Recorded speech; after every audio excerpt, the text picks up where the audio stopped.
How old are you? And they have much better tools. So that's right on strike. It is amazing the shape they got. That's the crazy thing is. College. Depends if you're leaving the country, I guess. I'm thinking it may, the file may be too long. All right, everybody ready? Right. All right, good morning. Good morning. We're going to go ahead and call the regularly scheduled Planning Commission meeting for May 13th, 2021 to order. If you would, please rise for the Pledge of Allegiance.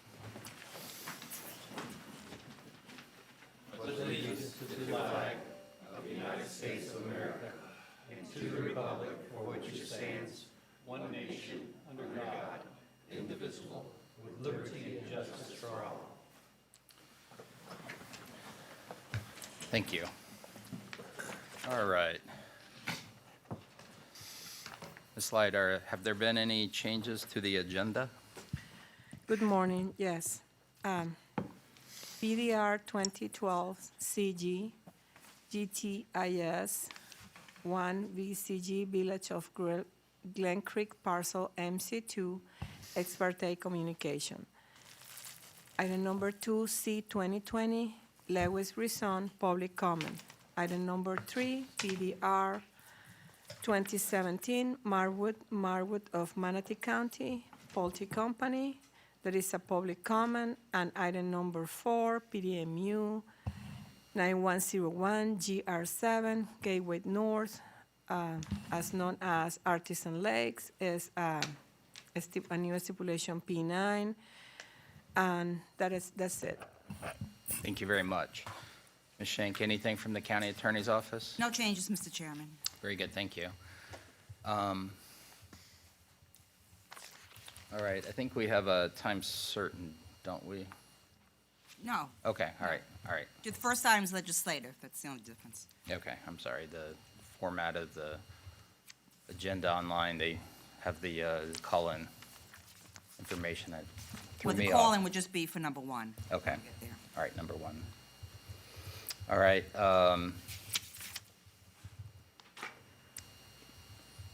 we don't have any minutes, do we? No, we don't. So, all right, the next item on the agenda is going to be citizen comments. So this is an opportunity to speak on items that are not on today's agenda. When we come to an item that is on the agenda, you'll have an opportunity at that time to speak specifically to that item. But prior to that, we open it up for just general comments. So if there's anybody who wishes to make a comment on an item that is not on today's agenda, if you could please come forward. Okay, seeing no one come forward, we're going to go ahead and go to the advertised public hearings. And I believe this is legislative, so there's no need to be sworn in for this particular item. So Yes. with that, Let me enter yes. to the records. Yes, It's ma'am. Thank you. LDCT 2003, Ordinance 2111, formal as an Ordinance 2015, County Initiated Land Development Code Text Amendment, Accessory Dwelling Units, ADUs, and it's a legislative case, and Mr. Bill O'Shea is the case manager. And in general, it's an amendment of the Land Development Code, Chapter 2, amended of the Chapter 4, amended of the Chapter 5, and amended of the Chapter 10 to accommodate the terms of ADUs. very good. And for staff, Mr. O'Shea. Good morning, Mr. Chairman and Planning Commissioners. For the record, I am Bill O'Shea with Building and Development Services. Before we get into the PowerPoint, you're probably wondering why we're back here in front of you again. And the reason being was that we came to Planning Commission in October. It went to the board for the first reading in November. The new board was seated in December, and they decided that they wanted some additional changes before approving it. So we had to start back from scratch. And I'll get into the history of that a little bit later in my presentation. Thank you. Some of this is going to be repetitive from before. It's for the benefit of the public. But currently, Manatee County allows guest houses by definition. and those are structures that are accessory and subordinate to the primary residential use, so they can be as large as 1 square foot less than the primary dwelling unit. But they cannot have a full kitchen, which means they can't have a range. They are not supposed to be full-time occupied or rented out. They're supposed to be used for occasional use of guests to the property. It's a use by right in residentially zoned properties. There's no parking requirement. The process is essentially you can build one through applying for a building permit, and if you meet the setbacks and other requirements, you can construct one. But there are homeowners associations that have deed restrictions against a secondary dwelling unit, so of course you would need your homeowners association approval in order to construct it. So what is an accessory dwelling unit? It can be attached or a detached residential unit. It is subordinate and separate from the primary or principal dwelling unit. It does have full kitchen and bathroom facilities. It has to be held in common ownership with the principal dwelling and is not considered in calculating density. These are the types of dwelling units that you may see. The first one shows an attached. The second one is detached single story. The third one is detached above a garage. You can also have an attached one over a garage as well, on a second story. So here's a couple examples. The end of this structure is the accessory dwelling unit that's attached first story. This would be an accessory dwelling unit constructed over a garage that's attached to the main house. This is a standalone in the rear of a structure. And then you have one that is built over a garage that is detached. So there has been a lot of work on ADUs by county staff. I'm probably the 4th or 5th planner to work on this over at least 10 years. And we've done a lot of research and gotten a lot of input from various county agencies and departments. We've drafted and revised the ordinance several times, and we continue to work on and refine the ordinance as directed by the board. And we're not going to go through all these, but as you can see, we have had several meetings and discussions over the last, I think this goes back to maybe 17. So what happened at the 12/10/20 adoption hearing was that the board directed staff to make further revisions and bring it back as a report for further discussion. So we revised the ordinance. Met with Commissioner Cruz, that was part of the board's direction to discuss the changes, and based on the December 10th public hearing and meeting with the commissioner, there were still 3 remaining items. On March 4th, we went back to the board with a report. The remaining 3 issues were discussed, and final direction was given to staff. So the draft ordinance as it is proposed today adds a definition for accessory dwelling units and obscure glass. It amends tables 4.1 and 4.12 to allow ADUs in specific zoning districts. It adds a prohibition on ADUs within the Bay Shore Garden Park and Recreation District. It amends section 403.13C2 to prohibit ADUs in the Whitfield Residential Overlay District.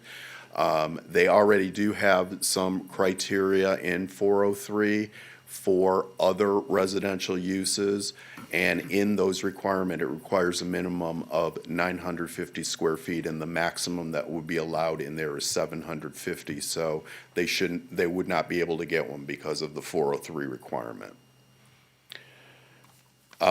It also identifies zoning districts where ADUs are permitted. It requires property owners to occupy one of the dwelling units. It provides development standards, so they can be attached, detached, or second story.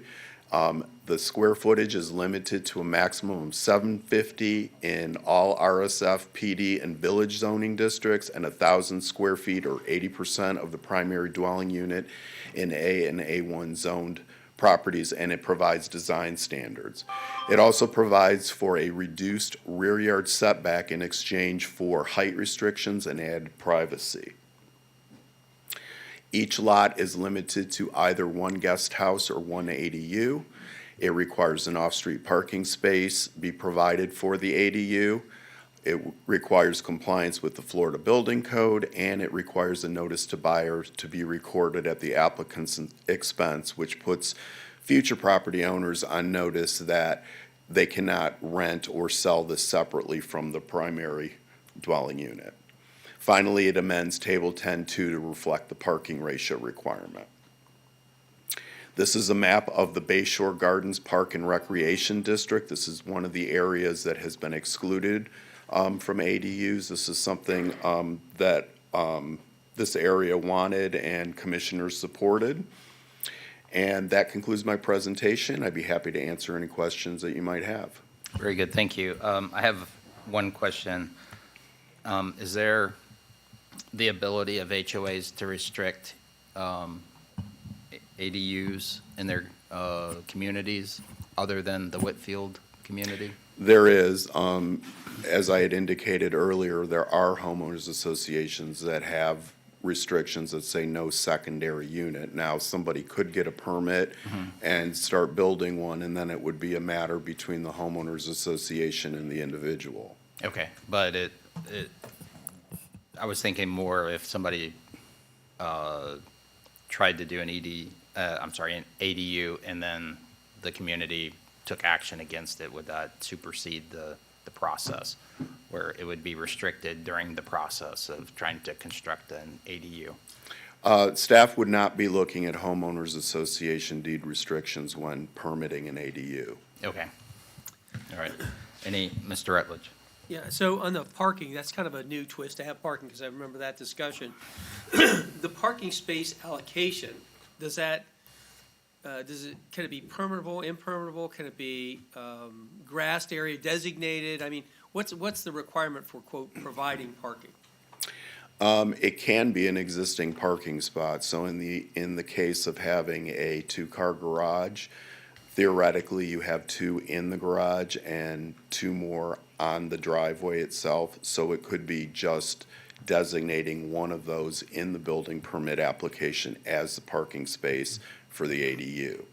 I don't think in residentially zoned districts that you can have grass parking or maybe even shell. So I'm thinking there's a requirement in the residential zoning districts other than A and A1 to actually have a solid dustless surface. So I'd have to look into that a little farther, but that's my recollection. So just trying to understand, so the key is to keep them off the street so it doesn't impinge on the neighbors because you have this right, it doesn't impinge on their right. The other part of that, of course, is the green space requirements and setbacks. And so I'm kind of thinking of this interlocking brick. When I was in South Florida, they did a lot of that where you could park on it, but it was green and permeated for water drainage and stuff. So I just wonder how much intellectual effort's been put into that. Maybe it's as you go, but it's a curiosity. I think that somebody could use pervious pavers or that option as well. I just don't think it can be grass parking. Gotcha. So they're gonna have to stabilize it in some manner. Okay. So they just don't rut into the side of the neighbor's house and, yeah. Okay. Correct. Thanks. Very good. Mr. Ron? Good morning, Mr. Shea. How are you? Good, how are you, sir? Doing good, thank you. Just to refresh my memory, somewhat failing memory sometimes, do we allow for these ADUs to be now in the coastal high hazard zones on bayfronts and things like that? Well, the original language would have prohibited them Yes. in those coastal areas. However, that was one of the things that was discussed with the board, and they decided that we would allow them in the coastal areas. All right, I just want to make sure of that, thank you. Okay. Any additional questions for staff?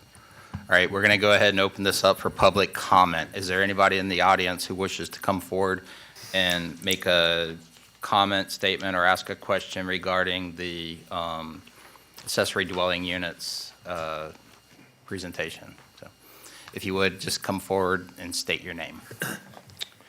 Morning, Commissioners. Max Brando, Realtor Association, Sarasota, Manatee. Yeah, this has been a long process, but hopefully we get it across the finish line now. Just a point to make, we think these ADUs will help out the market. Currently, if you look at MLS statistics, in Manatee County, single-family homes, there's 0.7 supply level. Economists suggest that 5 to 7 months is healthy.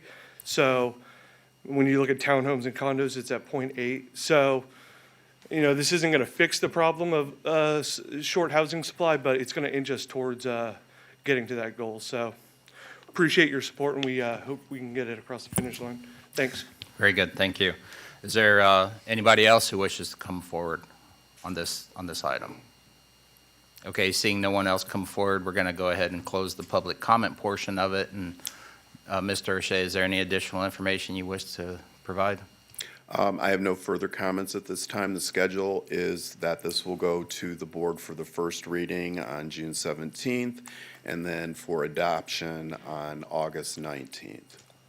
Okay, and just for the clarification in the record, there wasn't anybody on the call. Okay, all right, just want to make sure we protect the process here, so, all right, very good. Can I just ask one other question? Did you get a lot of community response, interaction after it went to commission and was vetted there and so forth? Did a lot of the public respond in any way, positive or negative, that you heard about? I've gotten some positive comments. There's a lot of people who have been waiting to do something like this, and they've asked, should I build a guest house? Should I wait?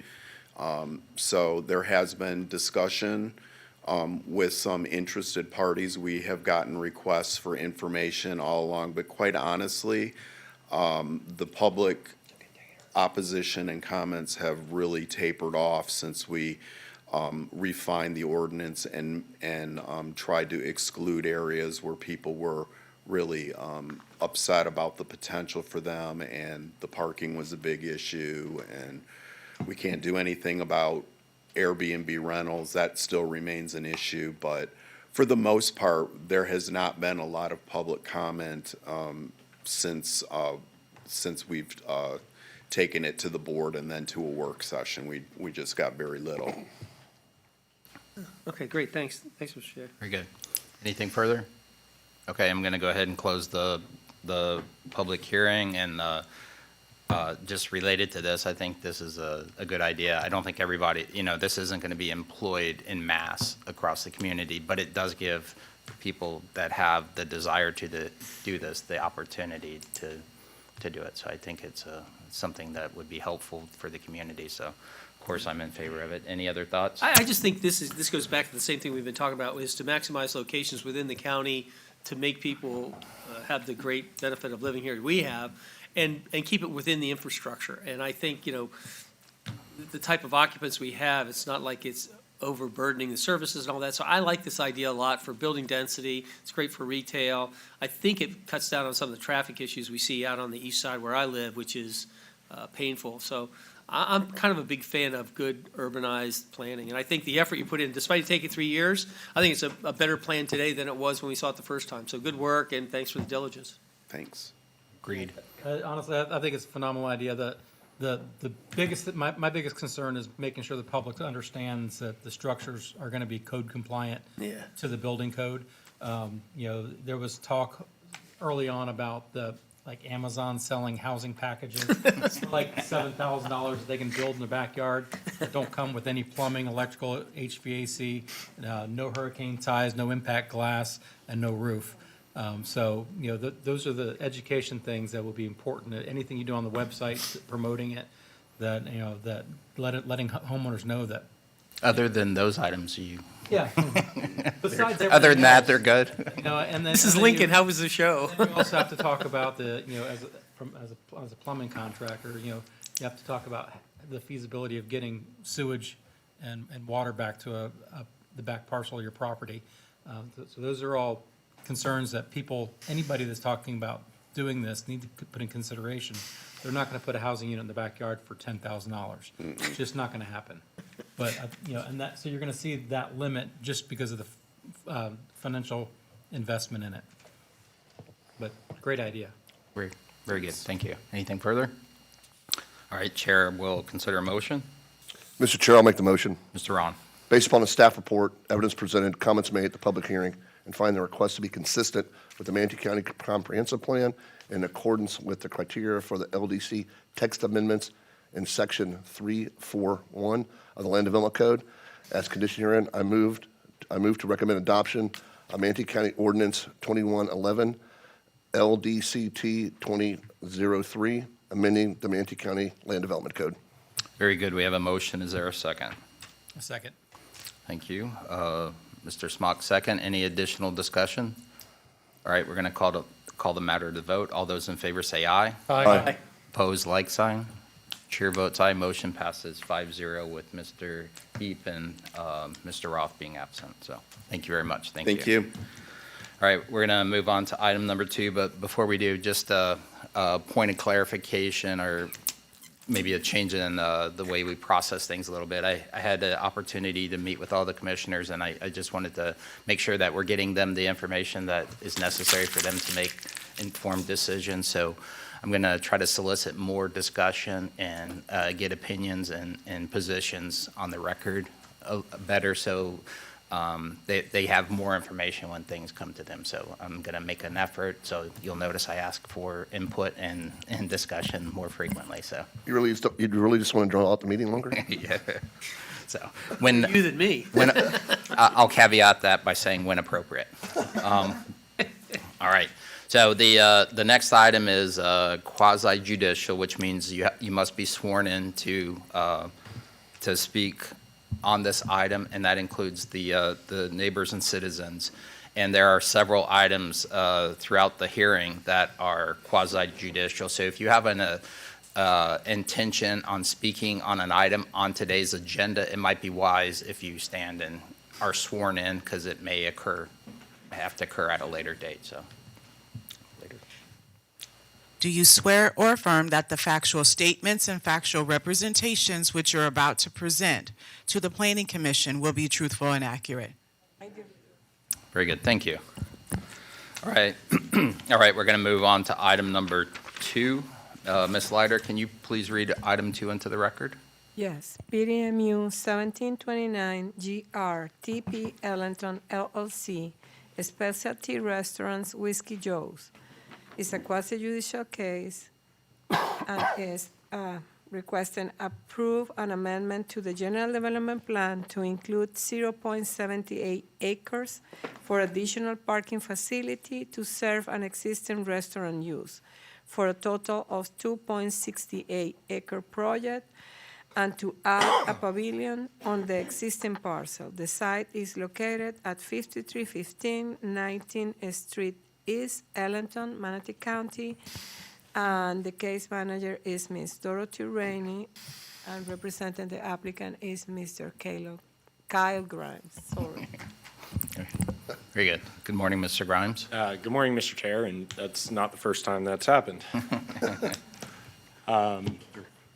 Yes, if you could go ahead and state your name and that you've been sworn, and if you would, please introduce your application.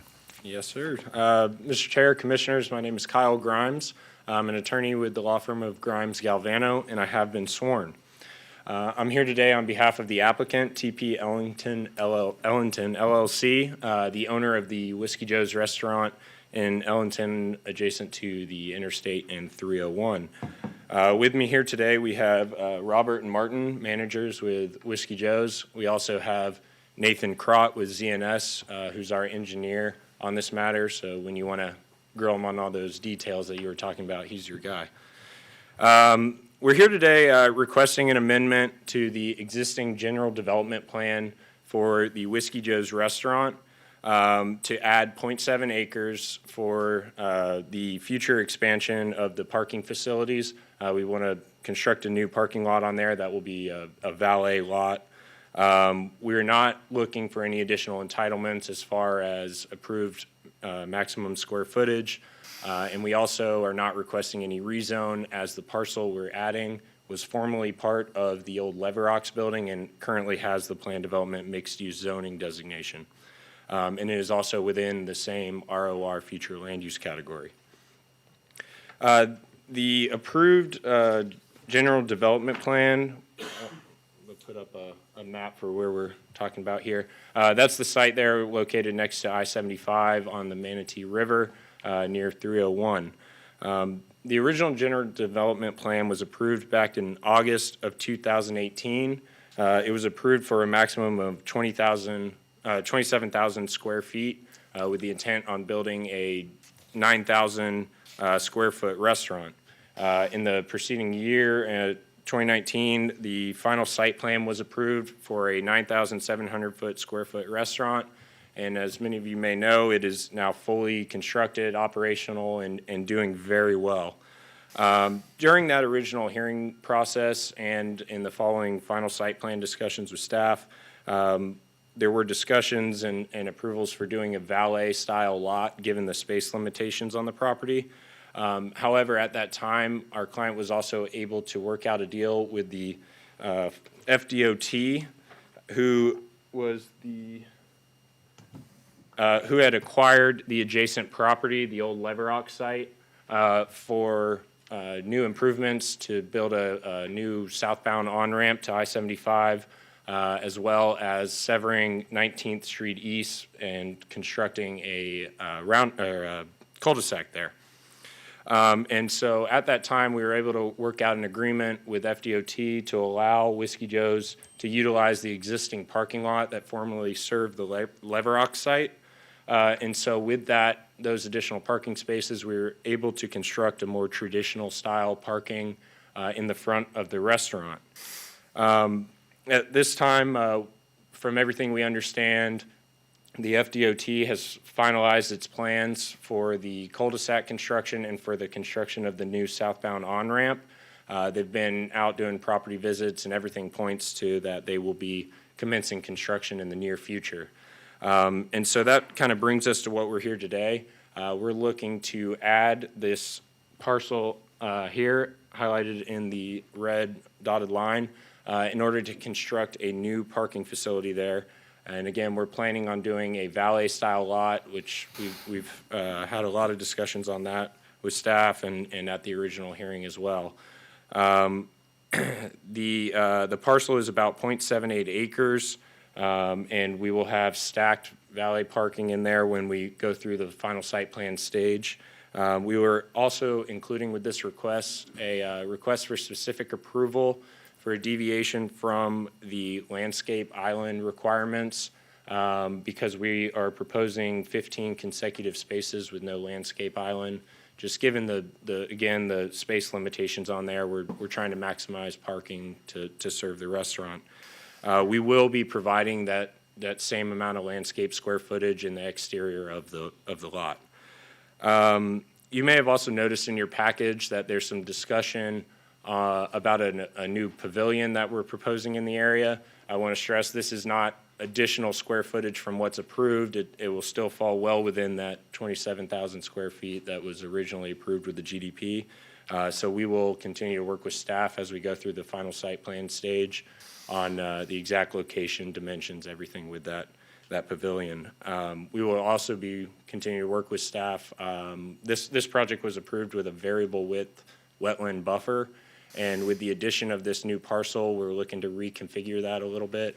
We've had a lot of discussions with environmental staff, with Mr. Race, and we'll continue to have those discussions as we go through the final site plan stage to ensure that everything in this site meets your code requirements as well as SwiftMud requirements.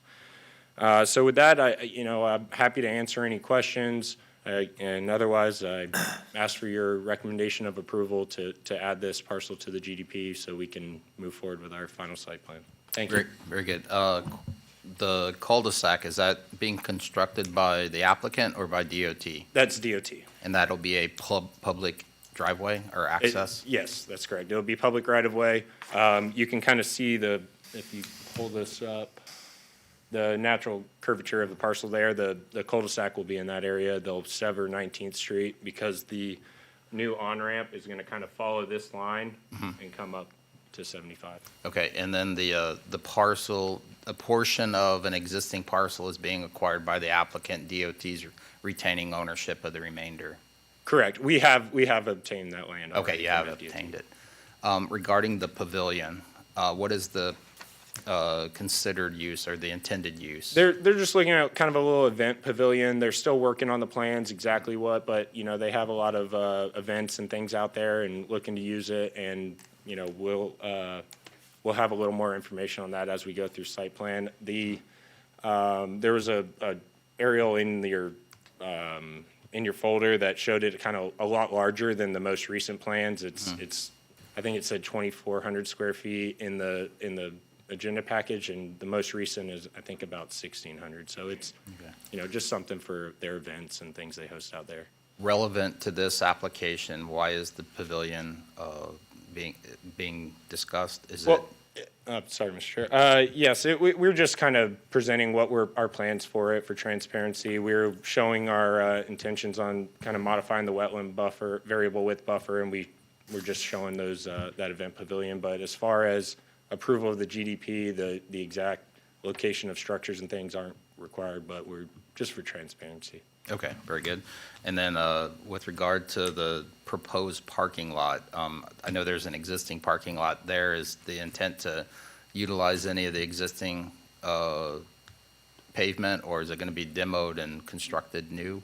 Most of that pavement is on the FDOT site. Where we're proposing the parking area was actually where the old Leverox restaurant was itself, so it will be new pavement. And with that, is it going to include additional stormwater treatment and attenuation? Yes, that's correct. We will have to construct additional stormwater facilities.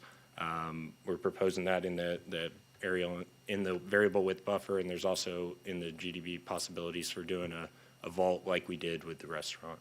Okay, very good. We're still in the planning stages of that.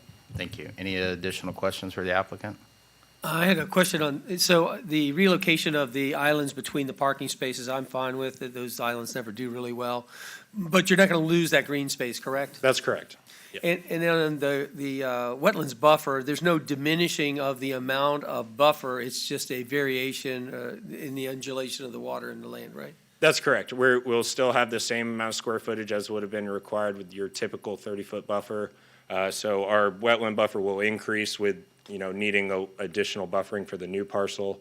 But yes, it will be the same amount or more than what was required by the code for the traditional 30-foot. And I see that the note about the endangered species was done. So there were no bald eagles in that area? That's correct from our study. Okay.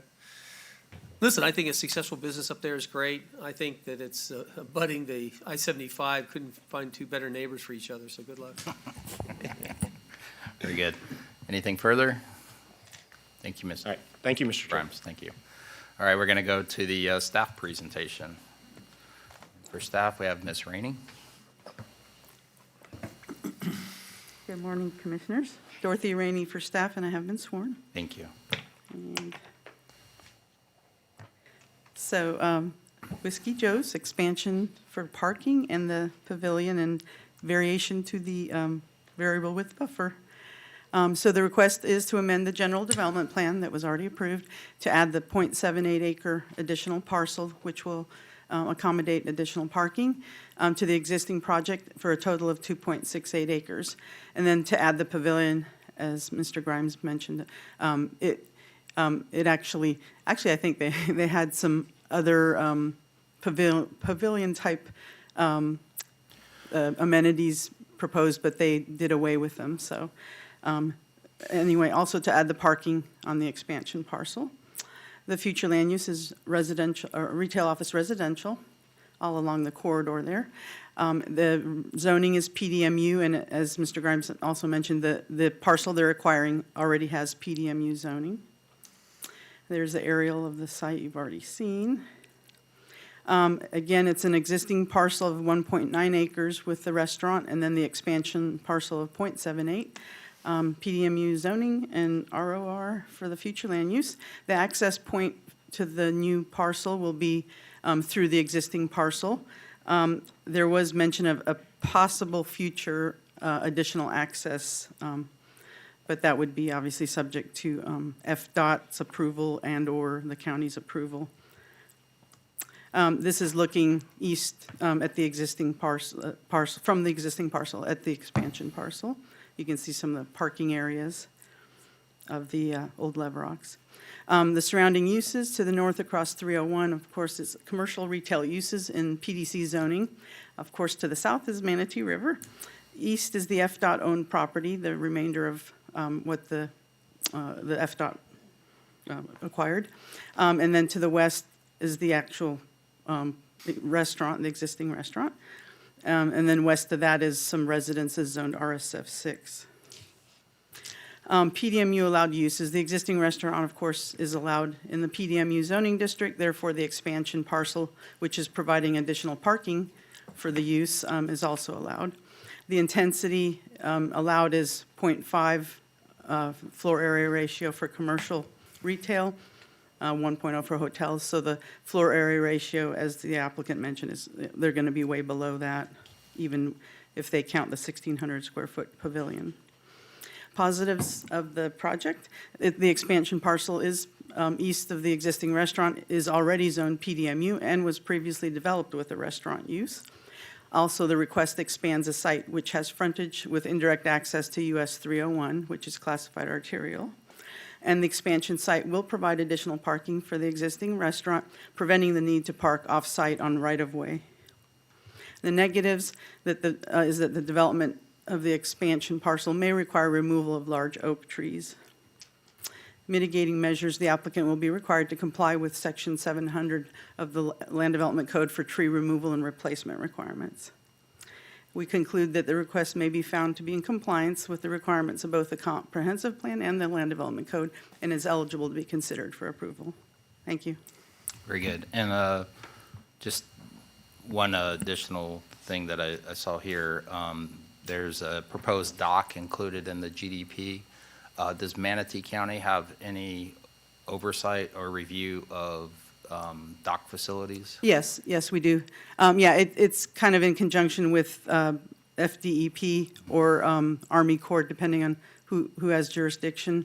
But yes, we review it and issue it, but we require additional approvals from other agencies. Yeah. Does Manatee County actually issue a permit, or is it DEP or the Corps that? We do, but again, we require whatever other agencies need to permit it. We require that paperwork be submitted to us for our issuance of the permit. All right, very good. Any additional questions for the applicant? I'm sorry, for staff? Is there any, been notices of complaints or issues with the restaurant itself? Nothing from code No, compliance? nothing that we've heard from as staff, no. Great. All right, very good. Thank you. Thank you very much. All right, we're going to go ahead and open this application up for public comment. If there's anybody in the audience who wishes to come forward and make a comment, statement, or ask a question regarding this application, please come forward now. Anyone at all? Okay, seeing no one come forward, we're going to go ahead and close the public comment portion of the hearing and open it up for questions from the Planning Commission. Any additional information necessary? Nothing? Okay, all right. Staff closing comments? Applicant rebuttal? Okay, applicant's waiving the rebuttal. So we're going to go ahead and close the public hearing, and we'll open it up for discussion, or the chair will consider a motion. Mr. Chair, I'm not going to make a motion yet, but I would say that as a person that does go to Whiskey Joe's a lot, this is well needed. The parking is difficult there, so this is going to really enhance that area, alleviate parking on the street that's occurring now. So when the motion is made, I will be voting in favor of this. Thank you, Whiskey Mike. All right. Yeah, and Mr. Chair? Yes, Mr. DeLesline. I move to recommend approval of the General Developments Plans zoning ordinance number PDMU 1729GR and stipulations A1 through A3, B1 through B3, C1 through C9, D1 through D4. Adoption of finding specific approval and granting specific approval for all an alternative to Section 701 3.A.4 minimum required landscape vehicular use area of the Land Development Code. Very good. We have a motion. Is there a second? I'll second. Mr. Rutledge, second. Any additional discussion or deliberation? I'd like to say I agree that the location of the interstate and this use, there's probably no better use adjacent to an interstate, so. Parking. Exactly, so. All right, with that, the chair's going to call the matter to vote. All those in favor say aye. Aye. Opposed, like sign. Chair votes aye. Motion passes 5-0. Thank you very much. Thank you. All right, we're going to go on to item number 3, Villages of Glen Creek. Ms. Lydark, Yes. can you please read it into the record? PDR 2012 CG GTIS 1 VCGLP Village of Grand Creek Parcel MC2 is a quasi-judicial case and is a rezone from sub-agriculture suburban district A1 to the planned development residential PDR and approving a general development plan for 37 single-family detached residential units on more or less 6.11 acres, generally located 630 feet south of 13th Avenue East on a southerly extension of the 23rd Street East, as known as Emerson Street, Bradenton. The case manager is Mr. Jean Rigo, and he represented the applicant. Can you introduce your name, please? I don't. Good morning. My name is Twin Tran. I'm with Ardura Group. I've been sworn in, Thank you. and I'm the engineer of record also for the villages of Glen Creek. We're here for the, to represent the applicant, GTIS 1 VGC LP, and this is for a rezone of the A1 portion to PD for 37 residential units. And my coworker here will be presenting the material. Thank you. Good morning. If you could state your name and that you have been sworn. Good morning, and Commissioners. I'm Liz Medina, and the planner with Ardura, and I have been sworn. Thank you very much.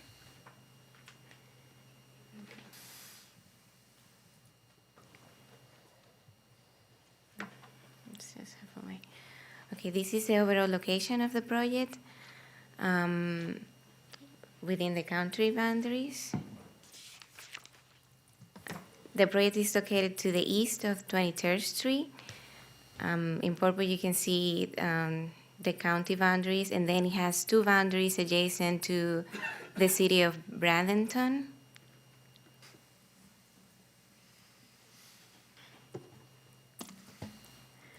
The site has approximately 6.11 acres, and we are proposing 37 single-family detached residential units with a gross density of 6 gross dwelling units per acre.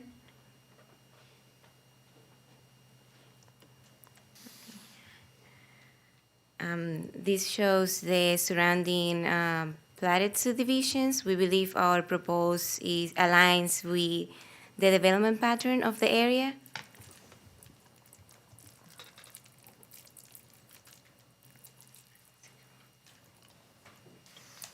This one. Okay.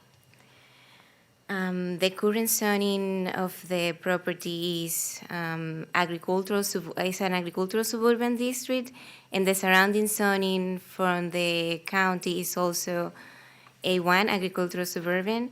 The surrounding zoning from the city of Bradenton is residential 1.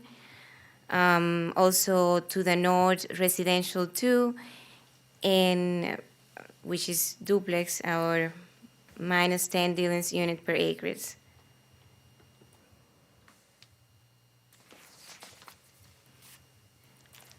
We're proposing planned development residential in order to provide the 37 units and to be able to request a specific to have a specific request for the approval.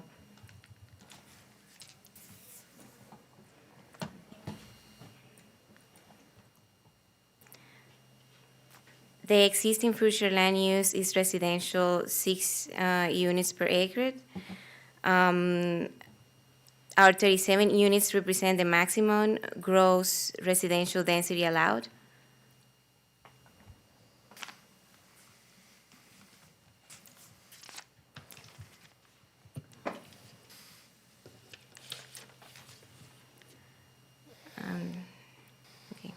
In the development plan, we have a loop road that connects to the 23rd Street. We have 1.8 acres. No, we have 0.28 acres of open space, and we are requesting to provide the rest of the requested open space, 1.8, with the adjoined Village of Glen Creek development. We have a buffer of 10 foot to the north, a green buffer of 10 foot to the east boundary, and 10 foot to the south boundary in the area known adjacent to the overall Village of Glen. There is no wetlands on the site area.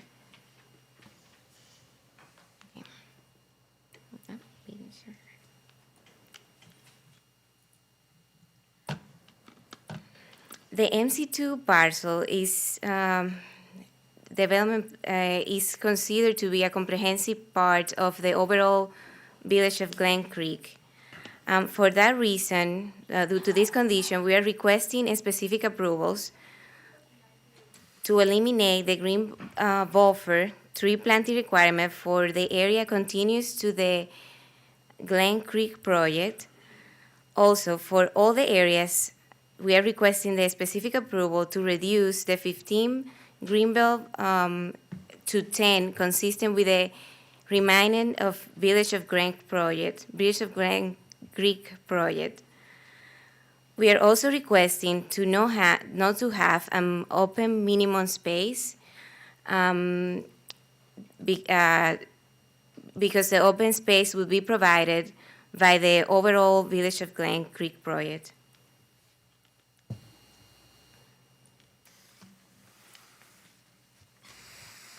Okay. This illustrates the surrounding existing uses. We have to the north residential duplex subdivision. To the south, we have the Academy Zone A1.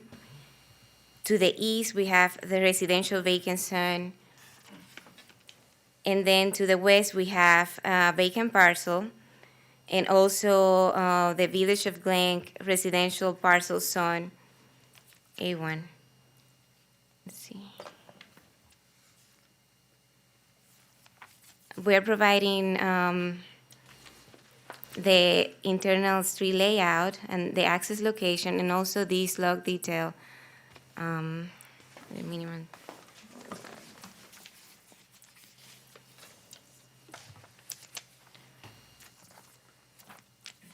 In terms of transportation, the development is not projected to have any adverse or significant impact in the area.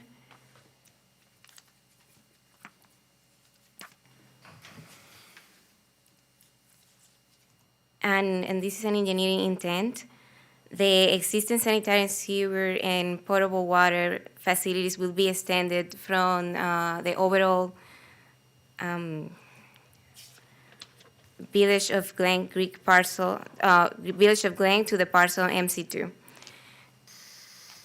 And the stormwater capacity is also available on the overall Village of Glen Creek parcel.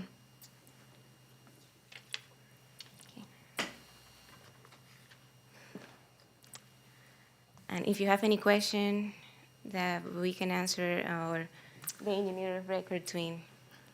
Okay, Try. thank you. Regarding, if you could bring up the site plan again, regarding the parcel being considered, what is the buffers on the sides? In the GDP, there were no buffers indicated. So most specifically, my question is related to adjacent properties, not necessarily to the portions of this community that are within the city, but on the north and east side of it, this is an adjacent community. Could you explain what the buffers are proposed? We are proposing a 10-foot buffer to be consistent to what we have in the overall development of the project. Yeah, is that the minimum required by Manatee County? The minimum required is 15, but we're trying to be consistent to the pattern of development. of the overall project.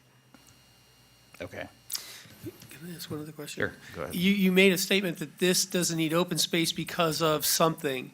Oh. Explain to me that, I don't understand it, sorry.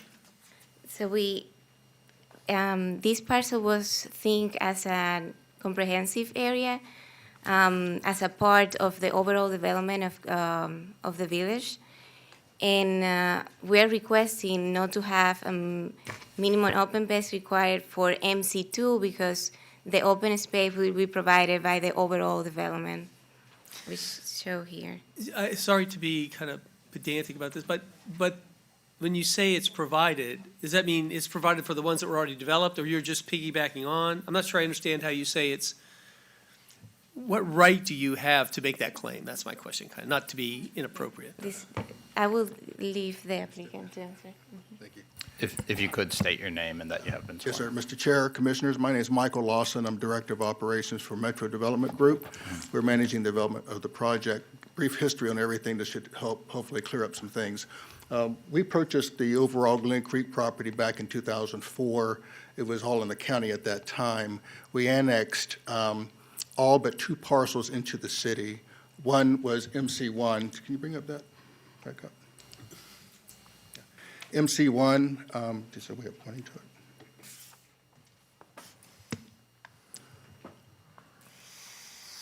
And then MC2 is up north, and then if you go just right down to the right, there's MC1. Both those are in the county. MC1 was approved by the Planning Commission and the Board of County Commissioners for a very exact same rezoning, which has been fully developed at this point. What we're saying is the Glen Creek is in the city of Bradenton. Its overall green space requirements exceeds the city code, and there's excess available acreage of open space. So with MC2, what we've requested is a reduction in the standard requirements since the Village of Glen Creek overall project exceeds the requirement. Staff has agreed with that. So it's just an infill piece where we have the buffers around it. All the buffers in Glen Creek surrounding all the other properties are the 10-foot buffer that the city of Bradenton requires. So we're just keeping it all consistent. All the utilities will be provided by the city of Bradenton. The roadway will be city roads or will be the CDD. We have a CDD over the entire property, including MC2 is within that CDD. And it's just the last parcel that we're waiting to get fully entitled so we can include that in the overall development of Glen Creek. Glen Creek itself, outside the county boundary, is approved for 1,373 residential units. And overall, we'll have around 1,340 when we get the final construction plans approved for everything. So staff was agreeing with us that based on the overall green space being provided by Glen Creek as a whole, there was excess available to where we didn't have to meet the stringent requirements on just a 6-acre parcel to have the other open space. Mr. Lawson, were you sworn? Yes, I was sworn. Thank you. Why wasn't this annexed into the city? At the time we annexed it into the city attorney made a determination that at that time, because of enclavity issues, both MC1 and MC2 could not be annexed into the city, and this is back in 2004. So we did not. Okay. So, a simple guy, right? So when you promised to do something for one group of development, and that was all part of it, and this wasn't a part of that, the fact that you said, I would do all this for these houses, and now you add, say, and by the way, I want to put this on the same horse, it seems a little odd to me. Does it seem odd to you? I don't understand what you're saying. Well, you made a commitment for these other things that you brought into the quote, to the city, and this was not a part of that. And this was not annexed in, it was not a part of that commitment. The extra green space that you provided, it seems like you made a promise to do that for this development, and now you're saying, well, and I'll just add this to it. And it's, do you see what I'm saying? In other words, you made a commitment to develop the number of houses that you did, and now you said, I'd like to just go ahead and add some more in there, which kind of mitigates the promise you made for the first group of Well, houses. our zoning approval in the city is for the acreage that's in the city. And the parcels in the county is what the county's approved us to do. The city is fine providing the utilities and everything else. There's an interlocal agreement between the county and the city exactly for these purposes. So the city has no issue at all with us rezoning a property that's in the county. But the green space that you're using from the city for a county approval is where I get the disconnect. I didn't mention the other items. Well, basically, the Glen Creek property in the city, the overall open area exceeds the city code. And we demonstrate, we sent all that information to the county staff to demonstrate that as what the city requires, our design and of the master project, we exceed that requirement. Based on that excess, county staff was willing to relieve us of some of the open space requirements on the 6-acre parcel in MC2.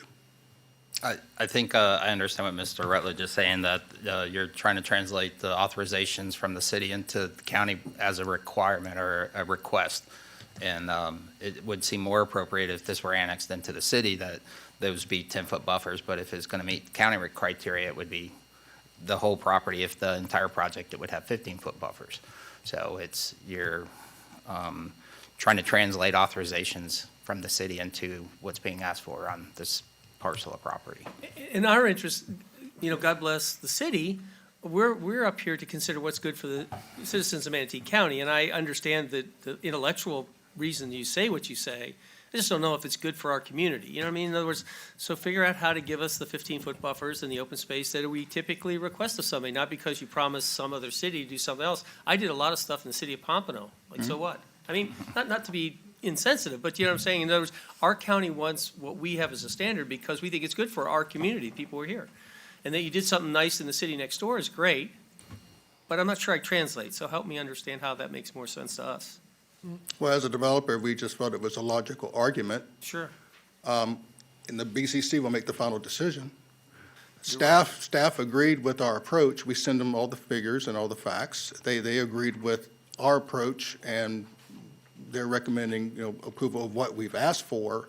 And that's all I can state. I mean, we're in the county, and, we certainly understand what those criteria were. We just felt that for a 6-acre parcel that's all upland, to us, it seemed kind of difficult if it was standalone to have that much open space. We demonstrated that it will be part of the Glen Creek property. It's in the Glen Creek CDD. So it is overall a combined plan. Sure. So we thought that it would be efficient to utilize all those criteria. And if the BCC sees otherwise, then we'll change, and we'll design it and build it according to what the BCC decides. Yes, sir, and I'm not trying to be disrespectful, so No, please I don't take totally it. understand the question. But having been a developer, I understand why we do a lot of things, and it's efficient, it's beneficial, and I get all that.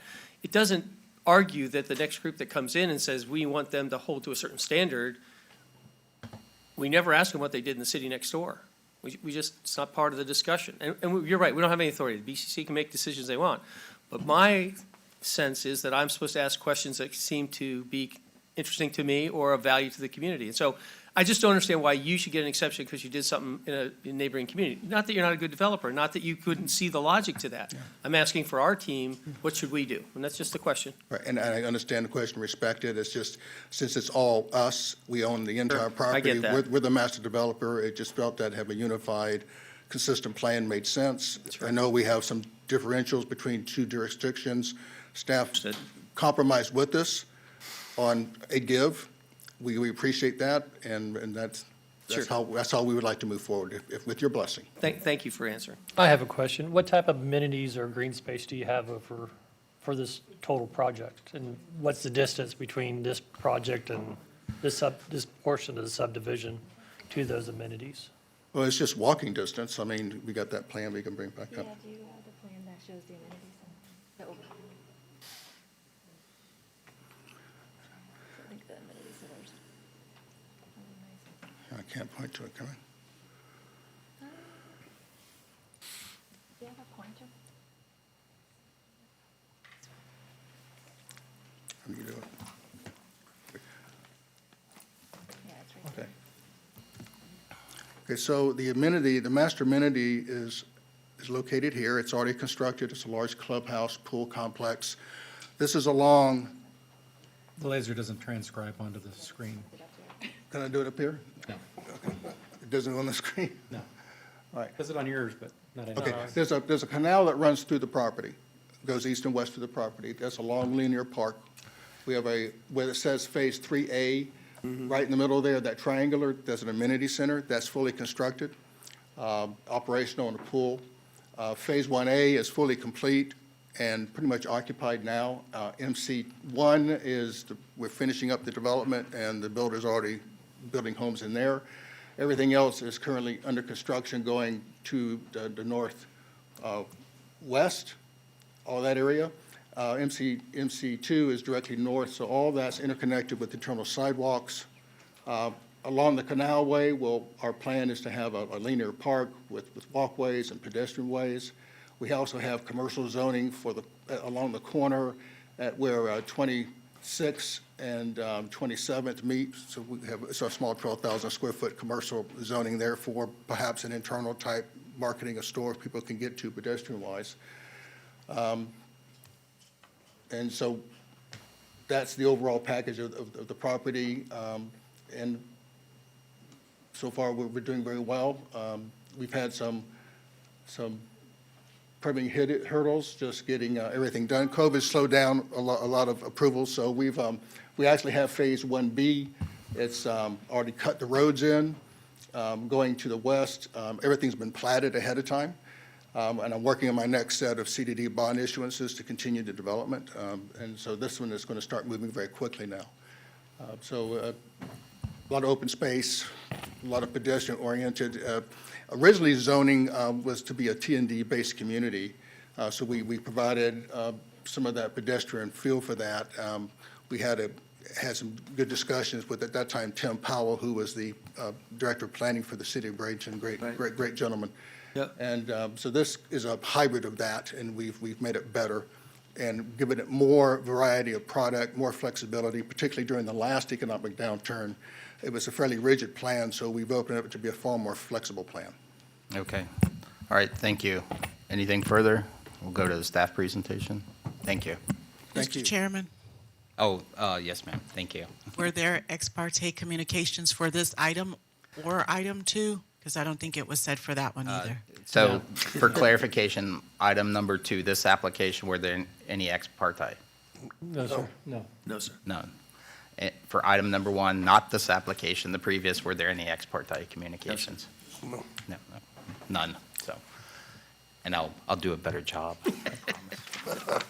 So, morning, Mr. Rigo. Good morning, Mr. Chair. Great to be back with the Planning Commission again. Good morning, Commissioners. I am Jim Rigo with Building and Development Services. I have been sworn and pleased to be here this morning presenting the Villages of Glen Creek. This carries that MC2 designation because, as the applicant stated, MC1 was submitted back in 2015. Apologies in advance. A lot of my presentation may parrot what those folks just stated. Going to the location map, please.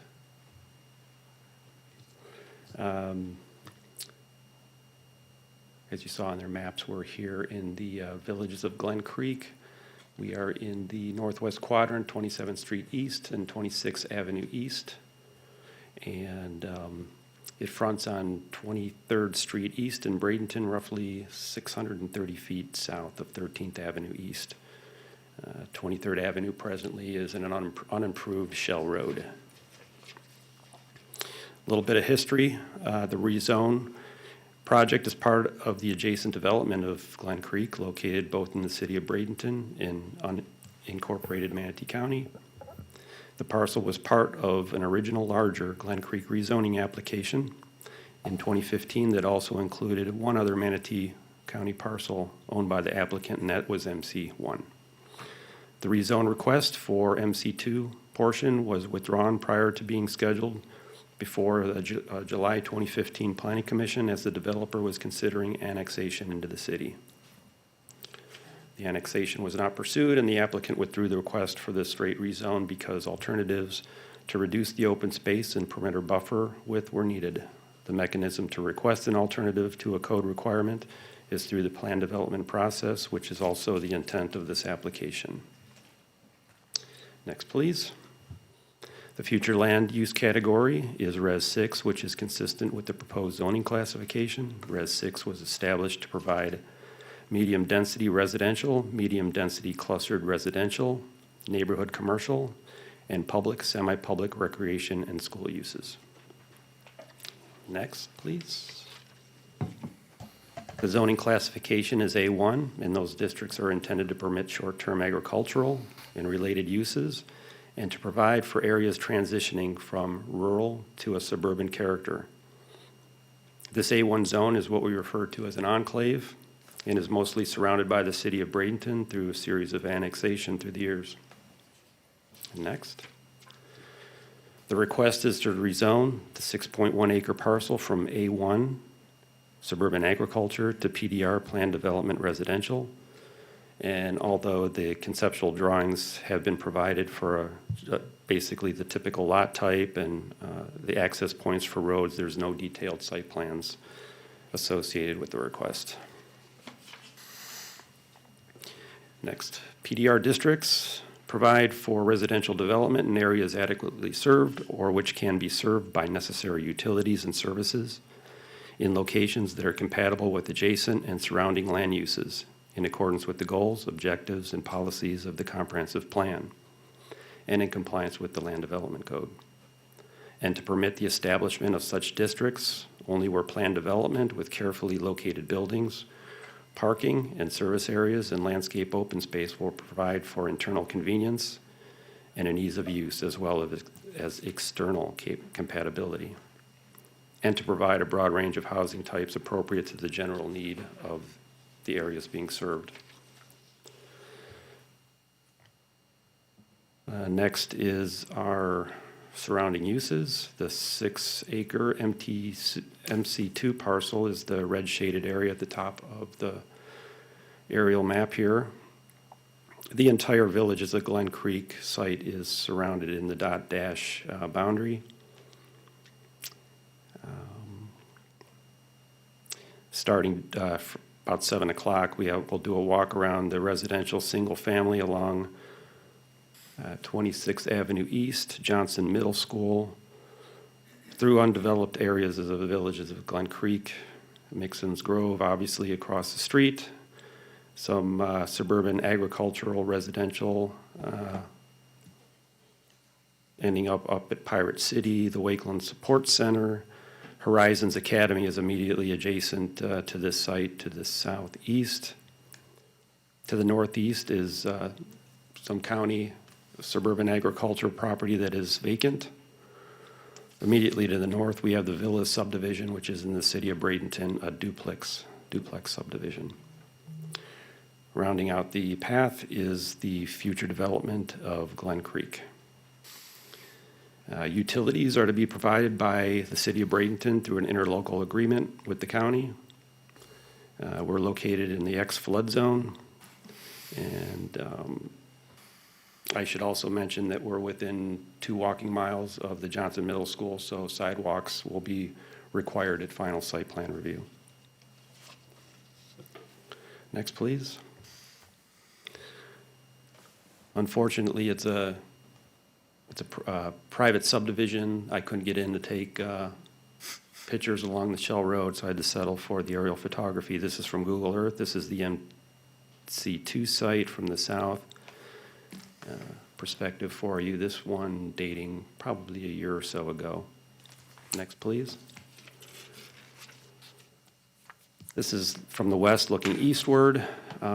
What's really great about our new GIS system is this is from the middle of March. So you can see the earth moving going on in the development just to our south. And it looks like they were getting the silt fencing ready just to the west, starting up that development.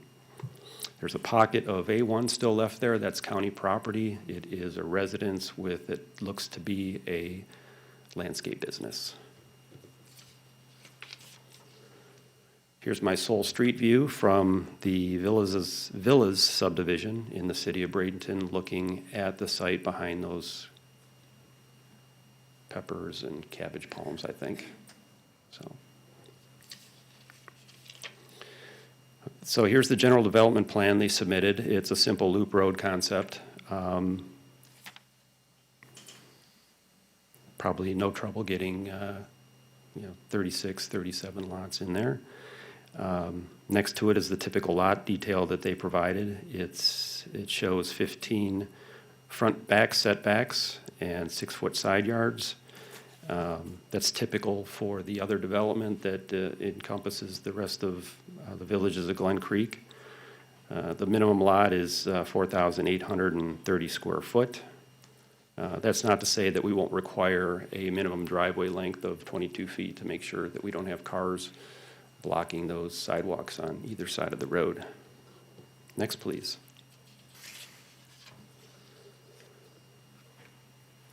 The positive aspects, the site is contiguous with access to lands already or developed as medium-density residential. Zoned R1 city and planned development residential county. To the west and south, in city zoned R2 duplex development with medium to high maximum densities, 6 to 10 dwelling units per acre. Based on the lot size and building envelope shown in the lot detail, the project should include an affordable workforce housing variety much needed in the county. And the improvement of 23rd Street East and its planned link to the north should provide vehicular activity, or at least emergency access, for an additional means of ingress and egress for Glen Creek. Next, please. If there's any negative aspects, the site abuts a 1 acre lot subdivision along 16th Avenue Drive East. The proposed development may create new noise that could impact those existing homes. And no specific design has been provided with the general development plan to evaluate the project for compliance with section 402.6.f of the Land Development Code for superior design. The mitigating measures, although there's no detailed plan with the rezone, the reduced lot size allowable under the PDR zoning classification may contribute to a denser, more centrally clustered development, which could provide better buffering to the surrounding properties. And as you know, the Land Development Code provides standards for specific uses having negative externalities, including requirements for additional buffering and landscaping. The subsequent administrative review process enables staff to place specific conditions of approval as final site plan as deemed necessary to guarantee compliance. Next, so to conclude, the zoning amendment appears to meet the applicable policies of the Manatee County Comprehensive Plan and Land Development Code. And before I conclude, I'd like to address just a couple of the issues that were asked to the applicant. They have 4 specific approval requests. The first was to eliminate the greenbelt buffer and tree planting requirements for the area contiguous to the approved villages of Glen Creek along the proposed private street.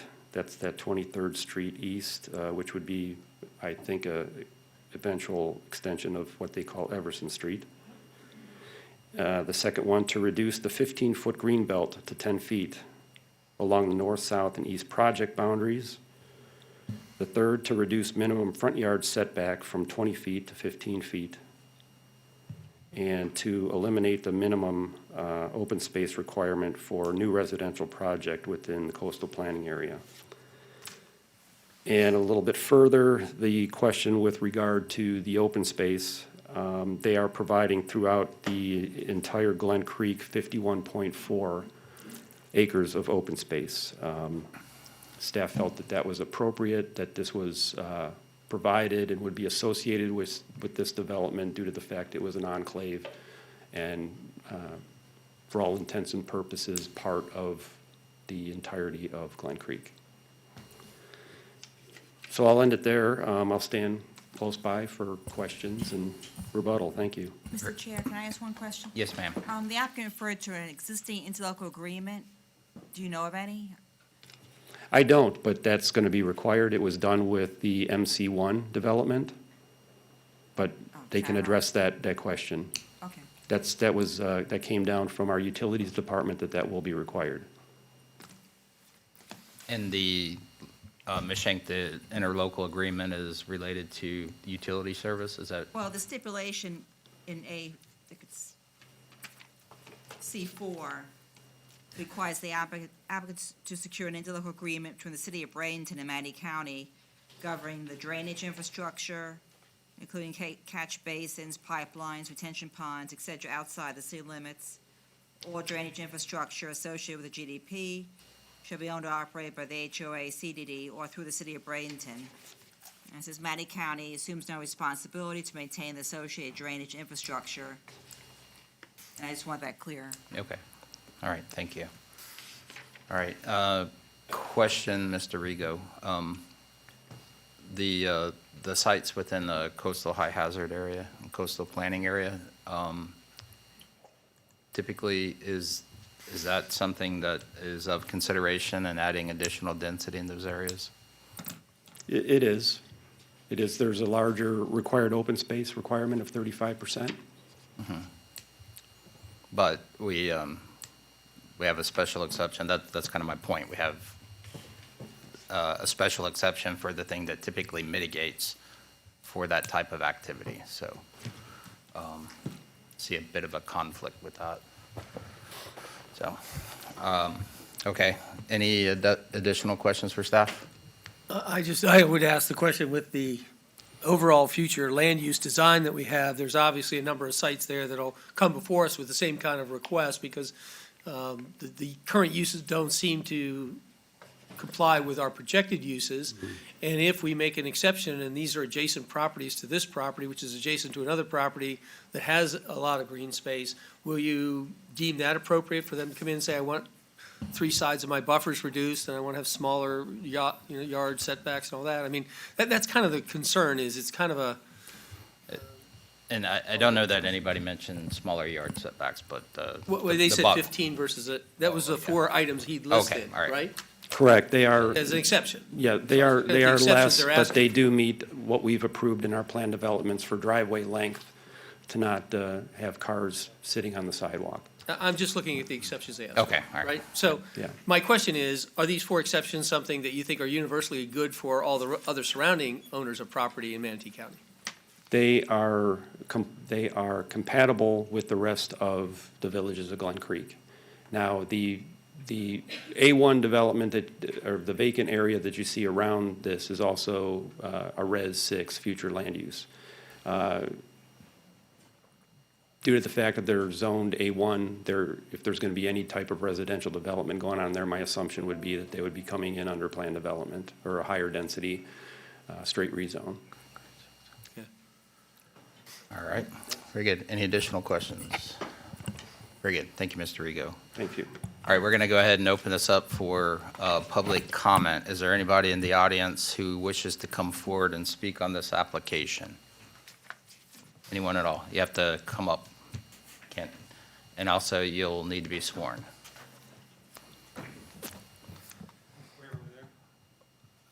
Yes. Have you not been sworn in? Okay, all right. Again, if anybody wishes to speak on any applications, the majority of them we have for the remainder of the day are quasi judicial. You'll need to be sworn in to speak. So if you would, go ahead and stand to be sworn.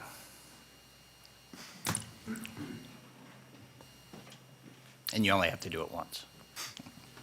Do you swear or affirm that the factual statements and factual representations which you're about to present to the Planning Commission will be truthful and accurate? Thank you. Very good. And again, if you could state your name and that you have been sworn. Sure. I've been sworn. My name is Jeff Hootman. Thank you. Live at 5247 Rushmere. I do not live in this development, but I'm here on a later item. But I do want to address this development because Mr. Rutledge addressed the item that I'm specifically interested in, is that you're using green space from an existing community, which people have already purchased into, and applying that to a new development piece to steal space from existing users. Inappropriate. That's where I'm at. It's inappropriate. You can't, I mean, it's legal, you can do that, but it makes no logical sense. Thank That's you. all I have to say. Thank you very much. All right, any additional comments, statements, or questions regarding this application? Anyone at all? Okay, seeing no one else come forward, we're going to close the public comment portion of the hearing and open it up for discussion. Mr. Chair, I did see Mr. Gerstenberger in the audience. a moment ago. I'll- You might I'll- give him time to address Yeah, some of the drainage call- issue. I'll ask Mr. Gerstenberger for some information. Oh, there he is. It's like magic. You just say his name. Yeah. Mr. Gerstenberger, if you could, please come forward. And I know that a couple things. This is a coastal planning area. It's an area of known flooding per the staff report. So would you please address some of those issues? And also, could you please clarify or maybe speak to the portion of the conditions that relate to the storm sewer and the city of Bradenton's Sure. requirements? Okay, let's make this the short version. All right. First off, for the record, good morning, Mr. Chair, fellow commissioners. For the record, Thomas Gerstenberger, Public Works Department, and I have been sworn. Thank you, Q. As far as this particular project area with respect to parcel MC2, staff had actually brought this up during our review of this particular project as far as drainage intent, as far as whether or not this particular parcel would be incorporated into the master drainage system associated with the adjoining areas of villages of Glen Creek to the south. And the applicant did confirm that it would be incorporated into the overall master drainage system of villages of Glen Creek. That being said, there are provisions that the county has with respect to development within Glen Creek watershed itself, which would require 50% reduction in the allowable discharge of runoff into Glen Creek itself, and through the master drainage system associated for this overall development. The parcel area itself, and I've actually brought this up, Chris, can I actually get that zoomed out just a little bit, please, in the back? Anyways, I'll shift it down a little.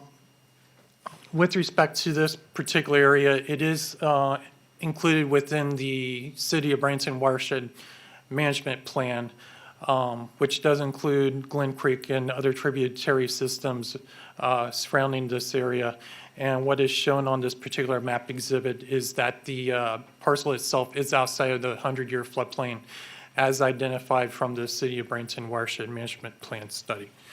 Finally, with respect to, and actually let me speak both for drainage and utilities with respect to this parcel. The parcel itself will be served, and I believe you've heard this from both the applicant and from Mr. Rigo, that the project is being served from the City of Bradenton, through the City of Bradenton for potable water and for sanitary sewer. With respect to drainage, as I alluded to before, the drainage would be incorporated into the overall master drainage system associated with the villages of Glen Creek. As far as for ownership and maintenance entities, as far as through the permitting, either the HOA or the CDD of villages of Glen Creek, in conjunction with the City of Bradenton, would be ultimately responsible for maintenance responsibilities associated with the proposed drainage system. And at this time, I'll be happy to address any further questions that the commission has. Very good.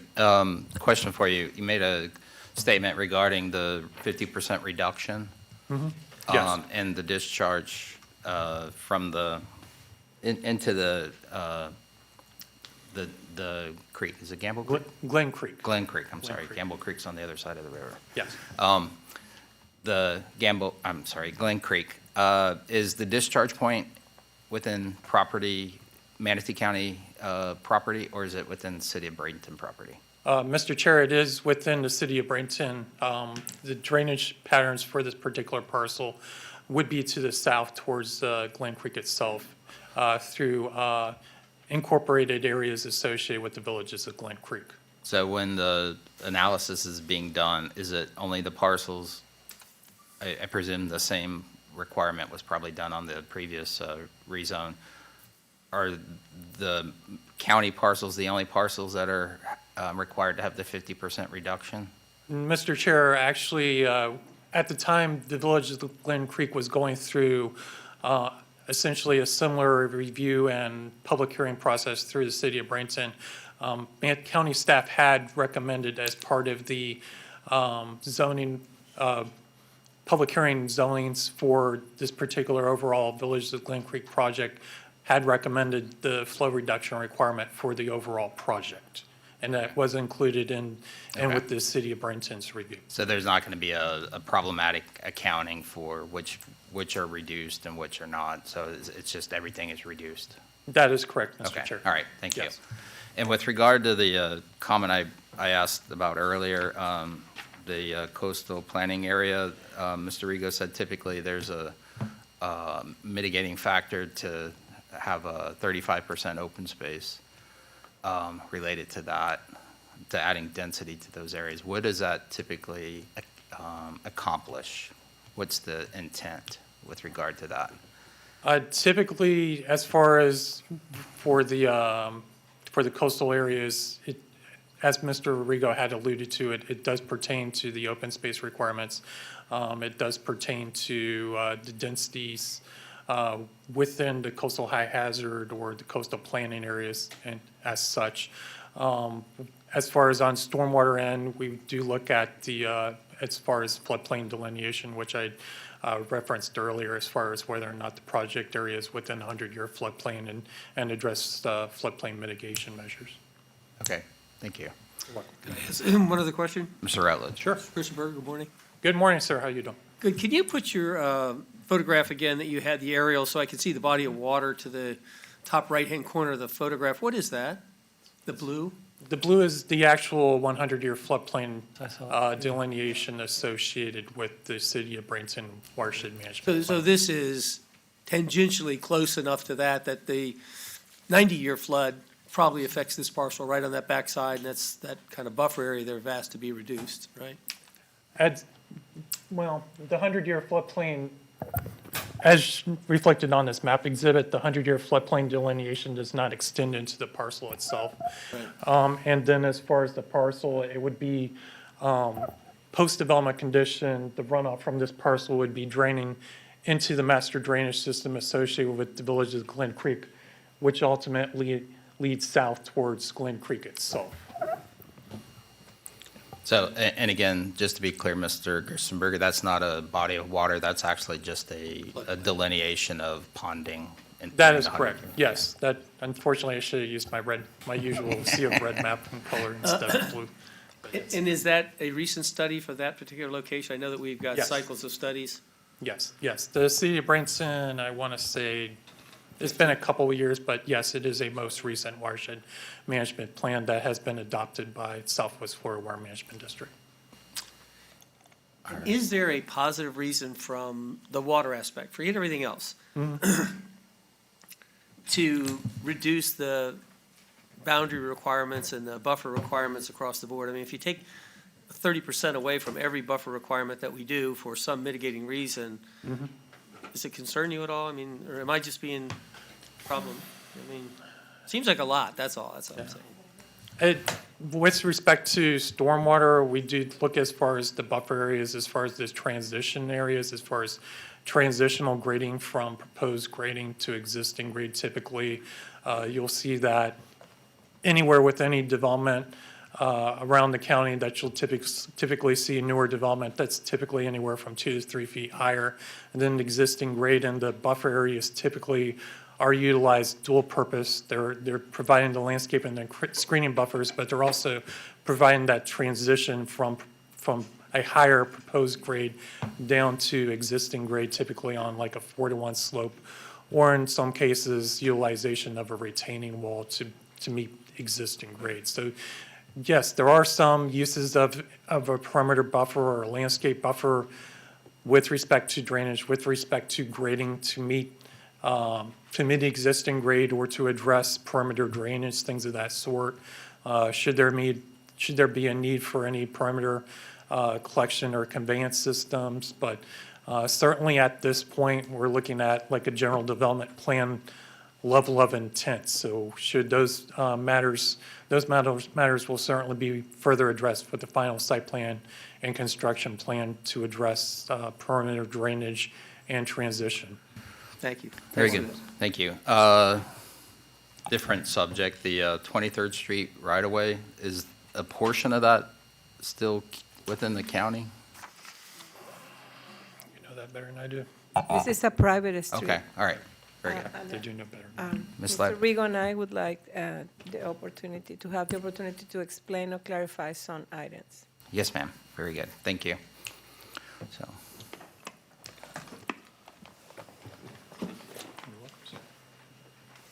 You go first. Thanks, Mr. Chair, for letting us come back up and clarify a little bit. thank you. The specific requests on those buffers, Natalie, is it possible to get up one of the, maybe the conceptual plan?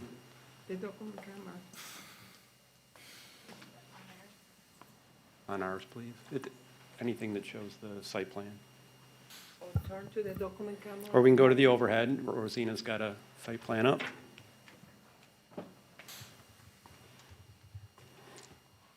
So when they requested the reduction of buffers, the one to the north against the duplex subdivision, they are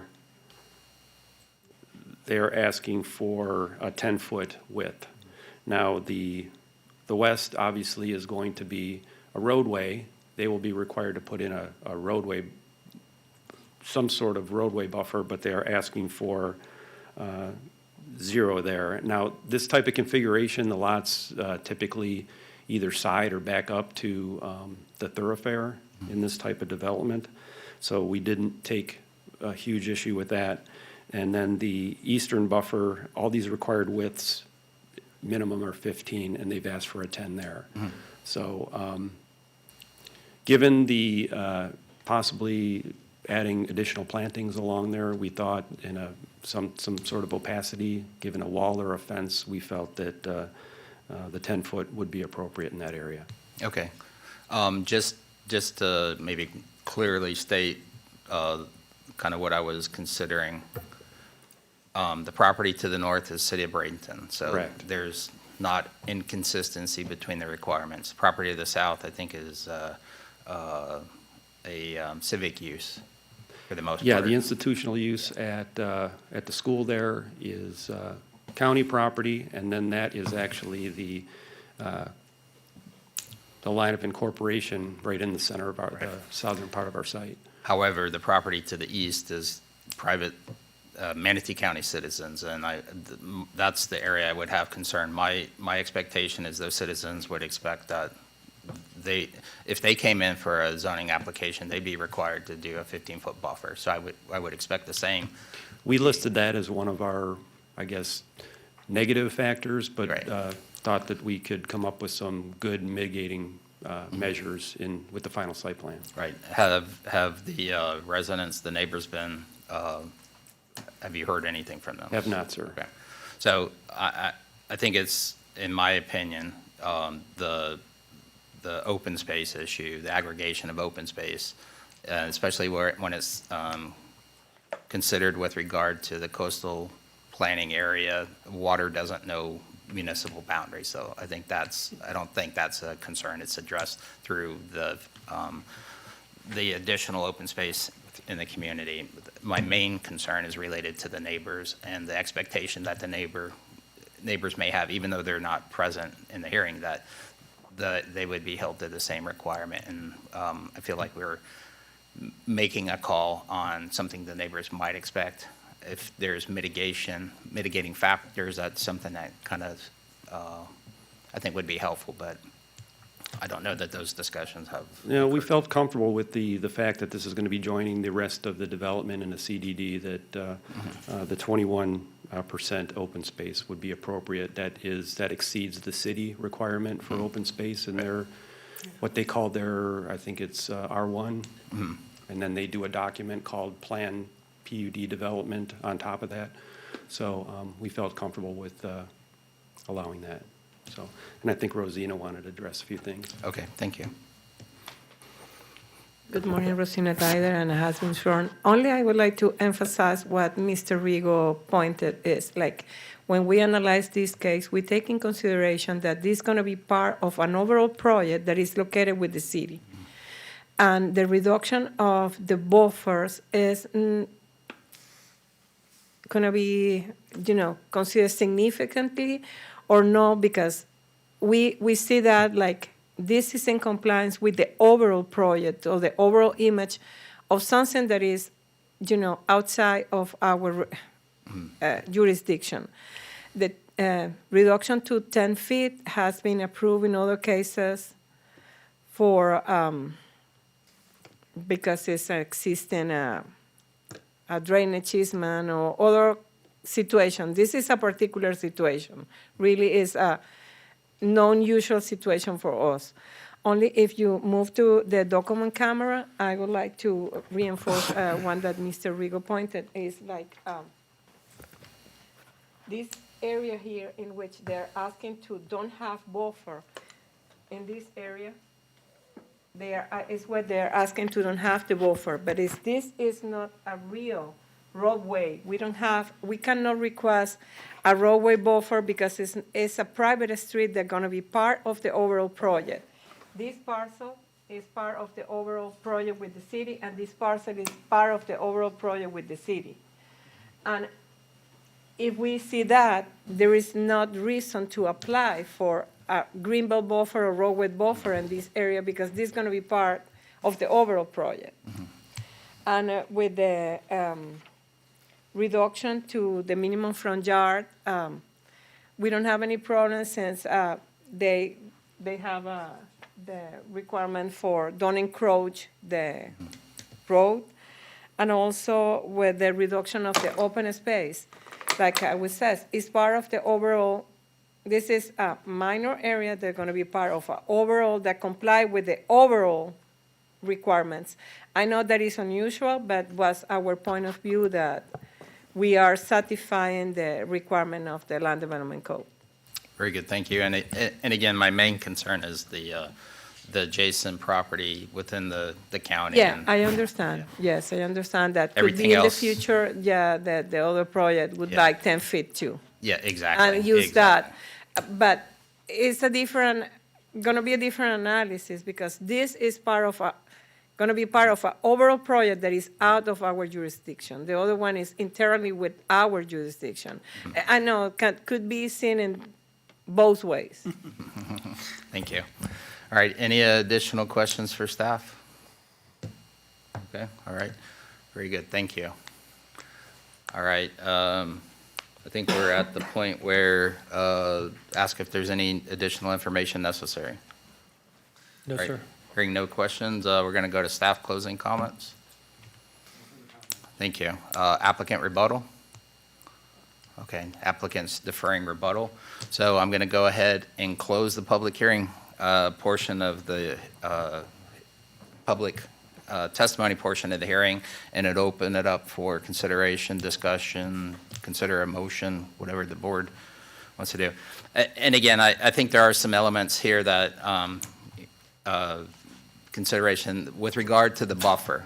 I'm okay with a 10-foot buffer if the neighbor gets a 10-foot buffer. But if we don't know that, then it would potentially be problematic. If we allow a 10-foot on this side and a 15 on the other, that would be problematic, I would think. It would be inconsistent application of that particular requirement. Buffers are typically not for the project, they're for the neighbor. So that's kind of my interpretation of that. And we're only talking about the east buffer? That's what I was referring to, because that's the only portion of the property that's residential and within the county, so. So listen, I think, first of all, I agree with staff. You can look at this and the developers, first of all, congratulations on a great project. You've done a wonderful job, and not to diminish that in any way.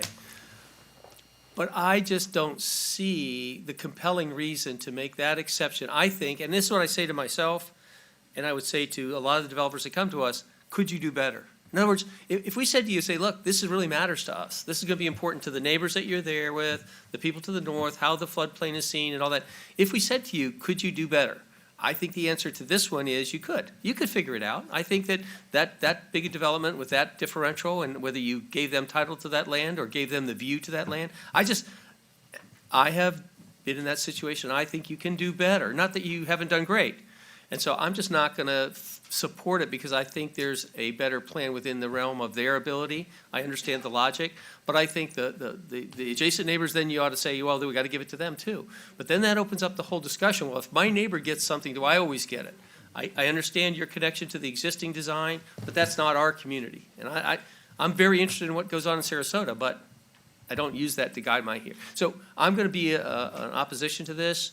I can understand if you follow staff, because I usually do, but I just think it could be done better, and I think if there was a chance to relook at it, you could come back with the solutions of these simple kind of measurements. All right, very good. Any additional thoughts before the motion, or I'll consider a motion? I guess could we get a revised motion in reference to the east setback, or? I think it would have to be a motion for denial because that's not what the application, that's not what the applicant proffered. Ms. Shank, is that correct? Well, yeah, because they're asking for 37 units, and they may not get those units if we deny, so you have to produce a package. So there is a motion for approval in your package and a motion for denial. Whichever one you do, you just can refer to the motion in the agenda memo. So, I'm gonna make a motion to deny PDR 2012 ZG, to deny the application as submitted with a positive comment to see it again quickly. So, Mr. Rutledge, for clarification, you're making the motion that's in the staff report for denial? Yes, sorry. Okay, very good, thank you. Is there a second on this? Okay, anyone? All right, so yes, ma'am. We would like to ask if, in other cases, sometimes the motion could be modified and the planning commission of the board support the project, but not support the one specific approvals, you know? Right, okay. I don't know. I don't- Ask Ms. Cenk if, I don't think we can in this case, because they're asking for 30, we can't approve these number of lots if they can't build them. I don't know if not doing the buffers reduces the lots. I'm assuming it does, because that's what it's all about. I wouldn't necessarily make that assumption. I would say if I'm okay with 37 units. I just think the buffer exceptions ought to be withheld. So All right, so the motion failed to, Yeah, someone needs to state in the record which specific approvals the PC has problems with. If you're gonna, okay, if it's all of them, or, okay. we have to be clear But, if you're gonna do that. so, let's go about this a different way. So, the motion failed, so Chair's going to consider a motion. Somebody, please. So number one is eliminating the greenbelt buffer. Number two is reducing the 15-foot greenbelt to 10 in certain areas. 3 pertains to reducing minimum front yard setback. And 4 eliminates minimum 35% open space. All right. So again, let's go ahead and consider a motion. Somebody, please. Mr. I'll make it. Mr. Ron. Based upon the staff report, evidence presented, and comments made at the public hearing, and finding the request to be consistent with the Manatee County Comprehensive Plan and the Manatee County Land Development Code, stipulated herein, I move for adoption of Manatee County zoning ordinance PDR 2012 ZG as recommended. Very good. We have a motion. Is there a second? I'll second it. Mr. Smock, second. Okay. Discussion, deliberation. I'm going to support the motion, but I don't like the idea of reducing the buffer on the east side of the property to 10 feet. Okay, I made the motion in support of everything except for the specific request of number 2, which is reducing the buffer along the north, south, and east boundaries of the Right. project. Okay, so that we have a modified motion. Mr. Smock. I would agree with that So, modification. okay, we have a motion and a second. Striking condition 2. Okay, Ms. Shank, is that? Well, first thing you have to vote, I would just withdraw the motion on the floor and make another motion. it gets screwy when Robert's Rules of Order, you have to vote the amendment first, then the main motion. That's the other option. It's cleaner just to withdraw the motion and make a new motion to approve everything except the specific approval number 2 for 402.7D5 to reduce 15 for Greenbelt to 10 foot. All right. Can I say yes to that? Well, I just withdraw the motion, the second, and start again, now that we know if Okay. that's what you want to do. So, Mr. Ron, do you withdraw your motion? Yes. Okay, very good. So everybody gets a lesson in Robert's Rule of Orders today. So, so with regard to this, again, the only area I have a concern about is the residential portion adjacent to Manatee County, adjacent to Manatee County properties. So I think it's appropriate on the other sides to have those reductions. So which specific approval is that? Well, it's not, Number 2. it's number 2, but it's not called out that way. It's a broad, Yeah, it's called that entire, I don't know. Okay, I just want to be clear in the record. yep. So again, that's the issue I have. I'm okay with either motion if it's to remove that specific approval, or if it's to approve it as it's written and make a very clear statement to the BOCC as to what the concern would be. But the chair will entertain any motion that. Where are we at again? Chair, do you want me, Mr. Chair, you want me to try to Yes, phrase ma'am. the motion with that? Yes, What I ma'am. think you're saying. So the motion would be to approve as stated in the staff agenda cover sheet with the exception of recommend denial of specific approval number 2, 402.7D5 to reduce the 15-foot green belt to 10 feet along the north, south, and east project boundaries. All right. That sounds perfect for me. So we have a motion from Mr. Ron, Second. so second from Mr. Smock. And so can I ask one other question? Wait, staff needs to provide a. Sorry, but your concern is with the east buffer, east portion of that. Yes, Are you ma'am. okay to support that, but not to have the reduction to the east? Striking, Yes, correct. yeah, not the entire, because nobody has concerns with the north and south. It's Correct. to the east. Correct. To strike only from the, with the finding of a specific approval and strike the east portion? Or we can work with that between right now Yeah, and board? Again, the east can be Okay, stricken, but, and that would be, yep. Yes, ma'am. Yes. So I can rephrase it again. if that's- All right.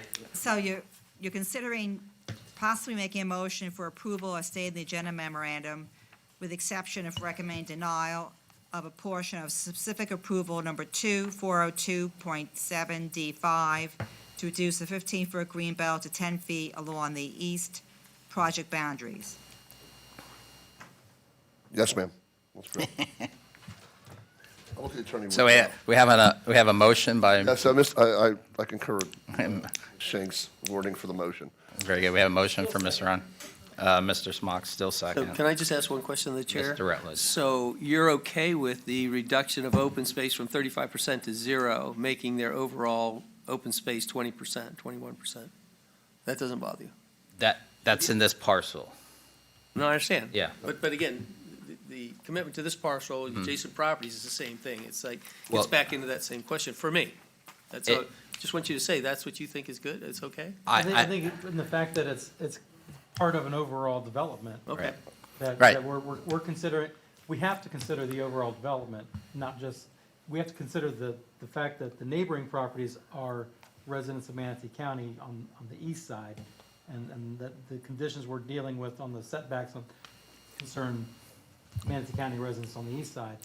But the fact that it's being incorporated into the overall development with shared community space, that goes into why I'm supportive of this. And I hear you, that the concern I have is you look at some place like Lakewood Ranch, where they have homogenized services and access points, and they come in and say, I'd like to have a design development with no open space because I've done all this.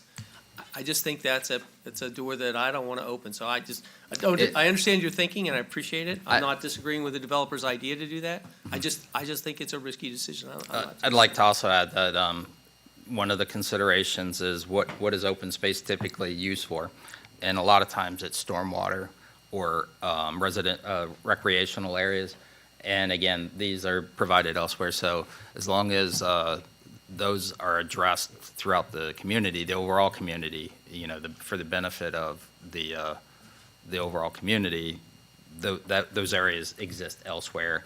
I would not support any other application that was standalone. If this were standalone, of course, it wouldn't be something I would support, but as it is part of a larger area, I think it's most appropriate. Understand. But, very good. We have a motion and a second. Chair's going to call the matter to vote. All those in favor say aye. Aye. Opposed, like sign. Aye. Chair votes aye. Motion passes 4-1. And Mr. Rutledge, I believe you've stated your opposition, so the board will have that information for consideration. Mr. Chair, you can take a brief break so I can switch seats? Yes, ma'am. All right. All right, very good. So that concludes that application. We're going to go ahead and take a 10-minute break, and we'll start back at 11 o'clock, and we'll go to the next application. Thank you.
All right, let's get the road back on the show, or the show back on the road, whatever.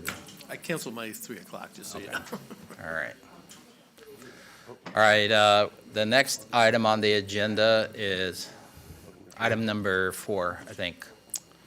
So, Ms. Slider, can you please read item number 4, Lewis rezone, back into the record? And if we could, everybody take their seat and be quiet.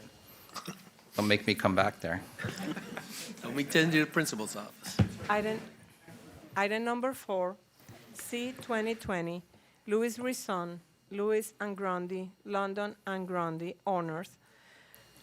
Is a rezone of more or less 6.5 acre from general agriculture A to the suburban agriculture A1 zoning district for property generally located more or less 1,300 feet south of Buckeye Road on the east side of O'Neill Road and commonly known as 11,550 and 11,600 O'Neill Road, Palmetto.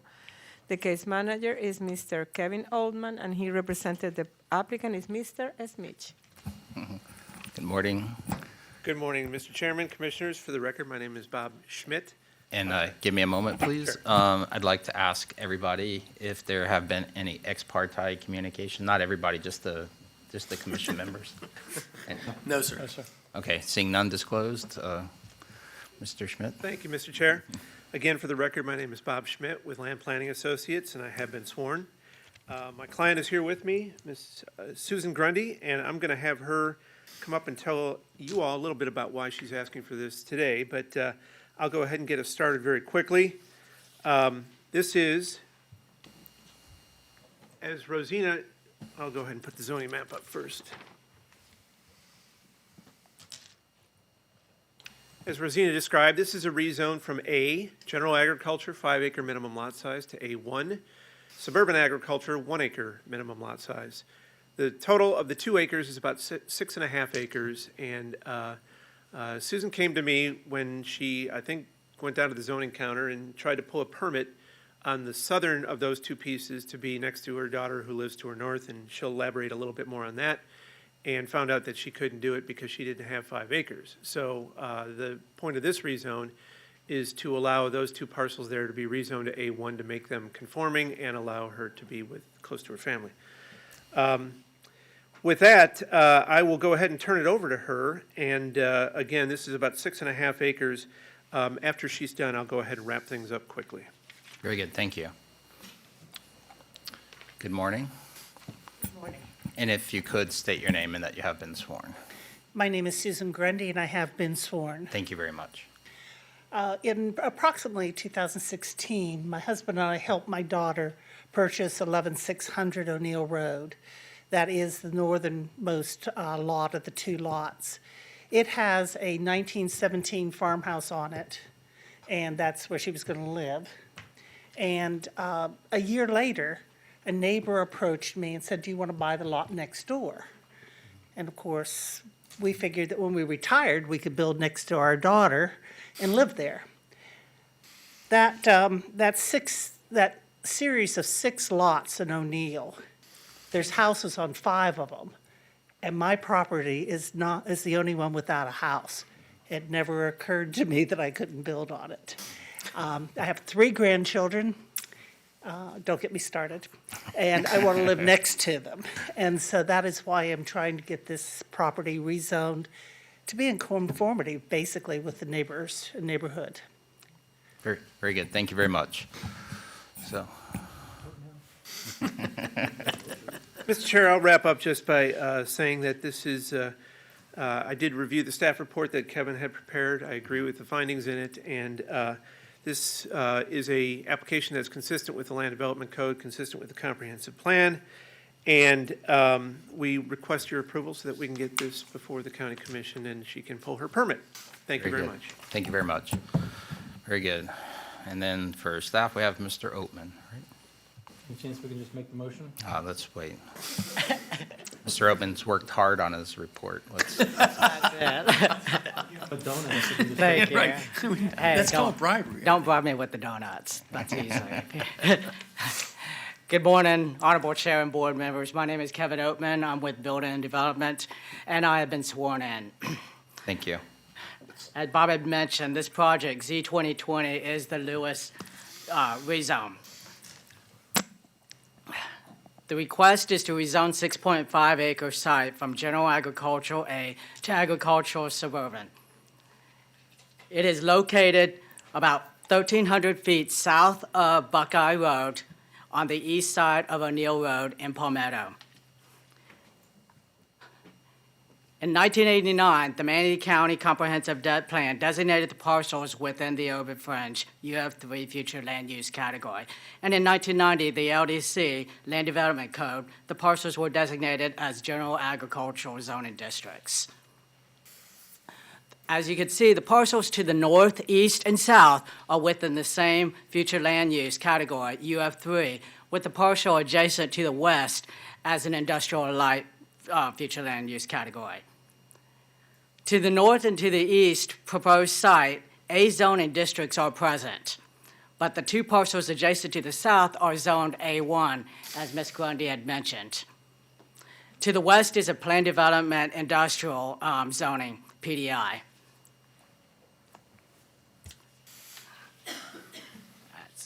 Setbacks for the property consist of a front setback of 50 feet from O'Neill Road with a rear setback of 25 feet and side setbacks of 10 feet. Minimum lot size requirement is 43,560 square feet or 1 acre, which is one of the reasons why Ms. Grundy is asking for this proposal rezone. Open space is 20% with a maximum height of 2 stories. My apology. No, we don't want 10 stories out there. The positive aspects is that this proposed zoning change is consistent with the intent of the UF3 future land use category. The proposed change also provides a logical expansion of the zoning districts adjacent to the south of the subject site. Negative aspects is there are more intense non-residential uses allowed in the proposed A1 zoning district than there did with the A zoning district.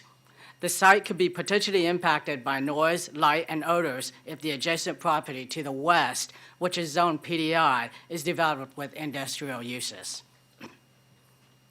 Mitigation measures were administratively reviewed at the time of submittal for a final site plan. The LDC provides standards for specific uses that may have negative externalities and has requirements for certain commercial uses next to residential uses. Connection to the county public water sewer system is mandatory and will be evaluated at the time of subsequent submittals. The request appears to meet the applicable policies of the Manatee County Comprehensive Plan and Land Development Code regulations. Thank you. Very good, thank you. Thank you, sir. All right, any questions for staff? Okay, seeing none. All right, we're going to go to the public comment portion of the hearing. Is there anybody in the audience who wishes to come forward and speak on this application? Anyone at all? Okay, seeing no one come forward, we're going to close public comment portion of the hearing and go to staff for closing comments. You want to do it again? Mr. Schmidt, any closing comments or rebuttal? Yes, Mr. Chair, thank you. Bob Schmidt again, and I have been sworn. Kevin in his presentation had a mitigating measure of a final site plan requirement, and that will not be necessary here. It goes straight to building permit, and I just want to clarify the record for that. Because it's a single lot, right? That's exactly right. Okay, all right, got it. Thank you. Thank you for the clarification. All right, so we're going to go ahead and close the public hearing, and Chair will consider a motion. Mr. Chair, Yes. I move to recommend adoption of Manatee County zoning ordinance Z 2020. Very good. We have a motion. I'll second. Mr. Rutledge, second. Any discussion? Obviously, this is one of those things that kind of slipped through the cracks and seems rather obvious, so go ahead and call the vote. All those in favor say aye. Aye. Just took 10 minutes longer than it needed. Yeah. All those opposed, like sign. All right, chair votes aye, motion passes 5-0. So thank you very much, and good luck with your home. Thank you. And the grandkids, man. Yeah. All right, the next item we have on the agenda is item number 5. 5. Yes, ma'am. Item number 5, C20-12, SRP Development LLC, Palmetto Industrial Park. SRP Development LLC owner. This is a quasi-judicial case, and it's a rezone of more or less 38.32 acres from A1 Agricultural Suburban to the LM Light Manufacturing zoning district for property generally located north of 17th Street East, commonly known as Memphis Road, and south of 21st Street East, more or less 1,200 feet east of US 41 Palmetto. The case manager is Mr. Kevin Oldman, and representing the applicant is here Mr. John Cavoli. Very good. And again, for the record, have there been any ex parte communications regarding this application? No, sir. No. Okay. Hearing none disclosed. Good morning. Morning, Commissioners. John Cavoli, Cavoli Engineering, representing the applicant, and I have been sworn. I won't be as fast as Bob was, but hopefully close. The project proposed for rezone is approximately 38 acres. The rezone is to zone from A1 to IL. I have up on here, that's the existing zone. I have up on here, that's the existing zoning. You'll notice that LM, Light Industrial Manufacturing, is located both east and west of the parcel. The parcel's on the north side of 17th Street and also abuts 21st Street to the north. The future land uses in the area all support this rezone request. We also abut Plan Development PDR to the west, RSF 4.5 on the opposite side of the street of 21st Street, and there is RSF 6 on the opposite side of the street of 17th to the southwest. Otherwise, all the other future land uses match what we are applying in this application. So therefore, we're consistent with both land development codes and the comp plan. There's an aerial. We've had conversations with staff regarding utilities and transportation and stormwater. Utilities are available to the site. They're actually stubbed to the site currently, so the infrastructure is there to serve it. Access will be proposed off of 17th Street, although we aren't presenting a plan here today. That's the way this is designed. That way we eliminate any kind of adverse effects to the residential properties on the opposite side of the street to the north. All our buffers we're not asking for any special approvals or anything. In terms of stormwater and environmental, just so that you know, there is a jurisdictional determination done already on the site. There's a wetland in the northeast corner.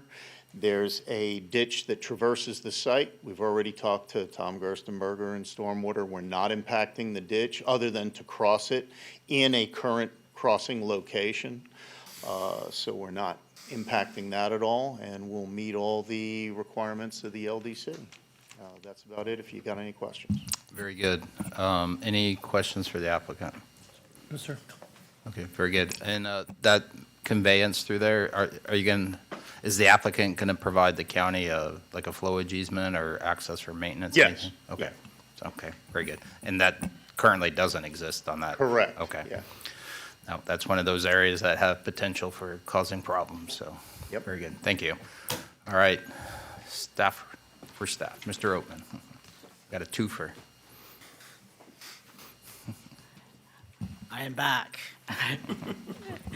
Project Z2012 is the SRP Developments LLC Palmetto Industrial Park rezone. The site is located approximately 1,200 feet east of US Highway 41 in Palmetto, north of 17th Street East, commonly known as Memphis Road, and south of 21st Street East. The request is to rezone approximately 38.32 acres from agriculture suburban A1 to a light manufacturing LM zoning district. In 1990, the Land Development Code, LDC, was designated as agricultural suburban A1 zoning district. The proposed project is designated industrial light future land use category. The parcels to the east, southeast, and southwest are within that same future land use category, IL, where parcels adjacent to the north and northwest and southwest are RES 6, residential 6, future land use category. The project is designated as an agricultural suburban A1 zoning district, as well as the parcel adjacent to the southeast. The parcel to the southwest is residential single-family 6, RSFX 6, and to the northeast is residential single-family 4.5, RSF 4.5. A planned development residential PDR multifamily zoning district is to the northwest, with a light manufacturing zoning district adjacent to the southwest and to the east. This partial boundaries lie within two right-of-ways, therefore they have two frontage setbacks and two sides. A front setback of 75 foot from the northeast frontage of 21st Street East, a front setback of 25 feet from northwest frontage of 21st Street East, and a front setback of 20 feet from southeast frontage of 17th Street East, with a front setback of 75 feet from the southwest frontage of 17th Street East. Side setbacks will be 20 feet from the eastern and the western sides of the parcel. The 75-foot front setbacks are required due to the adjacent of the single-family residential zoning districts. Minimum lot size is 10,000 square feet, where maximum non-residential floor area ratio is 0.75. The maximum building size would be 1,251,914 square feet, with an open space of 30%, a maximum height of 4 stories. 1 additional foot in height may be added for each additional foot that is added to an all required yards. Positive aspects are that the light manufacturing zoning district provides for a greater buffering and building setbacks when adjacent to single-family residential zoning. The proposed changes provides a logical expansion of the zoning districts adjacent to the subject parcel to the east and the west, which is light manufacturing as well. This is an infill site location where public facilities are in place already. The negative aspect is the adjacent residential areas could be potentially impacted by the noise, light, and the odors from the above-mentioned loud uses in the light manufactured zoning districts. Mitigating measures will be the LDC standards for the accessory and specific uses and structures, provide standards for specific uses that may have negative externalities, and have requirements for certain commercial uses next to residential uses. Mitigation measures will be administratively reviewed at the time of submittal for a final site plan. A 75-foot building setback is required by the northeast and the southwest boundary for non-residential development in the LM zoning districts adjacent to those single-family residential zoning, as well as a 30-foot landscape buffer is required at the northeast and the southwest due to the residential zoning districts adjacent to them, as well as a 20-foot adjacent to non-residential zoning and a light manufacturing. The request appears to meet the applicable policies of the Manatee County Comprehensive Plan and the Land Development Code regulations. Again, thank you for your time. Very good, thank you. Any questions for staff? No, sir. Do see Mr. Gerstenberger standing in the back of the room. Did you have anything additional? Very good, thank you. All right, we're going to go ahead and go to the public comment portion of the hearing. Is there anybody in the audience who wishes to come forward and make a comment or a statement regarding this application? Anyone at all? Okay, seeing no one come forward, we're going to close the public comment portion of the hearing and open it up to the board. Any additional information necessary? No, sir. Any questions for staff? Okay. Mr. Cavoli, do you have any closing comments or rebuttal?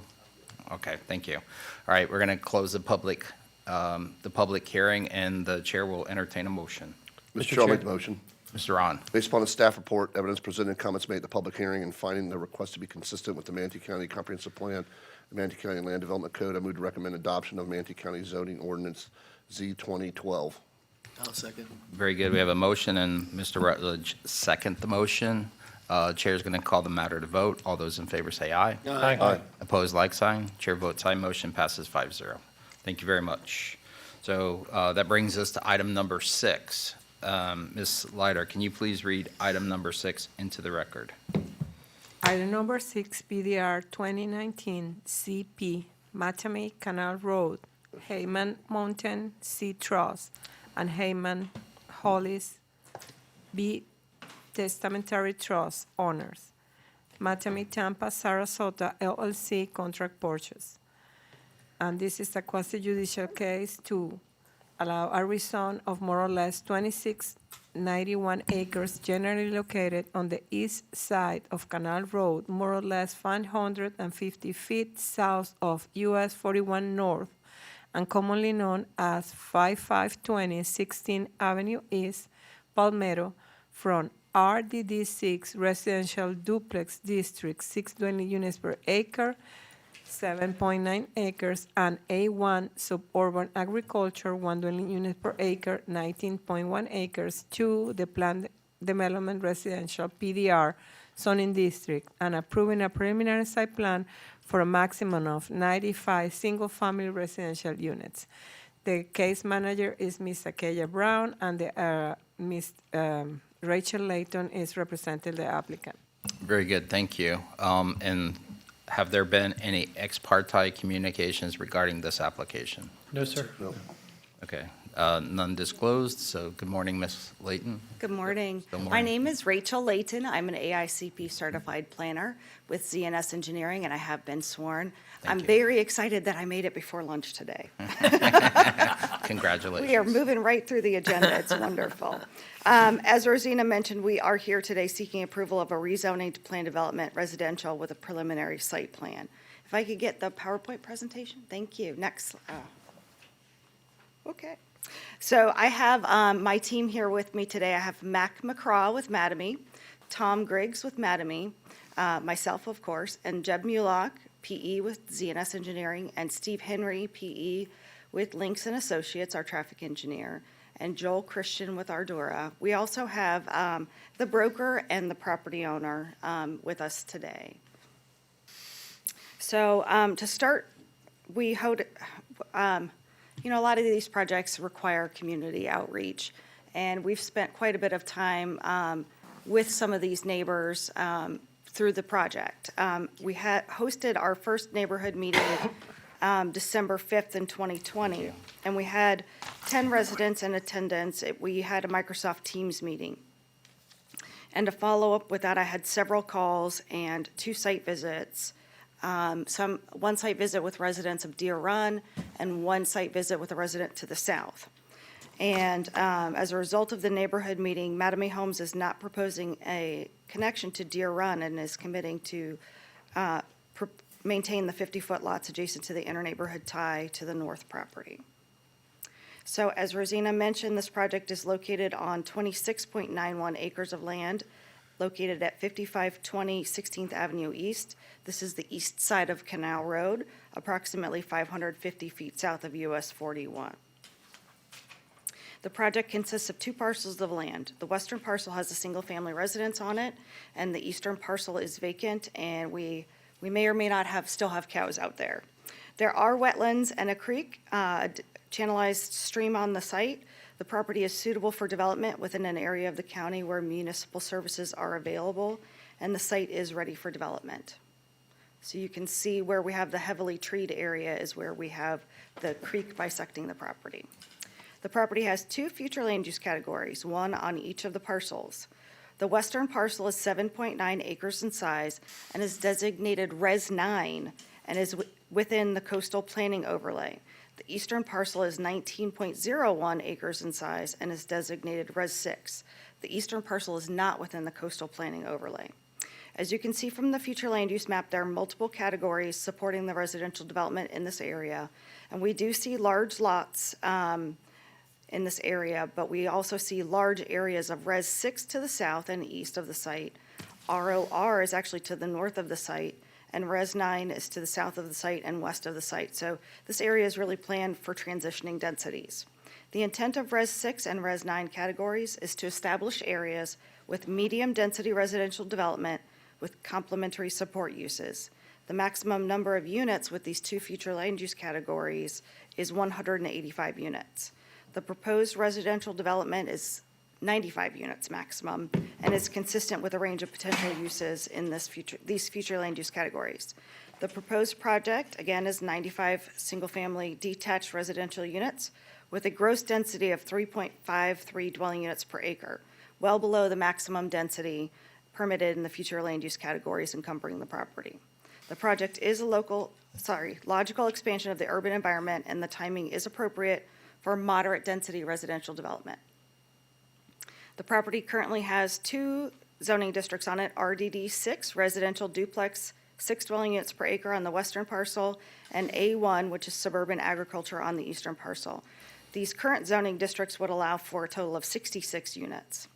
The surrounding districts include RSF 4.5, A1, RDD 6, PDR, and RSMH 4.5 and 6.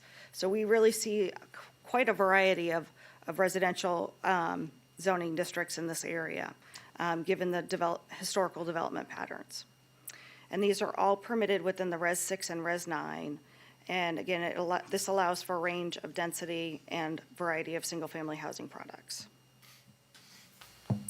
So we have some recent development in this area. A lot of it has been previously established over the last 20 to 30 years. But we have a recent development approval in the area for Surf RV Resort, which I believe is under construction now. The Tides McMullen Creek RV Park and Jackson Crossing. Jackson Crossing is to the northeast. It was the old Palmview Golf Course, and that is also under construction. Deer Run is to our northeast and sort of abutting, not very much, but to this corner. Oh, I'm going to get the pointer right. Just at the very corner of the property. It's not very wide there. So we also have Oakhurst to the south, which includes single-family homes. The trend again for this area is single-family residential, and within a mile of the site, there are over 17 residential subdivisions. Most of those are closer to the interstate. The density for the nearby projects range from 1.92 at Deer Run to 6.25 dwelling units per acre in the Coach House Mobile Home Park. The proposed project has a gross density, again, of 3.5 dwelling units per acre, and this is consistent with the comprehensive plan and the development patterns in the area. So Ardora did conduct an environmental study. The site is mostly improved pastures. There are wetlands on site totaling 1 acre, and there is a 0.38 acre stream bisecting the property. We do not propose any wetland or wetland buffer impacts. We'll include 30-foot buffers and tree preservation areas, as well as the required drainage easements. So next I have our site plan. Single-family detached residential project is designed to address comprehensive plan policy 2.9.1, strong communities, and will be in character with the surrounding developments and proposes, again, 95 units, lots with 40 and 50-foot wide lots. The proposed project is in a developing area and is logical progression of residential development. The project entrance is along Canal Road, an urban collector, according to map 5A. Future right-of-way setback of 25 feet is included in the design. So I wanted to do a little bit closer view of this. Access will include right and left turn lanes on Canal Road. The project entrance may be gated. We asked for the option to gate and have private roads, but we don't have that determination yet. We have an internal road, which consists of a 50-foot right-of-way for a 2-lane street, and sidewalks are proposed on both sides of the road due to our proximity to some of the schools. Project buffers include a 20-foot buffer along Canal Road. So we've got the 25-foot right-of-way setback and then a 20-foot buffer. And then we have 15-foot buffers along the north and east perimeters. But at the northeast corner of the site, we have a 35-foot agricultural setback And we have a tree preservation area abutting that agricultural piece of land. And to our south, we have our stormwater ponds located to buffer those larger lots to our south. We do have linear stormwater pond and the 15-foot buffer on the south. We've also committed to maintain a buffer of 50-foot wide lots adjacent to the future inter-neighborhood tie for the lots closest to Deer Run. So you can see the end of the Deer Run cul-de-sac off to the top right corner of the screen. The LDC requirement for the western parcel includes open space of 35% because it's in the coastal planning area, while 25% open space is required for the eastern parcel. So the requirement overall is 7.5 acres of open space for the site, but our design proposes 45% or 12.2 acres of the site, and we have approximately 4.5 acres of stormwater pond counted in that open space with our tree preservation and buffers. Post-development water management system must demonstrate that there's no adverse impacts off-site over the existing conditions, and we must show that we're maintaining existing drainage patterns. So Jeb can certainly answer any questions that you have regarding drainage here in a few minutes.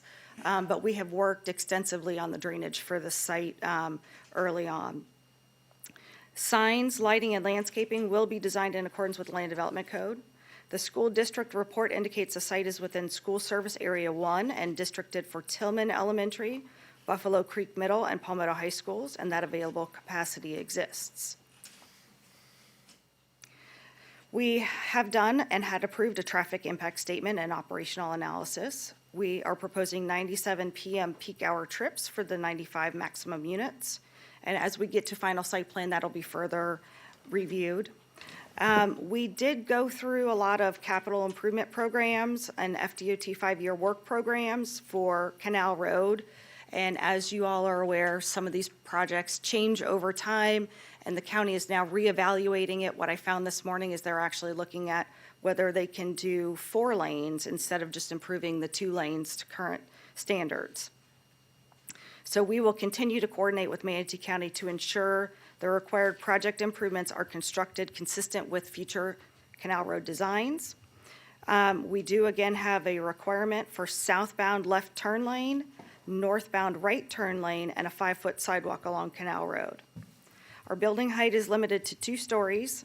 There are a few potential home styles that were envisioned, but as you know, that's not really part of our presentation. So the request is supported by the staff's report findings. We have reached out to the community on the project, and the project is designed to meet the goals, objectives, and policies of the comprehensive plan. We're in compliance with the requirements of the Land Development Code, and the project is compatible with development patterns in the area. We respectfully request Planning Commission recommend approval of the rezoning and preliminary site plan today. And while I've been sitting here, Achaia may have just passed out. We actually have worked hard enough that I think I have my very first letter of support. In your career? So I think it might be, it's 25 years in the making, right? But we have, someone has entered into the record a letter of support as long as we continue to exclude a direct connection to the nearby Deer Run community. So we really have made quite an effort, and it's been fun working with folks who are in the community and want to help me get to how do they give their support. So it's few and far between in my career, but I'm happy to answer any questions that you have today. Very good, thank you. You did call the road closest to 22nd Avenue Drive East a interconnect? Yes, what we're hoping is that at some point in the future, the parcel that's directly north and runs in a linear pattern all the way back to Palmview, we're hoping that at some point that will be developed and we can connect into their project. Okay. All right, very good. Any additional questions for the applicant? Very good, thank you. Thank you. I had one. No, it's too late. All right, go ahead. I hear that at home all the time. This is a developer that we've seen doing work in the county before, isn't it? Yes, this is my first project with Mattamy, and it's been wonderful that they've let me continue to do that much outreach with those neighbors. Yeah, okay, great, thanks. Very good, thank you. Thank you. And Chairman, if I may, just let the record reflect that, that the commission and Ms. Acevedo, the commission's clerk, has received said email Okay, from the Miller household, and said email is part of the record. very good, thank you. Good morning, Ms. Brown. Still morning.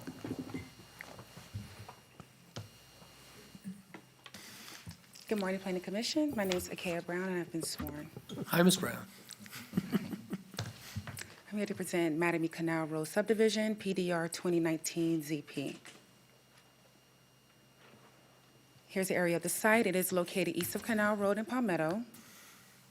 Here is the zoning map. It does have two zoning districts, as Ms. Layton had mentioned, residential duplex District 6, RDD 6, and A1, suburban agriculture. Future land use maps, it does have two future land use categories, Res 6 and Res 9. Some history, the two subject sites consist of two parcels comprised of about 26.91 acres. The westernmost tract is approximately 7.9 acres, directly adjacent to Canal Road, and the westernmost tract is located in the coastal planning area. It is zoned A1, and it consists of about 19 acres approximately. The request is to rezone both parcels to planned development residential for an approval of a preliminary site plan for 95 single-family units. Here is a preliminary site plan. I did highlight the amenity areas, and as Ms. Layton had mentioned, the larger lots proposed, the 50-foot lots, are highlighted here that are adjacent more or less to Deer Run subdivision that is northeast of the subject sites. Some site characteristics. The site is located in an area where county utilities and facilities and services are available. The character of the existing neighborhood is a mixture of low to medium density with agriculture and single-family properties. Again, the site is approximately 26 acres. The open space, the applicant has exceeded the open space by providing approximately, I'm sorry, it says 46 acres here, that is incorrect. Well, 46%, I should say, and approximately 1.67 acres of native upland preservation community area. And the site is not in a flood zone, and water and sewer is available, and there are no wetland impacts proposed.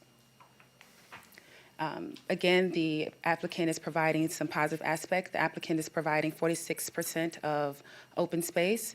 They are providing, or rather preserving, the native upland, approximately 1.767 acres. Again, the area is transitioning from agriculture uses to low and moderate density. The timing is consistent and appropriate. Again, the applicant is providing 3 amenity areas that would consist of passive activities, dog parks, and benches. There is potable water facility and available for connection, and they are providing an inter-neighborhood tie to the northeast, as discussed. Some negative aspects: the proposed lots are significantly smaller than allowed in the adjacent agricultural properties. The future residents may experience some noise impacts from the vehicles traveling along Canal Road. To the north, east, and south, the property is adjacent to A and A1 zoning districts. The residents adjacent to the western access may be impacted by lights and glare from vehicles entering and leaving the subdivision. The proposed inter-neighborhood tie to the north of the easternmost tract. Staff cannot project if the parcel would be developed residentially or commercially. For now, the proposed tie is treated as a dead-end street that exceeds the 800 feet in length. Some mitigating measures: the Canal Road is a thoroughfare road. The PSP shows a 20-foot wide roadway buffer. The applicant and the 35-foot agriculture setback is proposed along the northwest boundary adjacent to active agriculture use. The proposed lots are comparable and consistent with approved projects in the nearby area. The larger lots and retention pond proposed for the development are placed along the perimeter where larger tracts are adjacent to the subject site. The lots that are highlighted that are next to Deer Run. And staff is unable to apply per the code the second means of access because only 95 units is proposed for this project. However, if residential is proposed for the site that I'm speaking of is the northern, where the inter-neighborhood tie will connect. If it's develop residentially, then they would connect per the LDC. Sorry. So again, the request appears to be consistent with both the comprehensive plan and land development code, and staff is available for any questions. Very good, thank you. Any questions for staff? Yes, sir. All right, very good, thank you. All right, we're going to go ahead and open this up for public comment. Is there anybody in the audience who wishes to come forward and speak on this application? Anyone at all? Okay, seeing no one come forward, we're going to go ahead and close the public comment portion of the hearing, and we'll go to discussion, deliberation, anything that the commission needs to make a decision. I just think it's interesting that this developers have been able to figure out, given 40% of open space and has 15 and 20-foot buffers. Yeah, we have to limit it to this application. Oh, right. so. I just noted they did that, that's all. Yeah. Touche. All right. All right. Staff closing comments? Applicant rebuttal? Okay, I only have one item. I wanted to make note that we have no specific approvals requested with this application. And again, we appreciate and hope that you'll recommend approval. Very good, thank you. All right. With that, I'm going to close the public hearing and open it up for either discussion or consideration of a motion. Mr. Chair, Mr. DeLesline. I move to recommend adoption of Manatee County zoning ordinance number PDR 2019 ZP and approval of preliminary site plan with stipulations A1 through A7, B1 through B4, C1 through C4, and D1. Very good, we have a motion. Is there a second? Second. Mr. Smock, second. Very good, thank you. Any discussion? All right, the chair's going to call the matter to vote. All those in favor say aye. Aye. Opposed, like sign. Chair votes aye, motion passes 5-0. And with that, we're getting close to the noon hour. We're going to go ahead and break for lunch, and we're going to reconvene at 1 o'clock. So everybody, this will start again at 1 o'clock. Thank you very much. That collect. And there's no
We can go ahead and pass the shirts to everybody while we're having the media ask questions. Wes, did you have a question?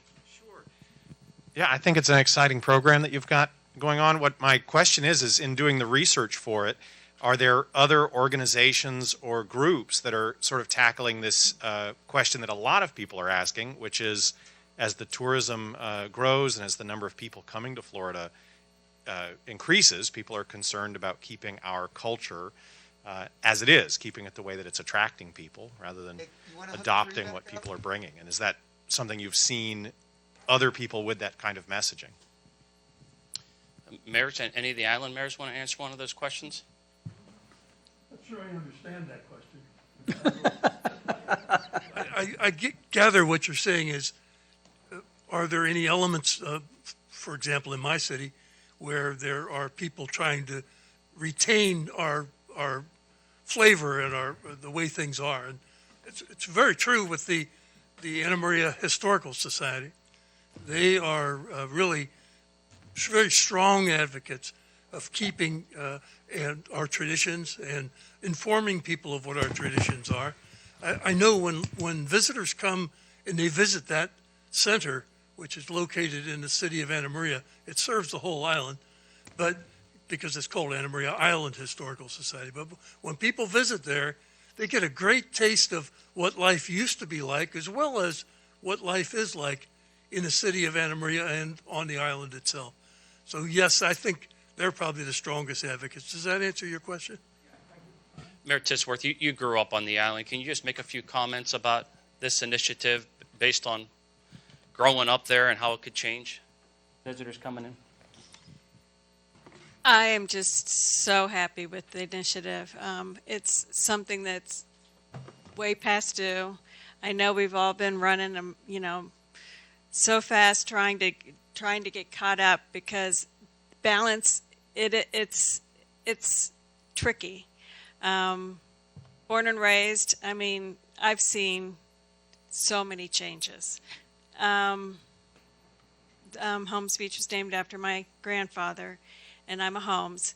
And although his vision was tourism, and our comprehensive plan was always about it's a great place to live, and and a wonderful place to visit. But I don't ever want it to get off scale to where it's even a better place to visit, because we do have our schools, we have our churches, we have our doctor's offices and our dentists, and it's really an amazing place to live. So I think what Elliot and the Bureau, his staff has done is trying to make it live it like a local. Yeah, it's wonderful. I'm also a wildlife rehabilitator, so the fact where it's trash, don't throw your fishing line in the water. It hits every single pillar, which is what they were doing, and I'm just very pleased. And I think every mayor in every city, it's our comprehensive plan is our guide. So legislation that had to be changed had to be beefed up just because of the onslaught of tourism, the onslaught of guests coming from the county. It's a tough job. You don't always, you wish everybody could see the big picture of that every mayor has to deal with. It's yes, we want every county resident to come to the beach, but can every county resident come to the beach in their car? So everything is about balance, and I think this is just another pillar that we needed in our toolbox, and I'm really grateful. Mayor Chappie, some thoughts? No, I'm really excited about this initiative. It's probably a long time overdue. Over the years, the tourism has increased so much. Our communities, all of our communities throughout the whole county. It's incredible, the diversity and the type of activities that are going on here, whether it's sports related or island beach associated type of tourism. We're really proud of it. The love it like a local really hits the nail on the head. To have that respect for not only when you're visiting our homes. This is, a lot of people don't realize this is our home as well, but we welcome visitors. we welcome the tourists that like to come here and enjoy what we get to enjoy every day, and hopefully, and in just about all the cases, appreciate what we have here and the environmental concerns, because that's taken a toll. As we increase in population for Manatee County, over 410,000 people now, and with the tremendous increase in tourism, the environmental is one of the key things that we have to preserve and protect, because it is so precious, and once it's lost, it's almost impossible to get it back. So Love It Like a Local is a great program. I'm looking forward to initiating it even more so out on the island with the local communities as partners with the rest of Manatee County. Thank you. Wes, just to answer part of your question, this really is a first of its kind. I don't think that there's any other CVBs around the state that are doing something on this level. When COVID started, many of the tourism offices did start a type of Visit Responsibly campaign that was mostly geared on, staying 6 feet apart, wearing your masks, using hand sanitizer, those types of things. But this is the first time I think that someone has really taken that and gone above and beyond and started looking at from a local perspective how we want people to treat this area when they come and visit. If that helps answer the question a little bit. Mayor Bryant, you grew up here, handful generations. Thoughts? Yeah, I was very excited when actually you and Kelly came to visit me and you were explaining about it. And I kept thinking about the nationwide campaigns that we used to have about preserving the environment, preserving, when you go to visit someplace and cleaning up after yourself, and how important it was to keep our waterways clean. And, I thought about a campaign that's at that time, and of course long gone and inappropriate this time, but the Indian with a tear running down his cheek. And I think this is something that really needs to be expanded into the local community as well, to help them recognize that they are locals and they should embrace all of that, because it's very important. We need to train our young people, and I'm hoping this expands into some type of program for the school system as well, because that's where it starts. Mayor Brown? Thank you. Now, I agree with what everybody has said, and I think one of the things that, we talk about the beach parts of it a little bit easier, but when you look at all of our cities, especially municipalities, we're all on water, and anything we do is going to affect that waterway. So it's important to make sure that we're making sure the in-town part of it's doing it, as well as our whole community, because that's important.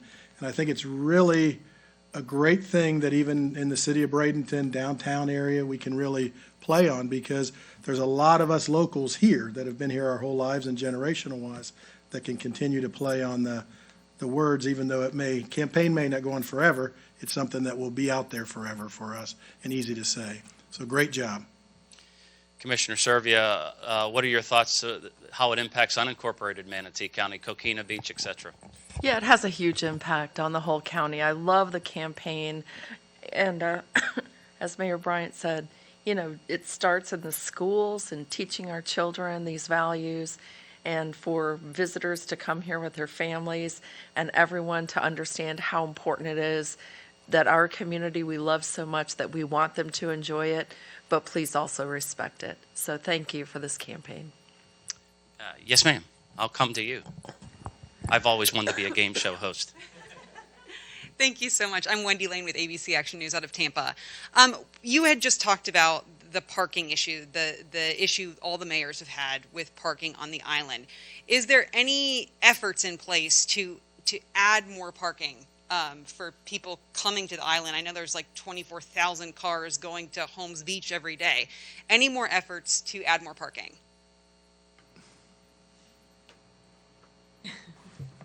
Sorry about that delay there. Get my calorie count reduced.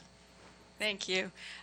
Currently, we do have a county beach in our city, as does Anna Maria and Bradenton Beach, and they all offer their own parking. And the county beach is where they have the restroom facilities, the lifeguards, refreshments. I haven't heard anything from the county yet as to if they were going to try to acquire any more additional property to increase their parking. But there is a need for it. But there's also a need to try to how to get the cars on and off because they all tend to leave at the same time. So it's a big concern. It's going to take a lot of work, and no, I haven't been approached yet on how they plan on handling that. In terms, I can only speak for Anna Maria, the city of Anna Maria. In Anna Maria, we have a project that we started about a month and a half ago, and it's in its infancy. We called it Reimagining the Pine Avenue Corridor, starting at Jenny and Janie's, which is Magnolia, all the way down Gulf Drive and down all the way to the pier. We have adequate parking in Anna Maria, but the problem is it's not always in the right location for where people want to go. So we've chartered these traffic engineers to come in and look at how can we better utilize what we've got there already? How can we make it more efficient and more accessible to people? Because we know, for example, that the Moat Marine impact is going to be there for parking. Of course, anything we put on that pier is going to have an impact on parking, whether it's a restaurant or no matter what. But we want to be able to accommodate it to make it a good experience for people, and that where they're not circling through the city looking for parking, yet where it's easily accessible. Some of the options, and it's premature to mention them, but some of the options are considering valet parking to accommodate a portion of the impact that Moat might have, for example. We need to better utilize what we've got. We have, as I said, adequate parking. If you just go out and count the spaces, there's adequate parking, but it's not easily utilized. That's what the engineer is going to bring to the party. So,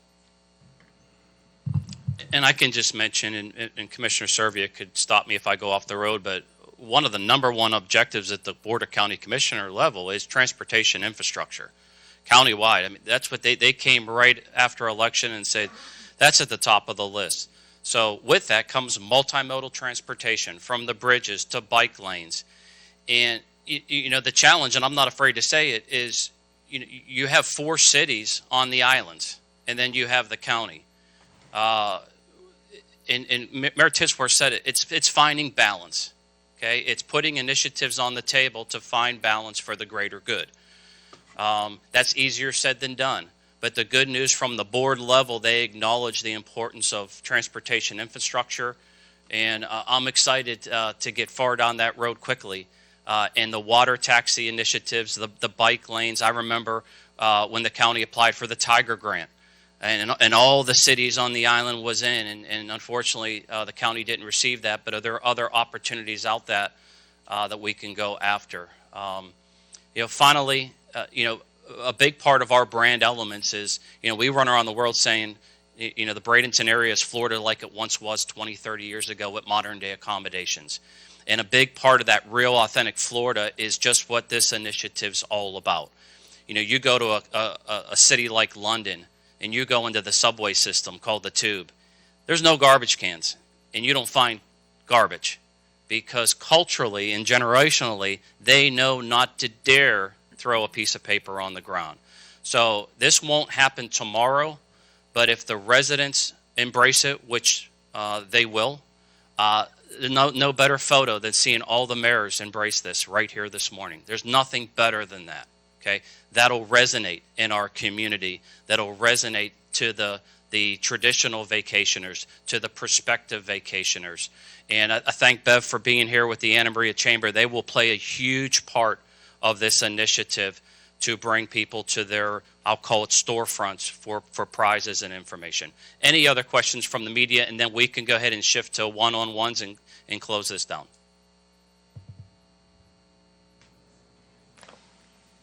It's all yours.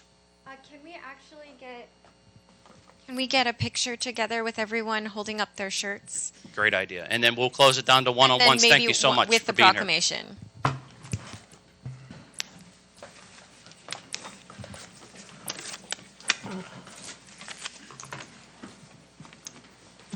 Are we doing enough? Yeah, we can do it like right, how about right here, Olin Mills again? Yeah. When did they stop doing business? Oh, you want to do that? That works too. In the audience, we also have press kits for you guys that are available. You want us to move in closer together? Yeah, I think if we can crowd in a little bit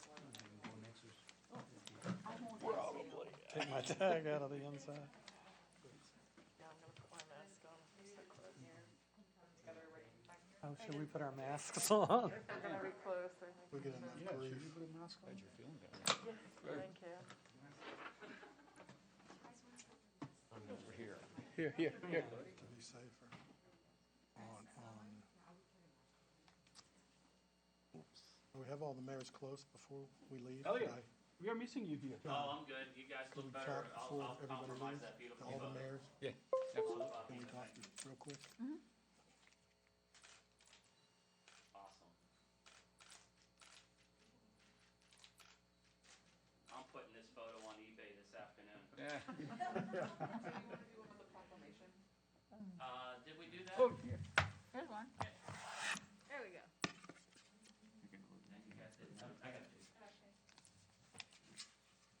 That's your proclamation, John.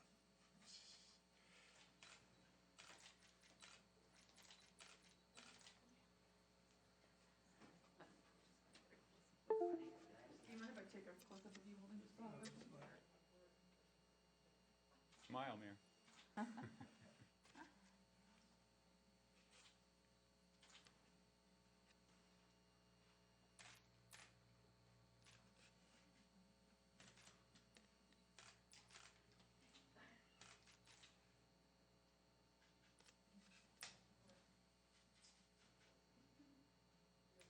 Wes likes to take photos. All right, so I don't violate y'all's union contracts. We'll get you out of here. It's lunchtime. All right. Thank you all.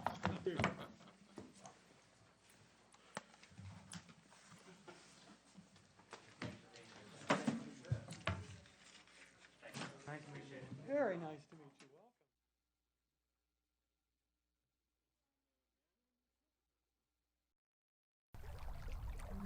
Welcome.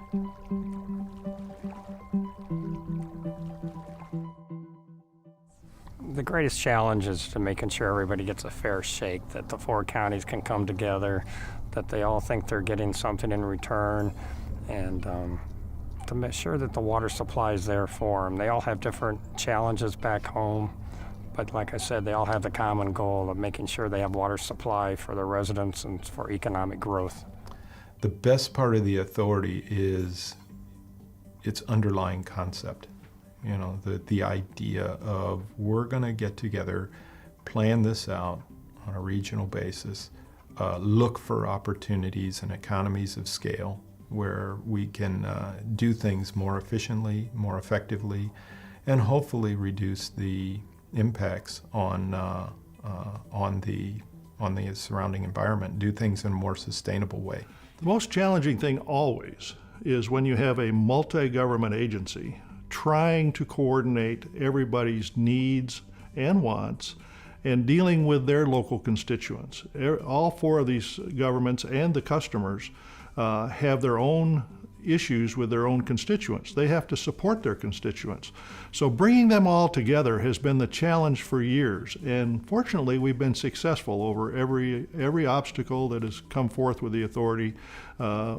People have seen the value of working regionally on water supply. Early in my tenure as executive director, that water resources, particularly in the southern part of our water management district, were strained. Groundwater resources were limited, surface water was a limited resource, and the idea of a regional approach to water supply development seemed to make a lot of sense. One night after a Swiftmud board meeting, Bruce Sampson and we were discussing things in the south part of the district, and the fact that all the activities had been that we had financed from the district took place up in the northern part of the district, and down in the southern part where Sarasota and Manatee counties, we were feeling that maybe we were a little left out on that. So maybe we ought to concentrate some kind of a project down there.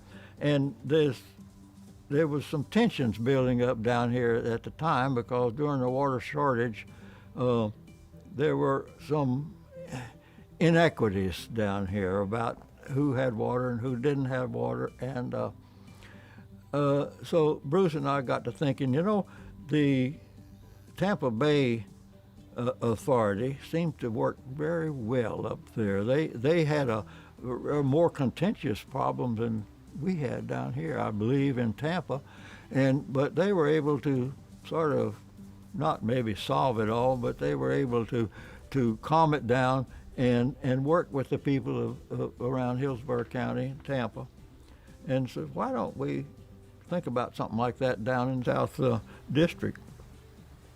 And so that was the seeds that we started thinking about. And the purposes at that time was to primarily build interconnects so that we could share our water at times that we need it. And so that was the first undertakings we had. And we were quite successful with getting a lot of these interconnects. Well, before they acquired the water plant, it was just strictly planning, and it was planning for interconnection of water supplies, which is always a good idea. No one should have only one source of water, and so it was always under the guise of emergency interconnections, so that you would always have someone you could turn to. But of course, it doesn't make sense to build a pipe, which costs, tens or hundreds of millions of dollars, and just use it in an emergency. First of all, it needs to be used all the time to stay functional. So really that idea morphed over time into having functional connections, and of course it paid off to Charlotte County really well when the hurricane hit in 2004 and knocked the water plant out. Charlotte County was supplied with water from Sarasota County. They saw an opportunity when General Development, their water supply facility on the Peace River, was in financial trouble, and saw an opportunity to possibly make that a regional water supply system, all surface water at the time, but clearly an opportunity for the district to come in and hopefully facilitate within communities within Southwest Florida to look at that as a regional source for existing and future growth of that area. That facility, even though it was in DeSoto County, was providing water down to Northport and down south in Charlotte County. So Charlotte County and felt that they should own that facility if anybody should buy it. DeSoto County says, there's no way that's going to happen. This is in our county. This is our water.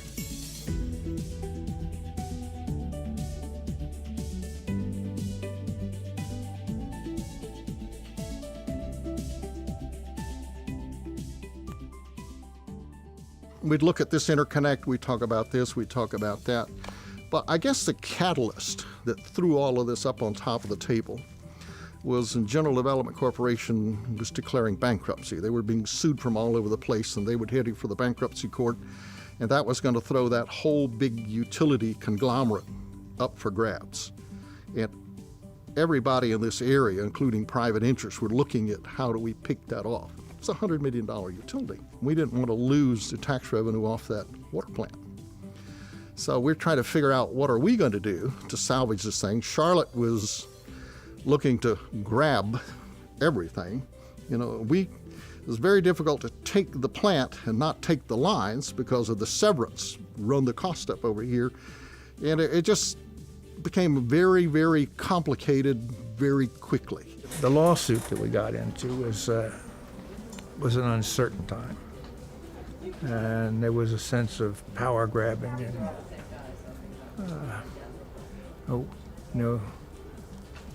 we paid the money, why don't we have the ownership?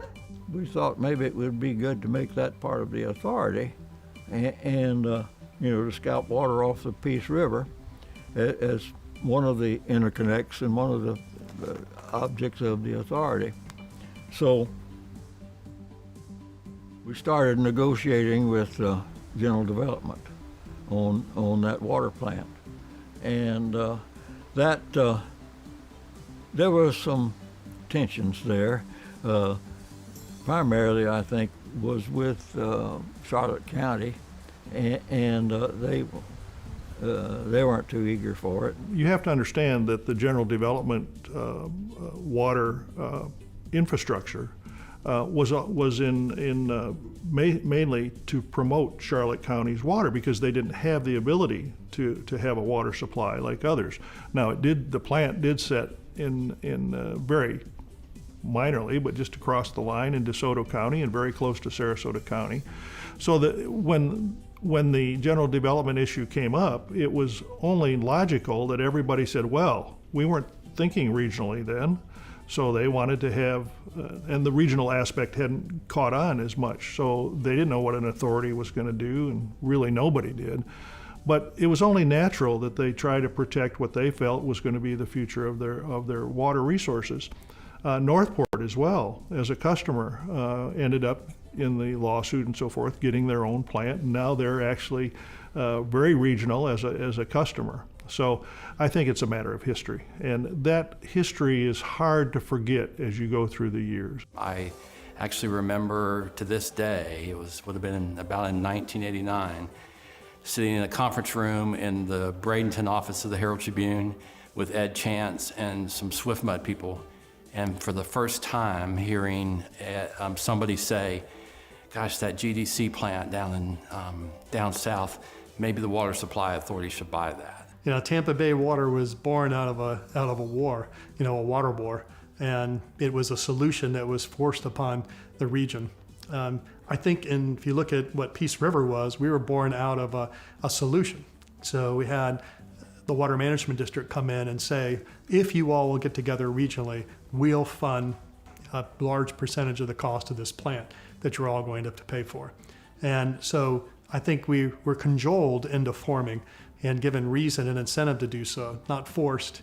Charlie Black said he'd give us $1 million to the Water Supply Authority if the Water Supply Authority would purchase it. It was a tough swallow, but they did it. That $1 million then triggered the next phase, which was to begin to talk to the governments about what kind of arrangement, water supply arrangements each government would have. So the negotiations started, which took a long time. We were proponents of buying it, and I would say we were sort of ignorant proponents because we thought we were getting more than we were getting. I think that we and a lot of those that favored doing it thought, well, we're getting the plant, and the plant processes the water, therefore we got the water. And that water isn't going to get stolen from us and go somewhere else. So there was a lot of that attitude. And I would say we shared some of that. Naturally, I think in the beginning there was a lot of suspicion between communities and utility directors, and this idea of regionalization was somewhat foreign to a lot of those folks down there. But as we began at the Water Management District to better understand the relationship between pumpage and environmental impact and impact to Charlotte Harbor, this idea of coming together and rather than everyone compete for a limited resource, rather than have everybody stick their straw in the river and try to stick their straw in the ground, that collectively coming together, both from a economical and a environmental perspective, really made a lot of sense. There were times when I've had commissioners or people just throw the books down and say, I can't do this anymore. Basically, 50 years out now, we're planned. And still planning, still in the state of planning. Planning is critical. It takes 10 years to create water infrastructure, so you have to be planning 10 years ahead. Even though we're happy today with our supply, 10 years from now, we know we're going to grow, the region's going to grow, and we're going to need additional water. So we have to be ready for that growth.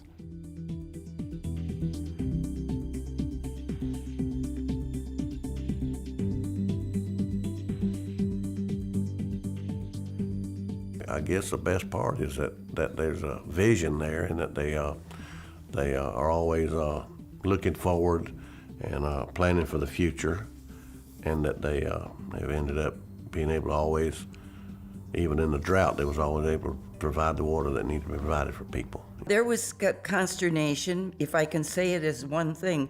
The job was to pull together 4 counties, all agree on both the purchase of the land and everything at the General Development Company. That's the political side of it, was trying to, or maybe educational side, to have these people come together. I want people to be comfortable when we'd have these meetings. I'll tell you, they were rockin' bad and tough. Oh, it was incredibly difficult. I mean, from the outset, when the Water Authority talked about buying that plant, there was resistance, pretty fierce resistance in Charlotte County. It's not always easy. As I like to say, sometimes we cuss and discuss the issues, and then we figure it out what's best for our region, and we move forward with it. And we've been able to do that most recently, of course, with the 91 rebuild, which is the original plant that was purchased by, I guess it was purchased by Charlotte County originally. And of course, it's old and it needed to be rebuilt.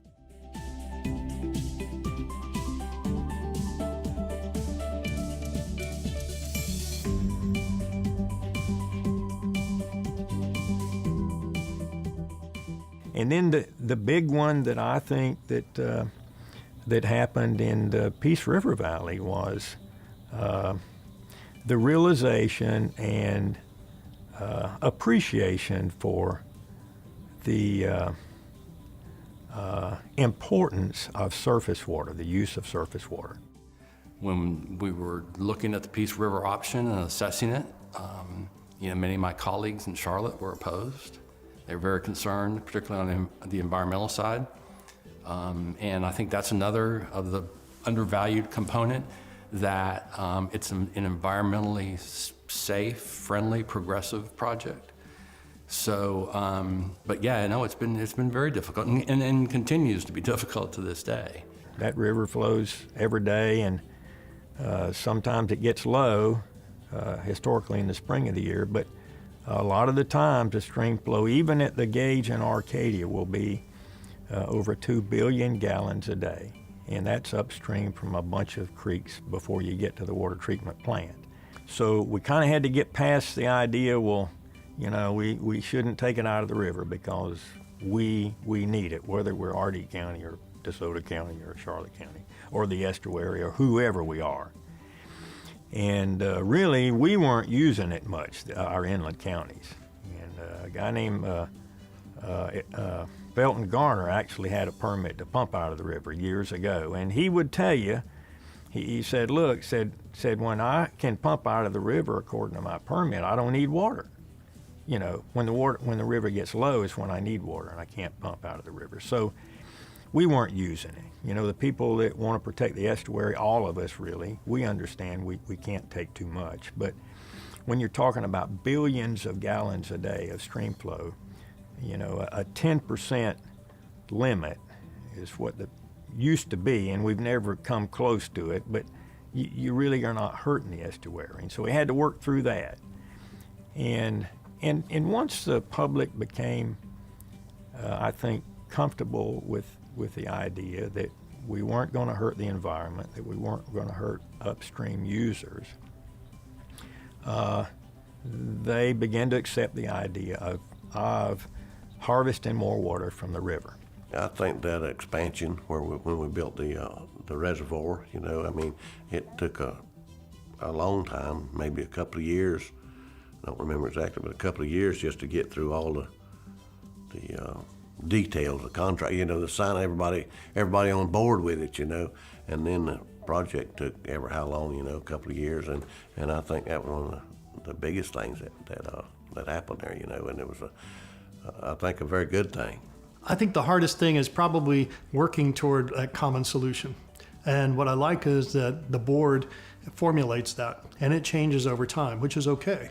as it doesn't change radically. Back when we were dealing with water shortages and drought, we were focused on building water supply, the 6 billion gallon a day reservoir to increase our ability to hold water during, taken from the wet season for the dry season.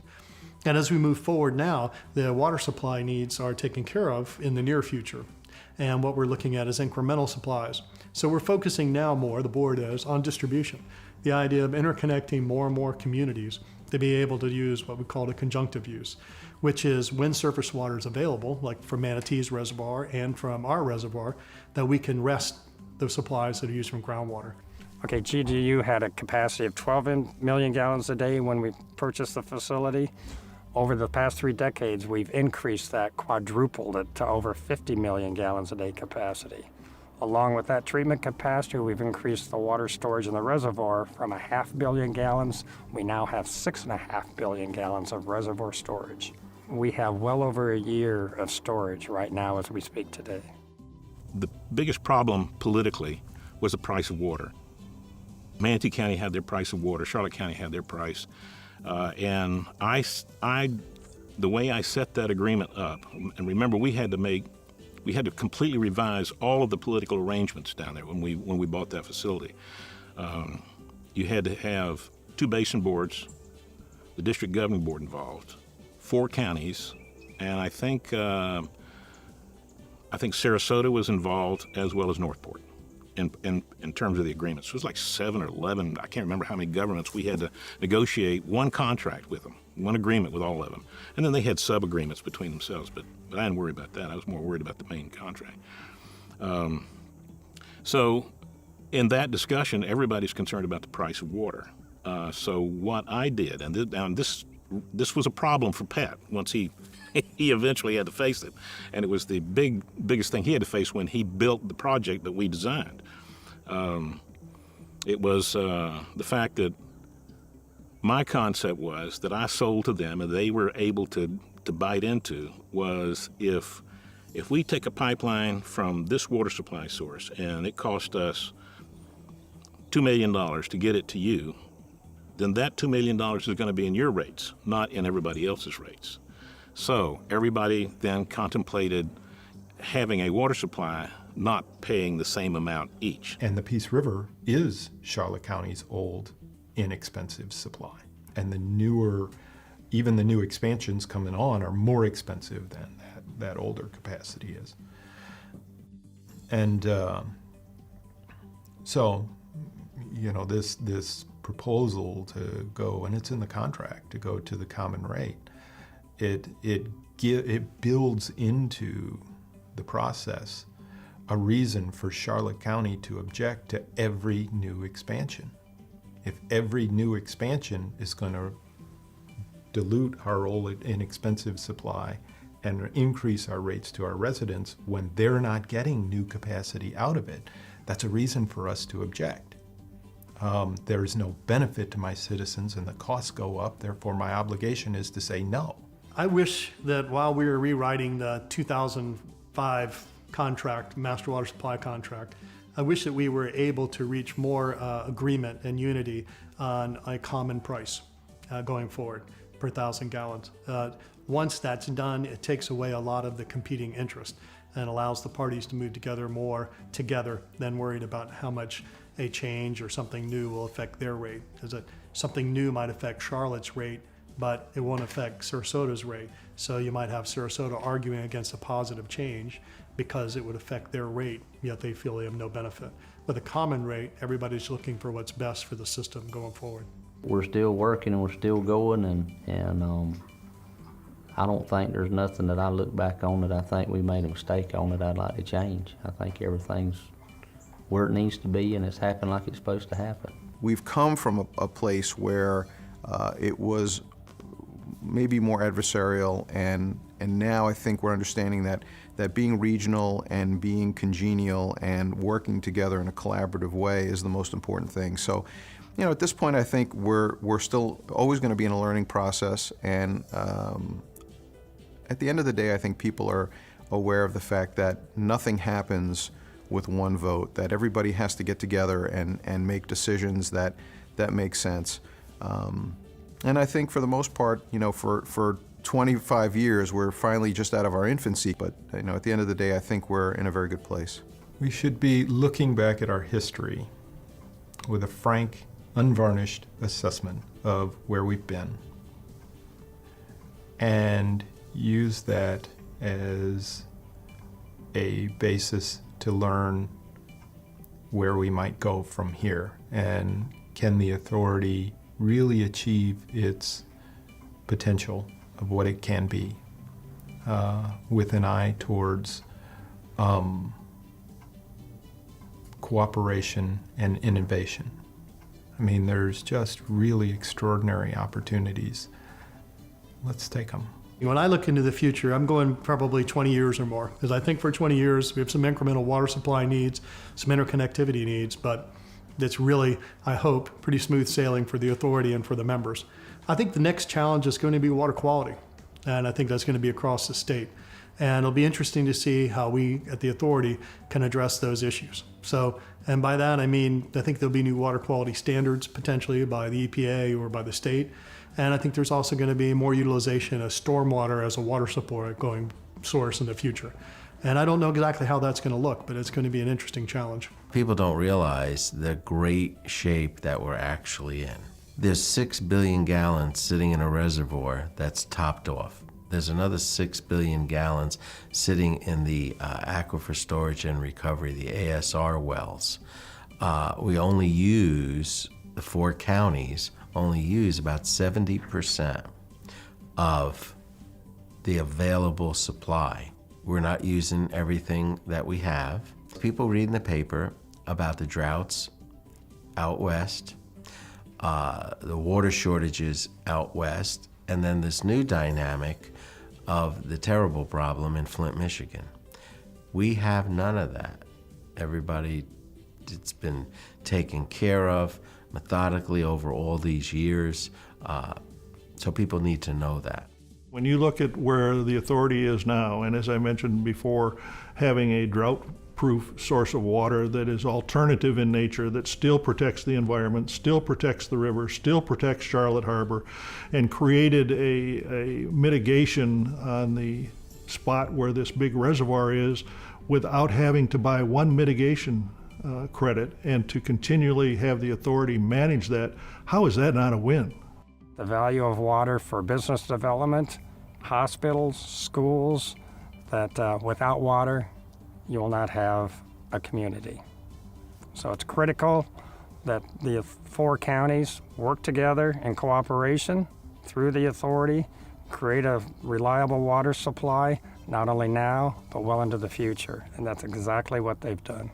What the authority is doing, the people involved, are creating a viable water supply, a quality water supply that will be there for generations, for our kids' kids, and their kids.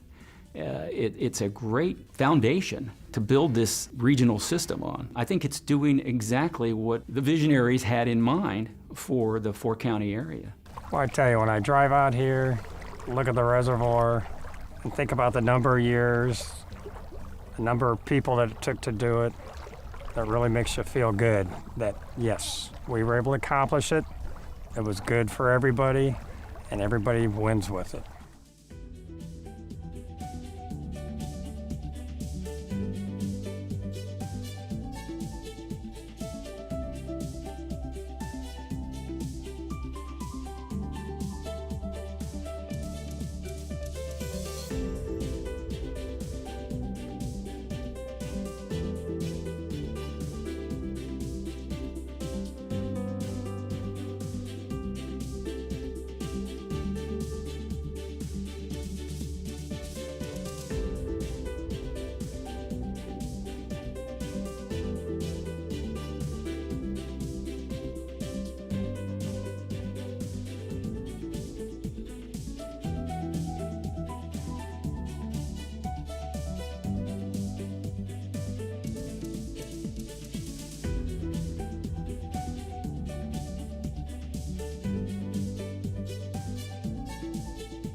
Hand washing is one of the most important ways you can keep from getting sick and spreading germs to others. Dirty hands spread disease. This hand washing demonstration will show you how hand washing can get rid of germs and chemicals that get on our hands every day. This gel is like the germs and chemicals that we get from things we touch throughout the day, like our toys and pets. If we then rub our eyes, nose, or mouth, or pick up something to eat, the germs or chemicals can get into our bodies and make us sick. Studies have shown that people touch their eyes, nose, and mouth about 25 times every hour without even realizing it. To get rid of these germs and chemicals, CDC recommends you follow these easy steps every time you wash your hands. Wet, lather, scrub, rinse, and dry. We're going to show you the right way to do each step. First, wet your hands with clean running water. Turn off the tap and apply soap. Then, lather your hands by rubbing them together with the soap. Be sure to lather the backs of your hands, between your fingers, and under your nails. Scrub your hands for at least 20 seconds. If you don't have a clock nearby, keep scrubbing until you've sung the happy birthday song twice. Rinse your hands well under clean running water. Dry your hands using a clean towel, electric hand dryer, or air dry them. Washing your hands using the steps we just demonstrated is very important to get hands completely clean. Let's see how well we got rid of the germs and chemicals. Great! No more germs and chemicals. Why is this so important? Germs and chemicals from unwashed hands can get into our foods and drinks when they're being prepared or when we're eating or drinking them, which can make us sick. Also, germs and chemicals from unwashed hands can be transferred to other objects like cell phones, tabletops, or toys, and then transferred to other people's hands. That's why it's so important to wash your hands following these steps. Wet, lather, scrub, rinse, and dry, so you can stay healthy and help keep those around you healthy. For more information, visit cdc.gov/handwashing.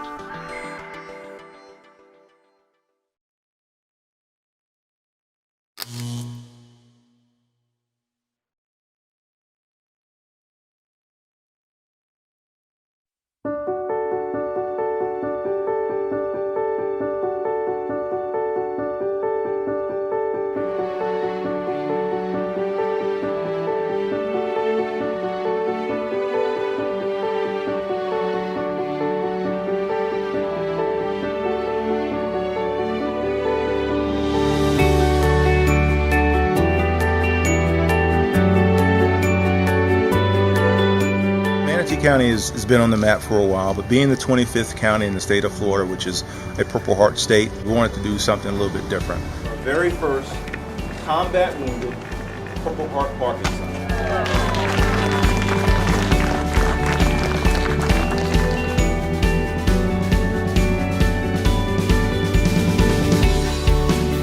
Today we've actually marked a formal way of saying thank you to those veterans who have been awarded the Purple Heart. We're going to have 53 of these signs at all the parks, constitutional offices, libraries, and the public accessible buildings. I mean, it's going to be there every single day that a person walks through that door is reminded of all these sacrifices the men and women have had.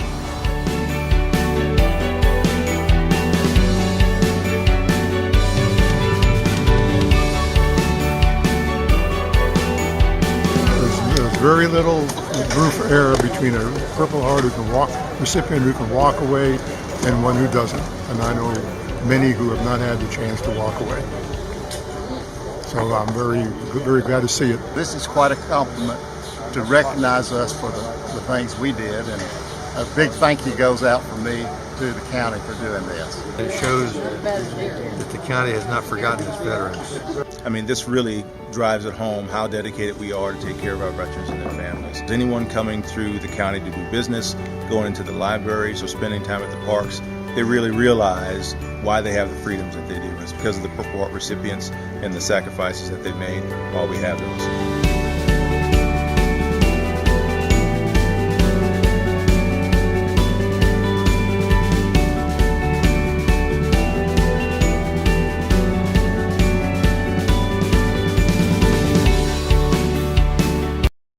know that we're asking Americans to do a lot right now.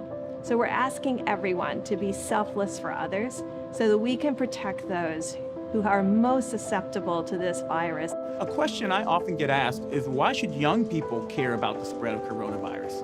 Well, we know that people with underlying medical conditions over the age of 60 are at highest risk, but they've got to get it from somebody. Social distancing is really physical separation of people. It's what we refer to when we ask people to stay at least 6 feet apart. Not going to bars, not going to restaurants, not going to theaters where there are a lot of people. It all just means physical separation so that you have a space between you and others who might actually be infected or infect you. We all have a role to play in preventing person-to-person spread of this disease, which can be deadly for vulnerable groups. For more information on how you can social distance, please go to coronavirus.gov.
Stop the spread of germs and help prevent the spread of respiratory diseases like COVID-19.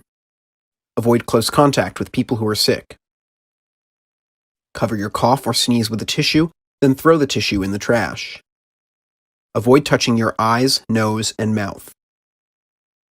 Clean and disinfect frequently touched objects and surfaces. Stay home when you are sick, except to get medical care. Wash your hands often with soap and water for at least 20 seconds. Visit cdc.gov/COVID-19 to find the latest safety and prevention information.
right, thank you. We're going to go ahead and call the meeting back to order.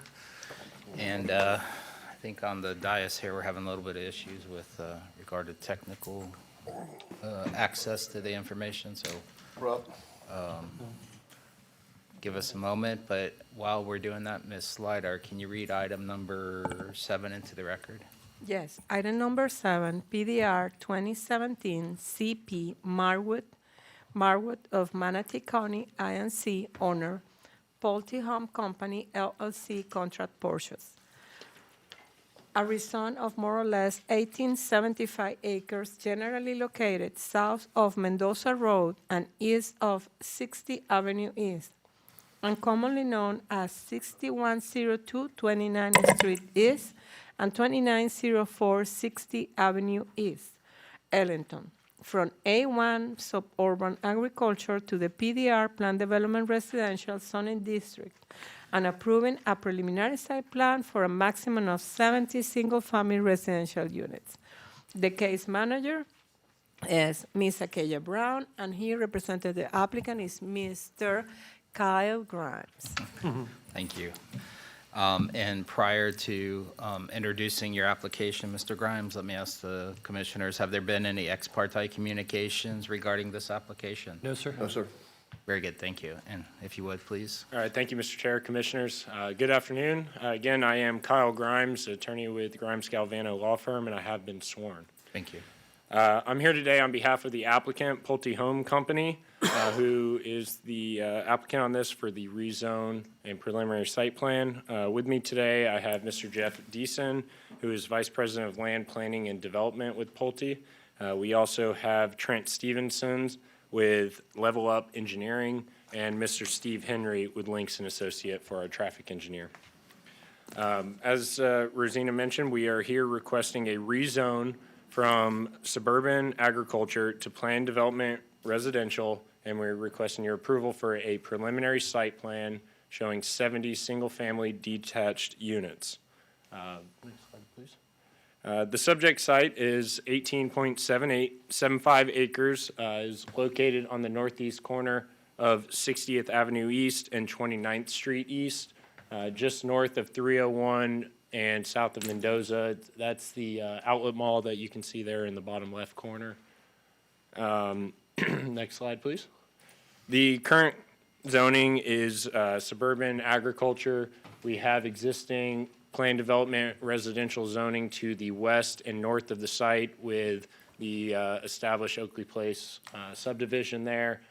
There is some additional A1 zoning to the east with single-family residential units.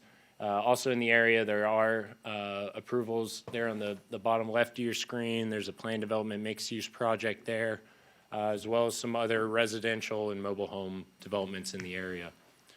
Next slide, please. The property is located within the Res 6 future land use category, which will allow a maximum density of up to 6 units per acre, although with this project, we are only requesting 2.73 units to the acre. Actually, you can, yeah, that's fine. So this future land use category has been on this site since the adoption of the comprehensive plan. So the county has always envisioned medium density residential in this area. And as you see in the earlier slide, there's quite a bit of residential development that has occurred over the past 20 plus years in this area. And there's also a lot of commercial in the area, a little closer to 301. The proposed development is compatible with the adjacent residential developments that have been established in the area. Next slide. Thank you. And so with this application, we do have a preliminary site plan for 70 single-family units, detached units. We are showing one primary vehicular and pedestrian access to 29th Street East at the southern end of the property, which is on the left side of the screen.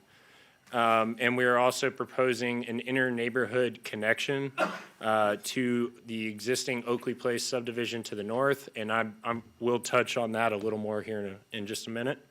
And we also have a potential neighborhood access to the east in the event the lands adjacent are ever developed, although I'm not aware of any plans for that.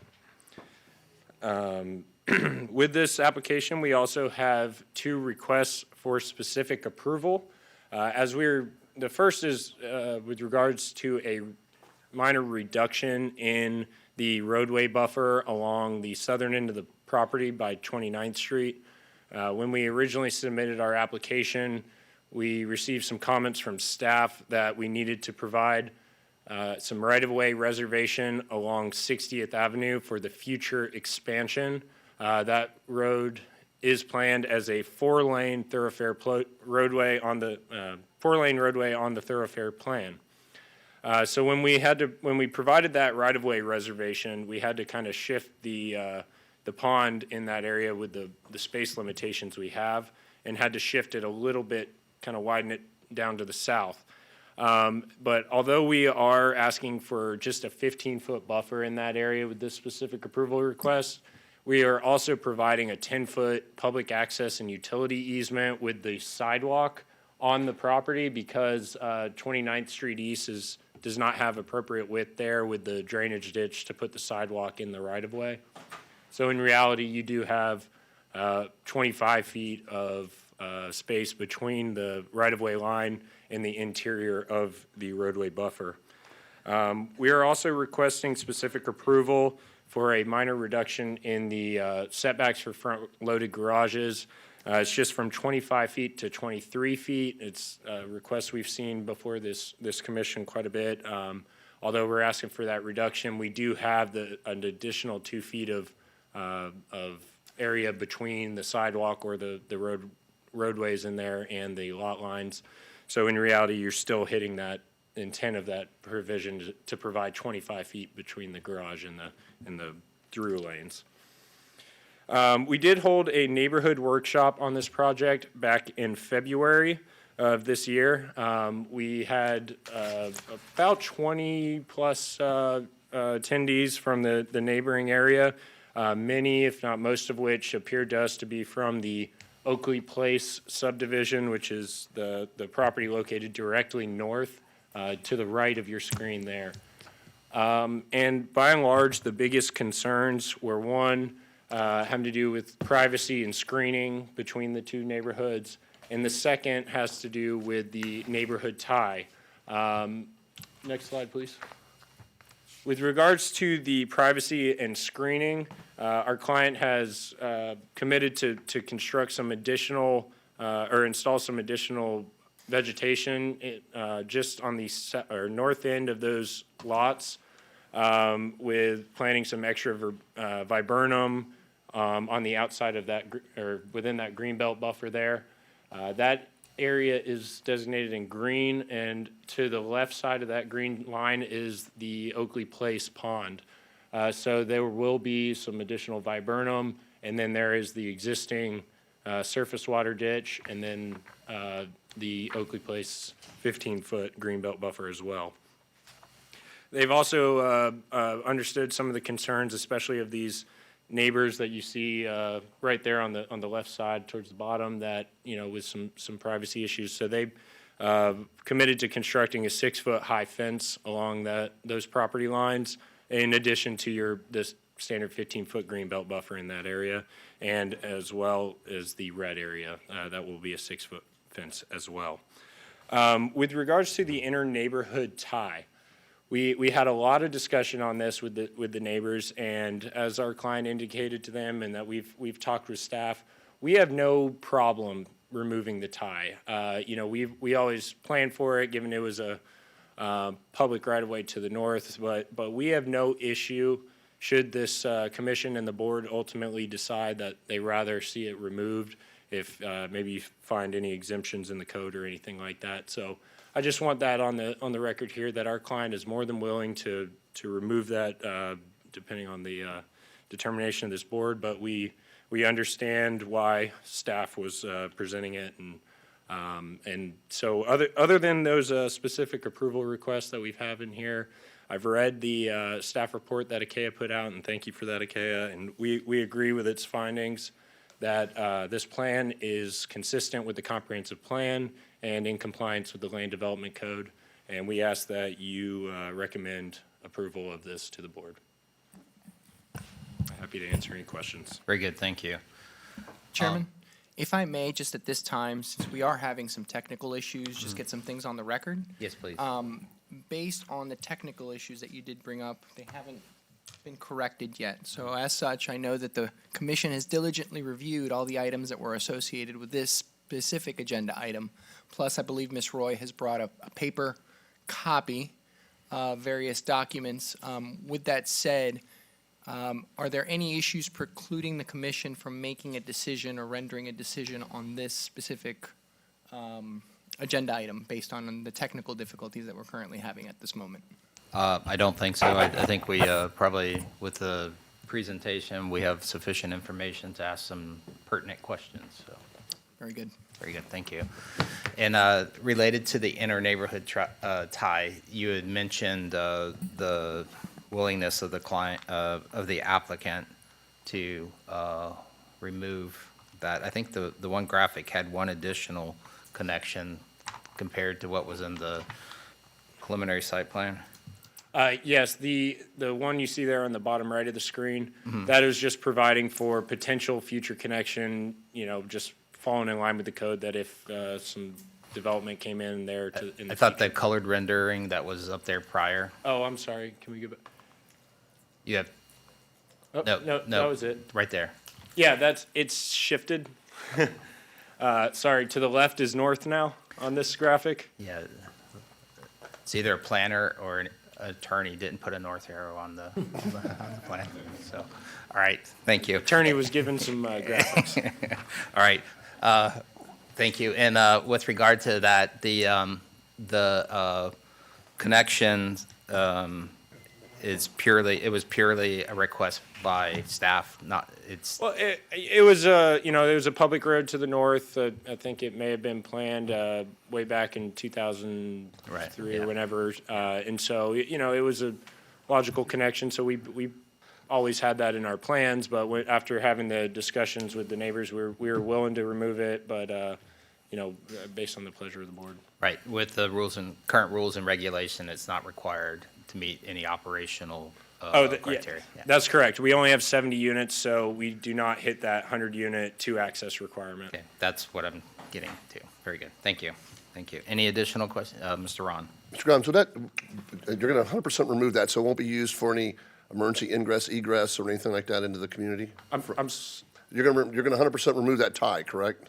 If that's the pleasure of the board, we can remove that tie, and what we would do is between now and the board, just modify the plan slightly to show that the road's stopping short of it and the buffer continuing.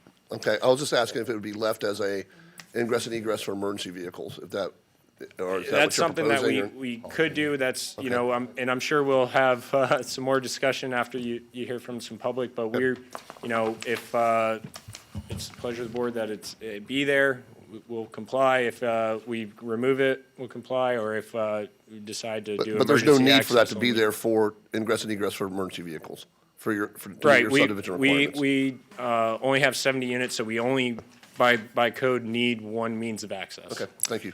And Chairman, I do want to ask one thing or clarify one thing for the commission too. So what is being proposed here does not propose an elimination of this tie. And I know staff will probably go into that and elaborate a little bit more as far as what's been proposed and what's in the application right now. What I think I've heard the applicant indicate is that if there is a direction or they're willing to, I think, proffer alternatives, but that isn't, those alternatives have not yet been proposed or proffered per the applicant. So I want to make sure that is clear on the record. Very good. Thank you. Thank you. Yes, and also, if at some point the board instructed them to remove this tie, they need a specific approval, because the tie is in one of the requirements of PDR. We need to work and figure out how we're going to handle that, but they are right now in compliance with all the regulations that we have in the Land Development Code. Okay. Very good. Thank you. All right. Anything further for the applicant? No, sir. Very good. Thank you very much. Thank you, Mr. Chair. All right. We're going to go ahead and go to staff presentation. Ms. Brown.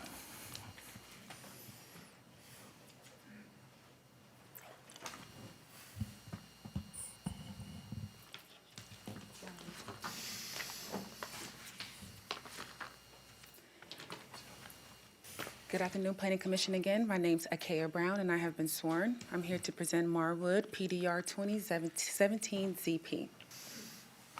Here's the area of the site. It is north of 29th Street East and east of 60th Avenue East. Some history about the parcel. In 2006, the former applicant submitted a PDR application 0624ZP for a rezone from A1 to Planned Development Residential with the preliminary site plan then for 73 single-family units. The application was later withdrawn. Since the application was never brought before the board, the subject property remained A1. The request today is to rezone from A1 to PDR with a preliminary site plan for approximately 70 units. Here is the future land use map. As Kyle had mentioned, it is in the Res 6 future land use category.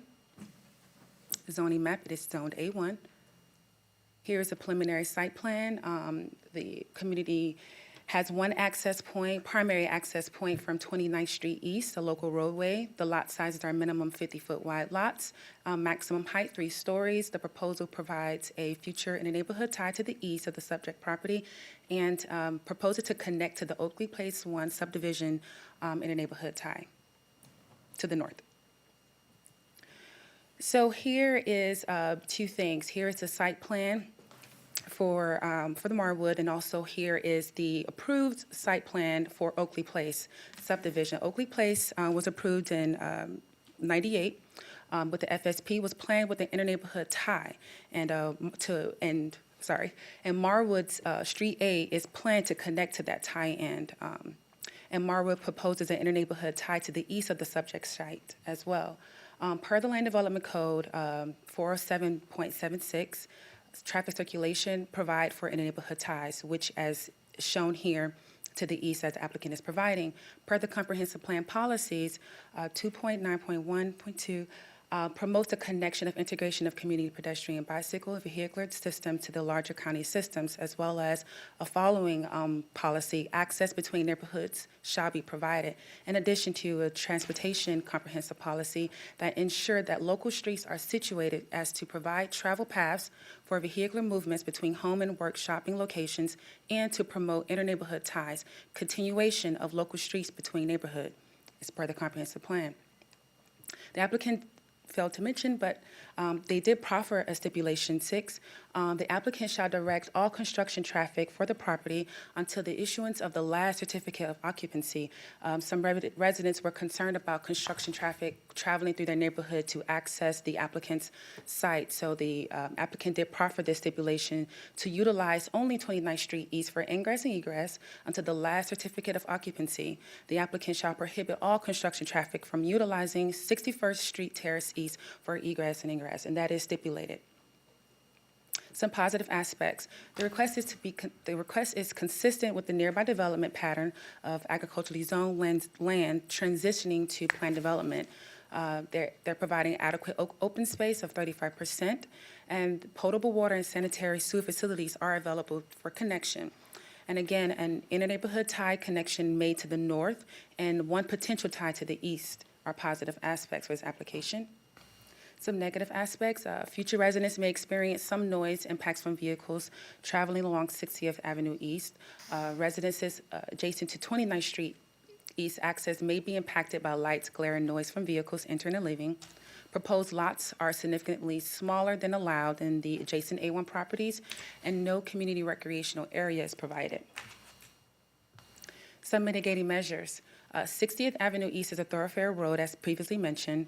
The PSP shows a 20-foot wide roadway buffer from the future right-of-way setback line.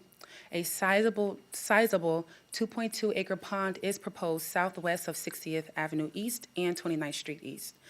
Coupled with landscaping requirements and stormwater facilities located closer to 60th Avenue East could alleviate some noise and visual impacts.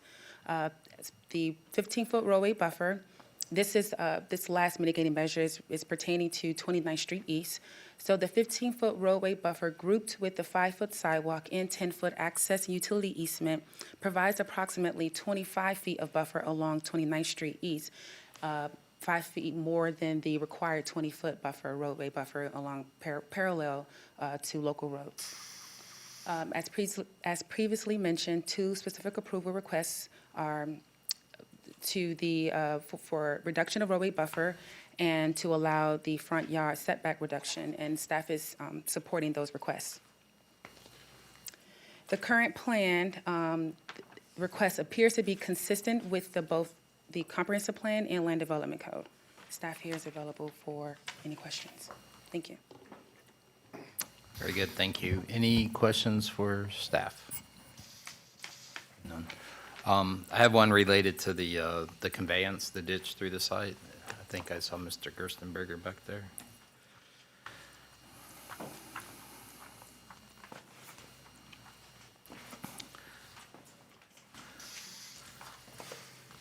Mr. Gerstenberger, normally I would look in the staff report to see if there was anything related to concerns regarding a conveyance through a site like that. Is that an area that has significant flow through it and something that is of concern related to just the general basin for this area?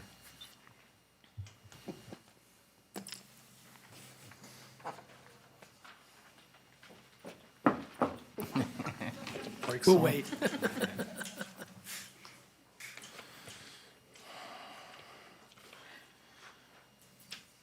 Let's refer to that one instead.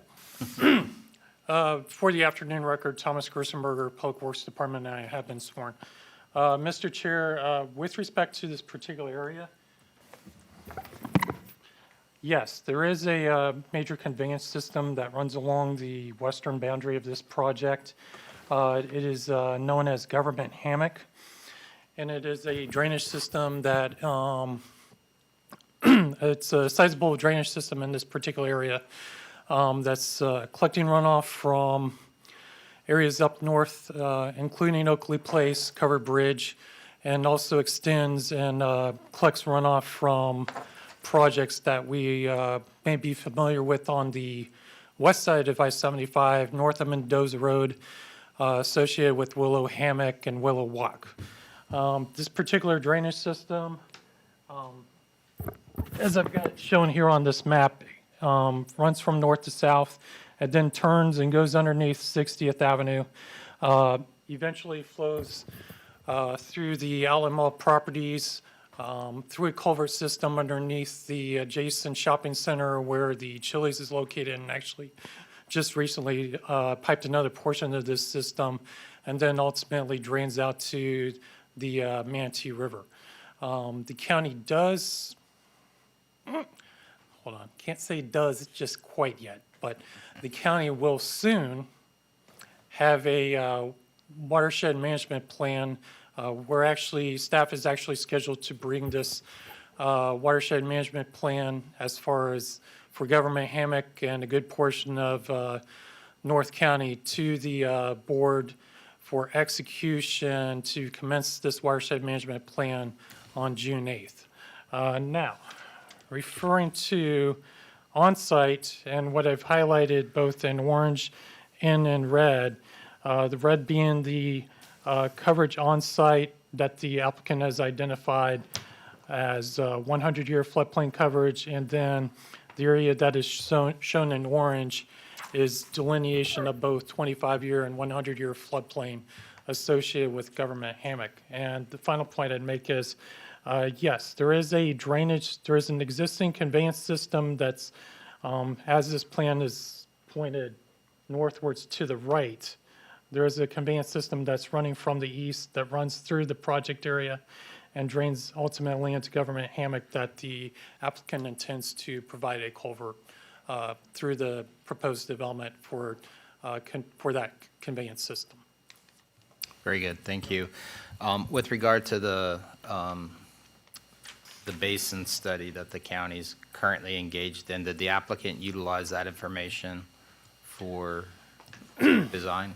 The watershed management plan has, Mr. Chair, the watershed management plan hasn't even begun yet, Okay. unfortunately. So they were utilizing Yes, archaic and outdated 1998 25-year floodplain study of this particular area and information that is has been identified. Let me pull.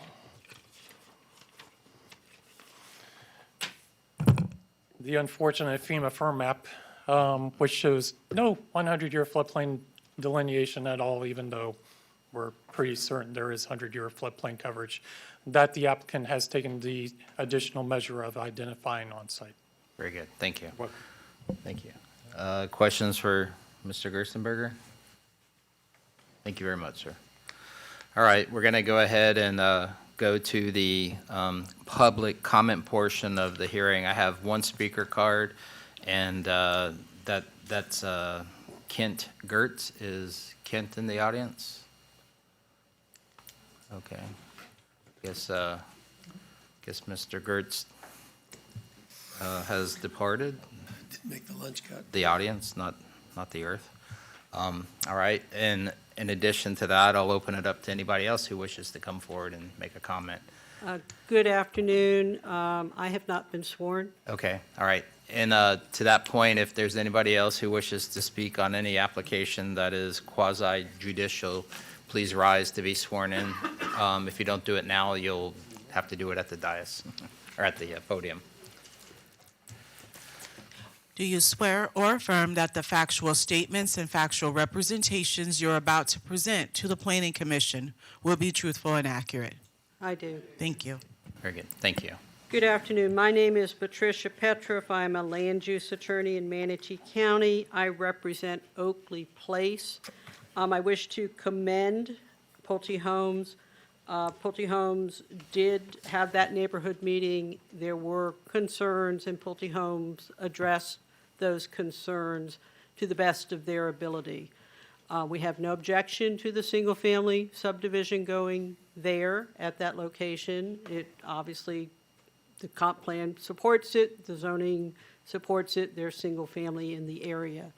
The issue for my client in the homeowner association is the inter-neighborhood tie. When that inter-neighborhood tie was first approved, this property that Pulte is now developing was supposed to be phase 2 of its development. An inter-neighborhood tie made sense at the time to connect phase 1 and phase 2. A long time has passed. I think Ms. Brown indicated that there was an application in 2006 to do the phase 2, the PDR, and that was withdrawn, and that was because of the Great Recession that some of you may remember that occurred at that time. So my client's subdivision has developed over time. It's a lovely development. It's a safe place for people to walk and for children and what have you. And since you have technical difficulties, I pulled things out of my Xeroxing. So if you look at let's find the site plan. If you look at the site plan, you will see that Road A is a straight road. It connects to the inter-neighborhood tie. All through the Oakley Place project, it's pretty straight too. So that will become more or less a speedway through both neighborhoods.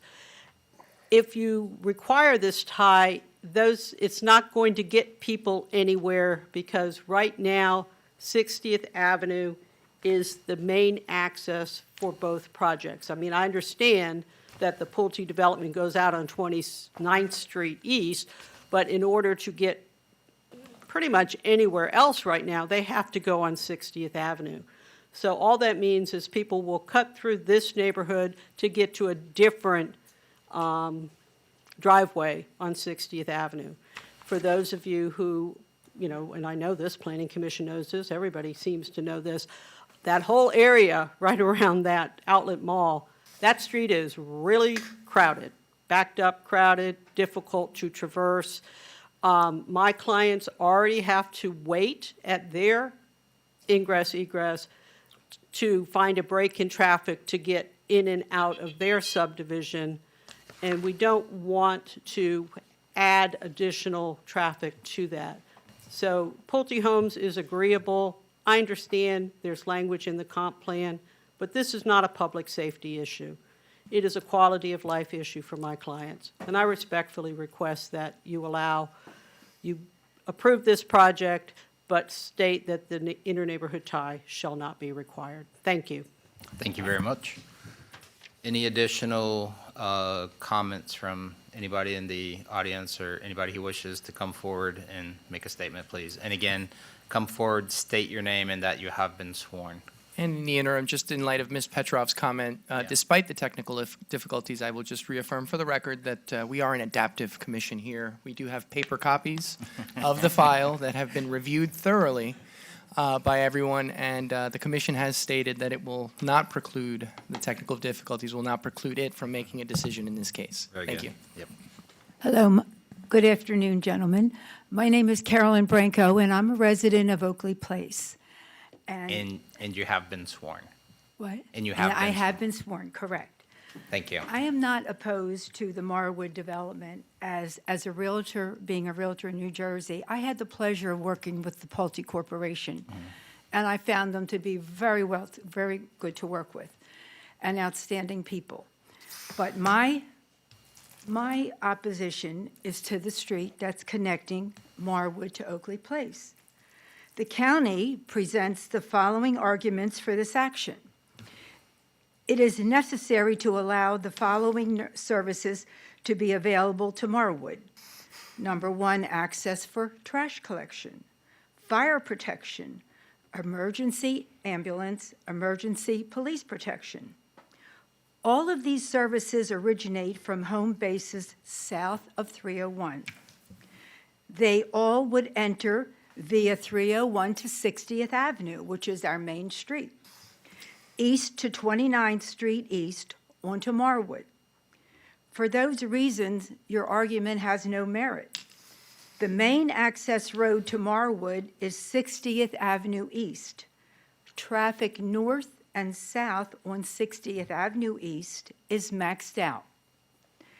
Another reason for the opposition is that the residents from Bougainvillea Place and Marwood would use the new connection on Oakley Place between the developments to avoid heavy traffic northbound on 60th Avenue East to Mendoza Road.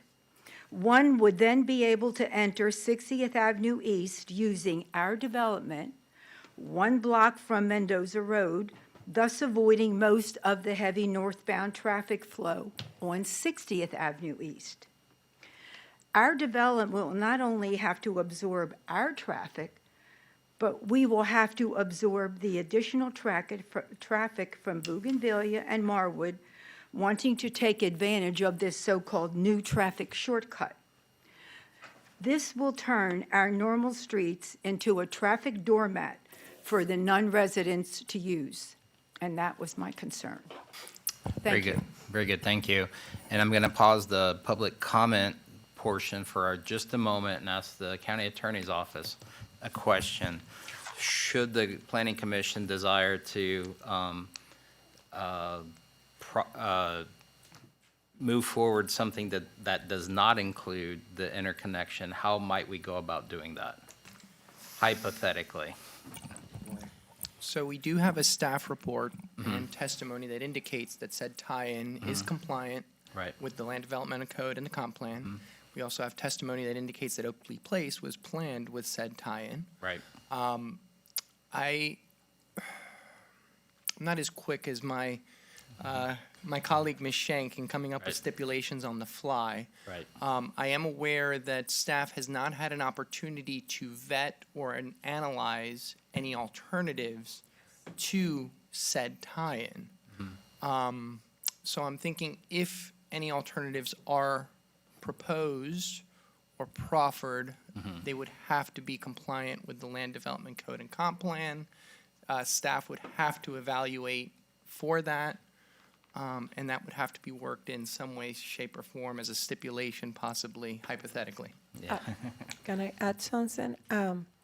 The procedure is that this is a requirement of the Land Development Code, and in the case that the board decide that it's not okay to provide this tie, the applicant has to have a specific approval substantiating the findings why it's not convenient to have this tie. Okay. Because this Oakwood Place is developed with public streets.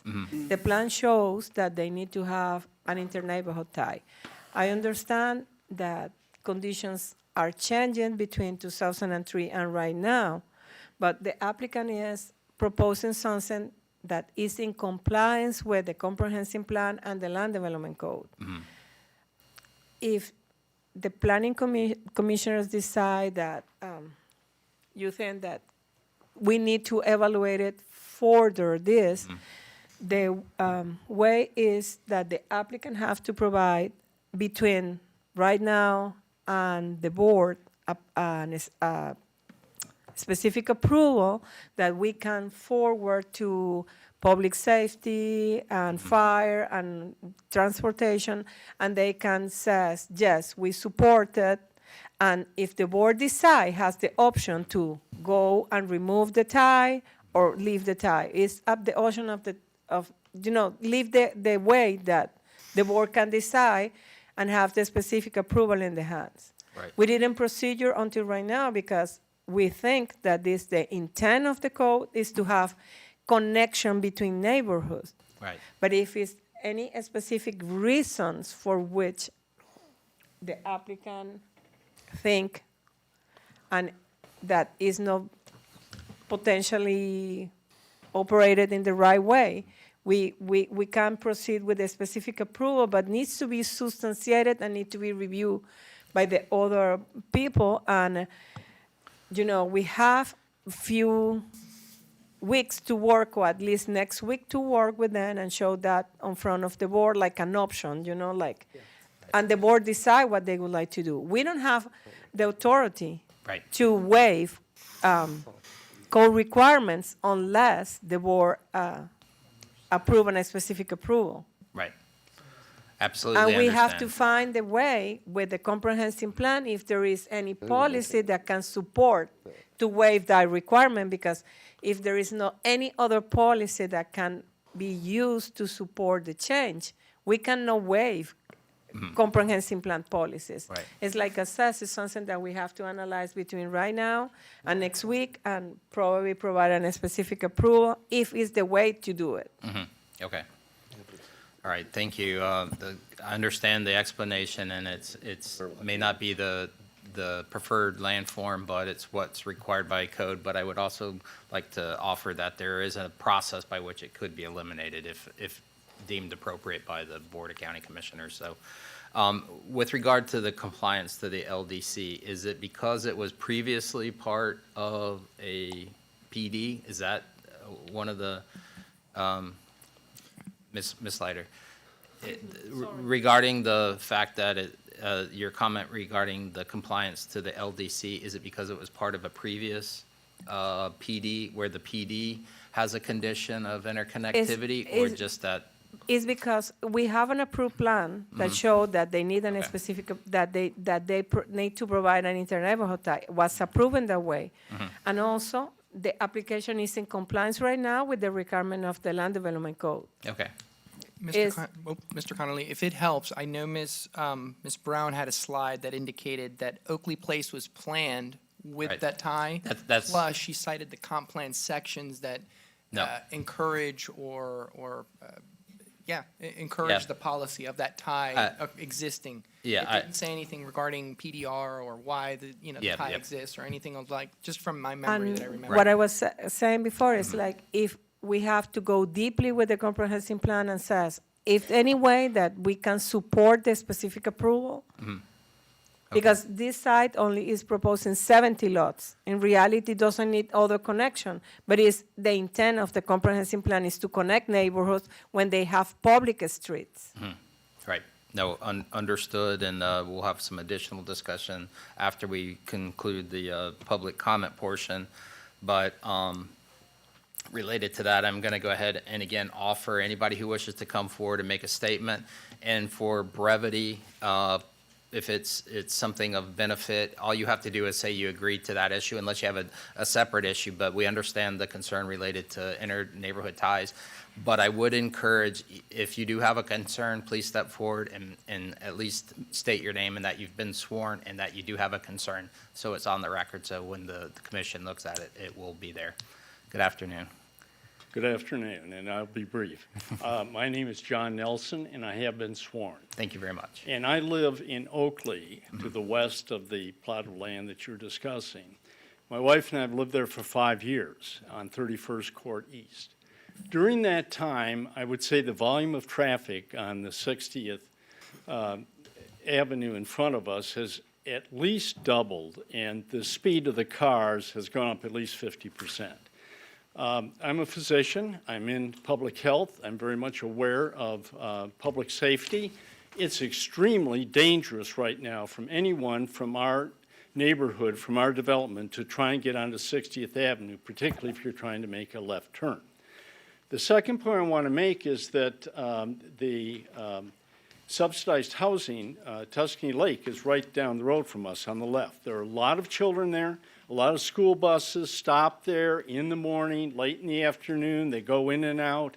And there's clearly a danger to the children from the increased traffic and the increased speed on 60th, okay? And the third thing is a quality of life issue. That plot of land that they're discussing now is the last wildlife refuge in our neighborhood. And we have lots of animals in and out of our backyards. That's the only place where they feel safe, is in that wooded area there. And I've not heard anyone from Pulte address what they plan to do about that, because it's a gorgeous piece of undisturbed virgin land that you're going to lose if you go in there and put in 70 homes, which are going to be on much smaller lots than any of the surrounding areas. Thank you. Thank you. All right, again, I'll offer anybody else who wishes to come forward and make a comment, please do. And again, state your name and that you have been sworn. Same thing. Good afternoon. My name's Mark Jones, and I have been sworn. Thank you. I also live in Oakley. I am a new resident of Florida. I just bought my property in October.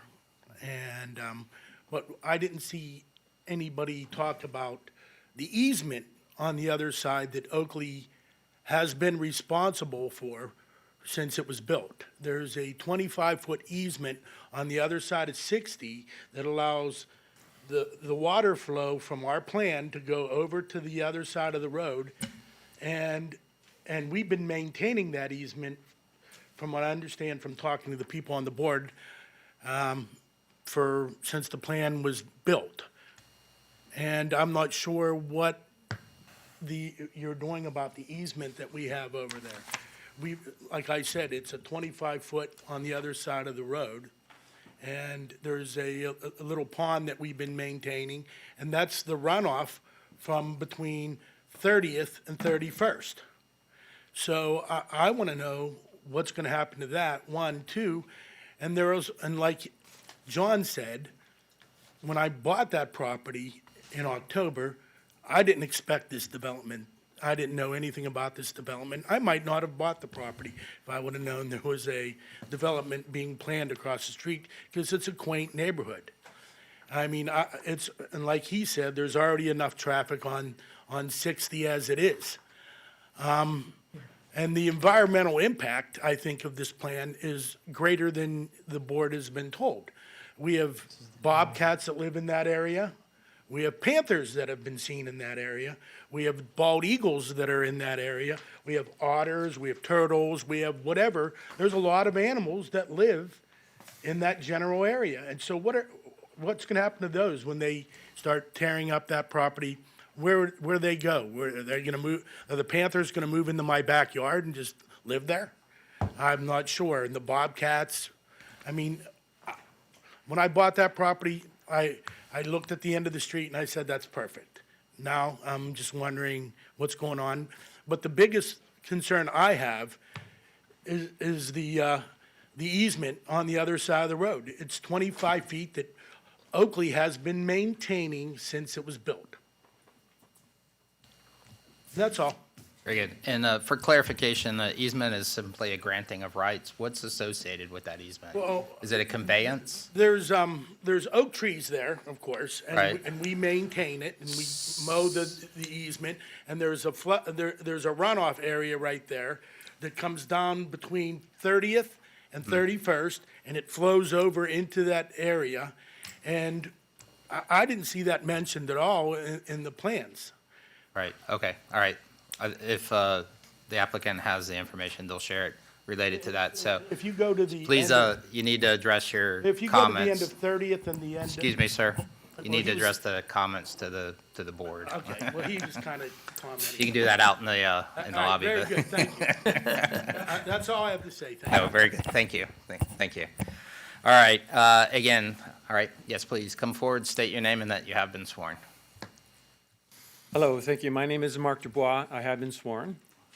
I live at 3307 61st Terrace East in Oakley Place. I live at the lot closest to the property line between Oakley Place and the Marwood development. I am the original owner of that property. I have lived at this address since 2004. That's 17 years.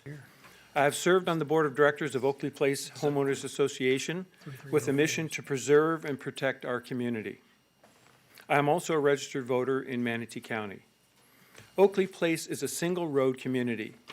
The dead end on 61st Terrace East was a major consideration when I bought that lot and I built my home. 17 years ago, the land that is now the Marwood development was supposed to be Phase 2 of the Oakley development. That did not happen. 17 years later, the Marwood development is a different builder altogether.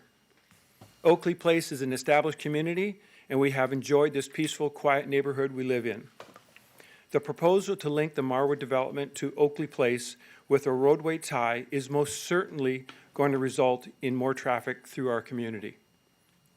Traffic on 60th Avenue to the 60th Avenue to and from the Ellington Outlet Mall is excessive. Linking the roadway between Marwood and Oakley Place will result in traffic cutting through Marwood and Oakley Place to get to Mendoza Road. Additionally, traffic will cut through Oakley Place and Marwood to get to the Outlet Mall or to access Highway 301 and Highway I-75. Traffic on 60th Avenue is already excessive, and making a left-hand turn out of Oakley Place onto 60th Avenue is difficult and dangerous. The residents of Oakley Place do not want more traffic through our community. The proposal to extend the roadway from Marwood through Oakley Place is not a public safety issue. We have seen emergency services, mail delivery, and trash collection operate in Oakley Place without incident for 17 years.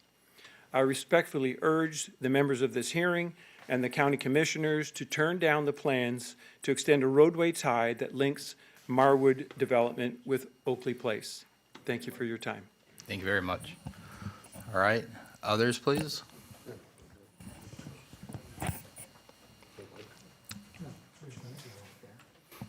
Good afternoon. And again, please state your name and that you have been sworn.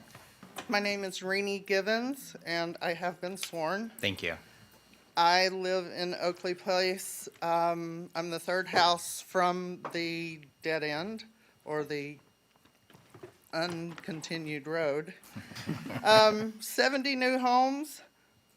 The internet says that an average home has 1.88 cars. I don't believe that. It's got to be 2.5 these days for a house. Well, 70 homes will have at least 175 cars coming up through the road in front of my house that is already jammed because people who have company have to park in the street. There's not going to be a lot of room, and they don't stay in the street for any length of time. But I don't want 175 vehicles coming through my front yard every day. There appears to be an easement next to, and I don't have a picture, Pond 1 or something next of look at this. Next to Pond 1 onto 60th Avenue. It looks like between where the new houses will be built that there is an easement that might allow a street to go out there, but it's still going to be on 60th Avenue. And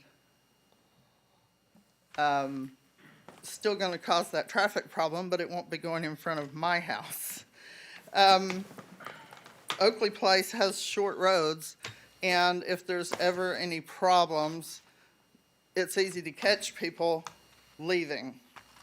They can't get out easily if somebody's stolen a bicycle or run over an animal. We've got every animal that man cited in our backyard, with the addition of an alligator we call Andy. Andy's been there for 2 years. So if they open up the end of 61st, that's going to do away with a lot of the value of my house. Now, I don't want the cars coming through and running over the, I can't remember the name right now, the baby, you guys know what I'm talking about? We don't encourage running over Sand any kind cranes, of it babies. really doesn't matter. Right, people are speeding through some of the neighborhoods and running over baby sand cranes and things. We don't have that problem because the roads aren't long enough to speed through. It will slow down the ability for the current homeowners to exit the neighborhood, which is already very busy. And the security. We have real mailboxes, real white mailboxes with the doors. They're not locked mailboxes. I've never lived in a neighborhood that didn't have locked mailboxes. But if we have an increase of that many people, I'd say we'd have to resort to having locked mailboxes because there's going to be a lot more people coming through. I'm sure it wouldn't be that much of a crime wave in there, so we thank your thank you for your comments. But- Yes, ma'am. Ms. Gibbons? That's all, yes? Pardon me, the map that you used as an exhibit, did, that look significantly similar to the one Mr. Gerstenberger used earlier? I stand corrected if it's not. Did you, for any reason, want to incorporate that into the record? Existing map that was still. That was sitting Mr. there. Gerstenberger's map? Fantastic, okay. Very good, thank you. I'm sure it's on one of these. It was on the one that I had. All right, very good, I stand corrected, thank you. All right, thank you very much, and it, And I vote for, I'll do emergency vehicles. I mean, everybody needs an ambulance now and then, but. Say hi to Andy. Or just leave it as it is. all right, again, is there anybody else who wishes to come forward? Yes, ma'am, if you would, please come forward, state your name and that you have been sworn. We got two coming. All right, you're gonna have to fight it out, whoever goes first. He's my neighbor, it's okay. My name is Catherine Ginden. I live at 6306 34th Court East, and I have been sworn in. Thank you. I'm a resident of Oakley Place, which is a 121-home community, and we have those two access points on 60th Avenue East that you've heard all about. And we've had no issues with deliveries or emergency vehicles and maintenance trucks. So we can get by with our two access, and my understanding is with the current county code, the Marwood project can get by with the one access onto 29th Street East. A second proposal or a second potential tie to the east is out there, so that if we don't continue ours at 61st Terrace, perhaps that one can be considered as part of the land use, all those acronyms, LDCs or something. I don't see any reason to connect the two communities, and I'm going to offer out something that I haven't heard yet regarding all the wildlife.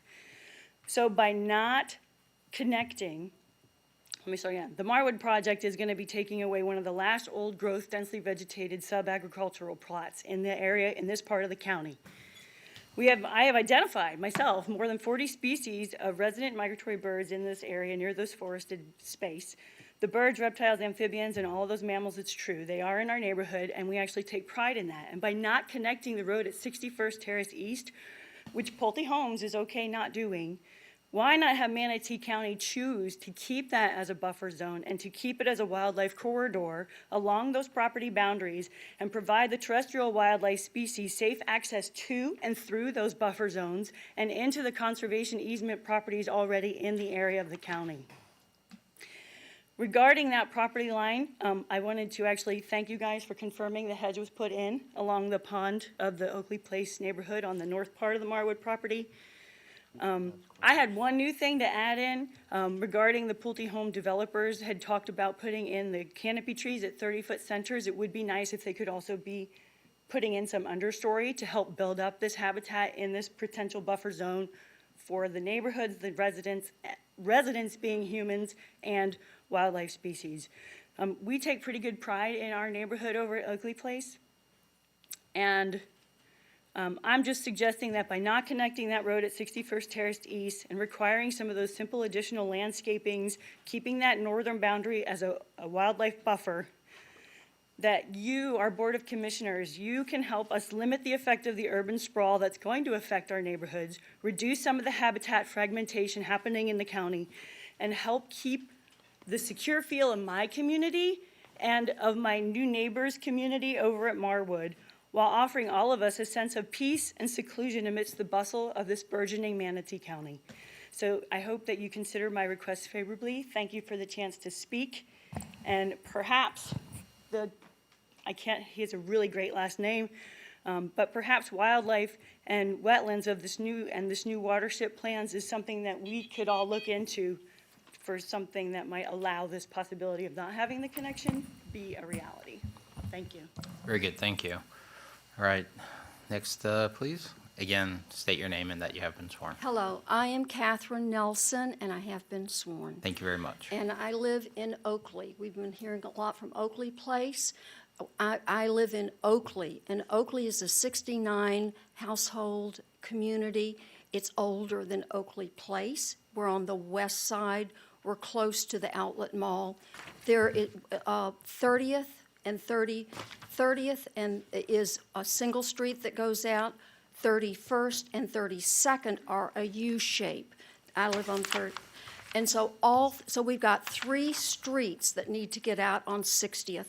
Right now, the traffic is bad to get out. It's dangerous, actually, to get out. So I'm concerned about the increased traffic. I'm concerned about the safety of the children that live in our neighborhood and in Tuscany Lakes as well. And since the land use plan was made all these many years ago, so much more development has happened. We've got across Mendoza Road, we've got big communities out there, Willow Walk, hundreds and hundreds of homes. And so the traffic is bad. Also, I'm concerned about the wildlife. I've seen going across my driveway in Oakley, a mother bobcat with 2 little kittens. Where is this wildlife going to be able to exist? And this has been pointed out, I just want to reiterate, it's almost jungle over there that's going to be completely bulldozed for this. And also the meeting that was held in February, I think we saw a notice, but because of the shutdown, I don't know that many people from Oakley actually attended. Everyone that I've spoken to in Oakley is not happy about this development. So I just wanted to let you all know my concerns. I'm concerned about the ecology, the environment. I'm concerned about the wildlife. I'm concerned about our personal safety. Thank you so much for listening. Very good, thank you. All right.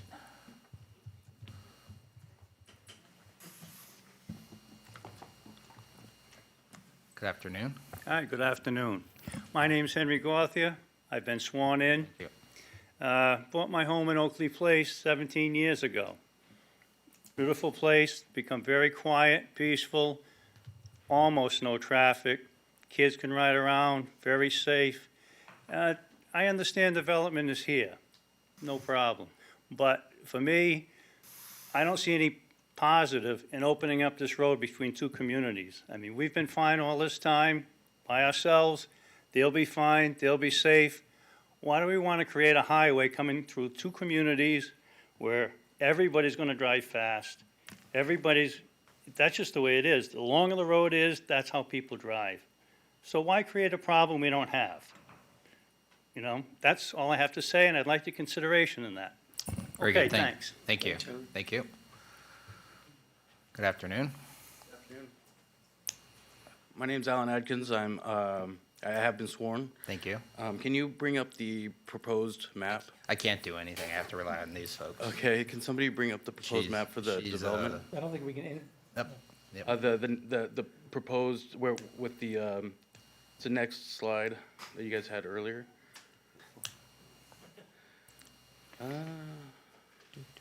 See anything you like? No. I don't see the one that shows the, I want to see where where it shows the line between the two neighborhoods. The interconnect? The interconnect, yes.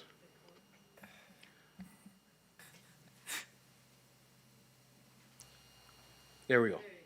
All right, so, just looking at this, one of the big concerns that we have as a community out there is that, they're going to be building these houses with the 10-foot easements, and being in real estate and knowing that a lot of those homes that are built that way, they're going to be putting their, the air conditioners and their compressors and everything to the rear of the house because they can't get them fit onto the sides of the house. So that's going to create a lot more noise to our neighborhood to the north. Another issue is I feel like, they're definitely trying to get as many homes in there as possible, just like all the builders are right now. But a proposed plan that, I would say that would probably make a lot more people happier in this whole situation is I see you got lots, like I think it's 70, 45, and 37. If those lots were removed, you can actually bring that buffer over, which will allow nature to pass between this area to the east through these two neighborhoods, because right now they've got this butted up right up to this lake here, and this house right here, I mean, they're going to be having somebody's backyard right in their back window. So I think that some of these plans, if they could get rid of that tie-in, they could probably put another home there, which will save them the 3 that they're going to lose, because I know that's what they're really worried about. They could add a home there and maybe make everybody happy. I mean, the concerns that we have also are, we have traffic backing up on 75 to get into this area as of right now. That turn lane getting into where the outlet mall is really congested. And we have the proposed plan for the exit on and off ramps, so that's going to create some real problems. Hopefully they can wait until all of that infrastructure is complete before they try and move forward with this project. But in the meantime, I think my concerns are how close these houses are pushed to our neighborhood, and that it's not allowing any buffer zone for the wildlife in the area. And I think that they can easily remove those 3 properties and maybe add a property where the tie-in was, and I think a lot more people would be a lot happier with that layout. Thank you. Very good, thank you. Anyone else, please?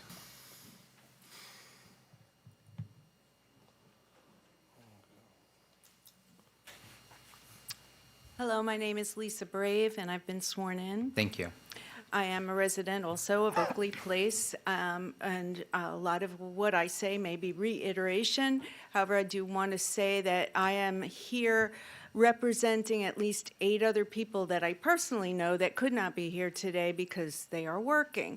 So for every person that you see here that comes up to speak, please know that there's many other residents in our neighborhood that feel the same. I personally did see a Florida panther, and it shocked me. I am a former wildlife scientist from New Jersey. I am a professional wetland scientist as well. And so it shocked me that in this little area of habitat that I did see that. I've seen bobcat and every other animal that has been mentioned in this area. So what you're losing here is not an agricultural area per se, it's wildlife habitat.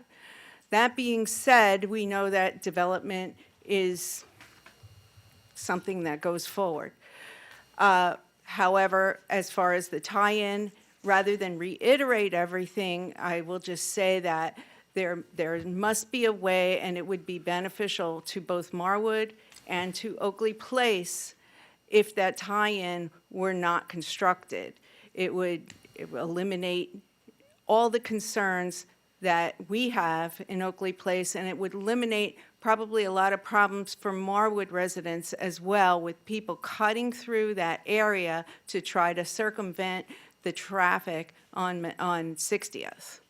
So rather than reiterating everything, just the safety of the kids in our neighborhood, the safety of the walkers in our neighborhood.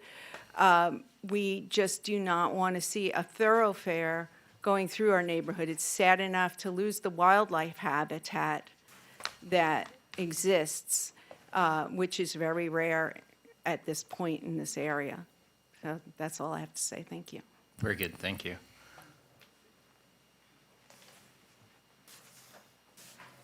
Hi there. Good afternoon. My name is Phil Ormsby, and I've been sworn in.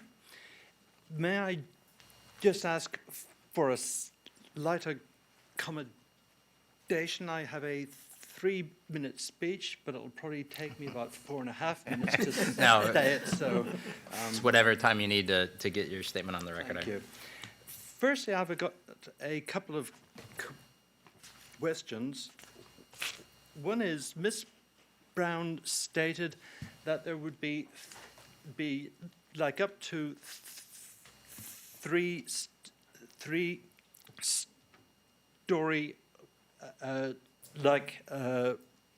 properties. We were under the impression that it was limited to two story. So if we could have clarification on that. And also, were there letters from our residents entered into the record? I didn't hear any mention of that. My statement, well, it's pretty much more of the same.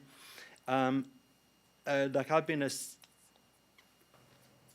17-year resident of Oakley Place. I also happen to be the association manager, and I'm responsible for the day-to-day operations of the HOA. I've spoken with many of our residents, and as Lisa said, most of them aren't here this afternoon, but I've not heard a single resident who's approving of the proposed connection. Yes, there are a few residents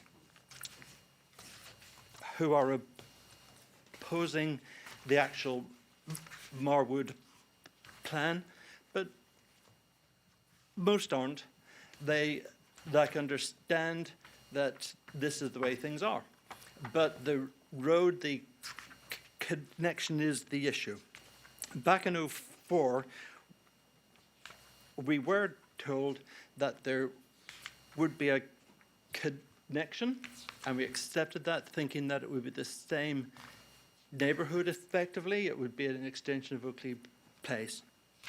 17 years on, we have worked really, really hard to build a sense of community in Oakley Place, and we have succeeded with that. We have a quiet and peaceful neighborhood,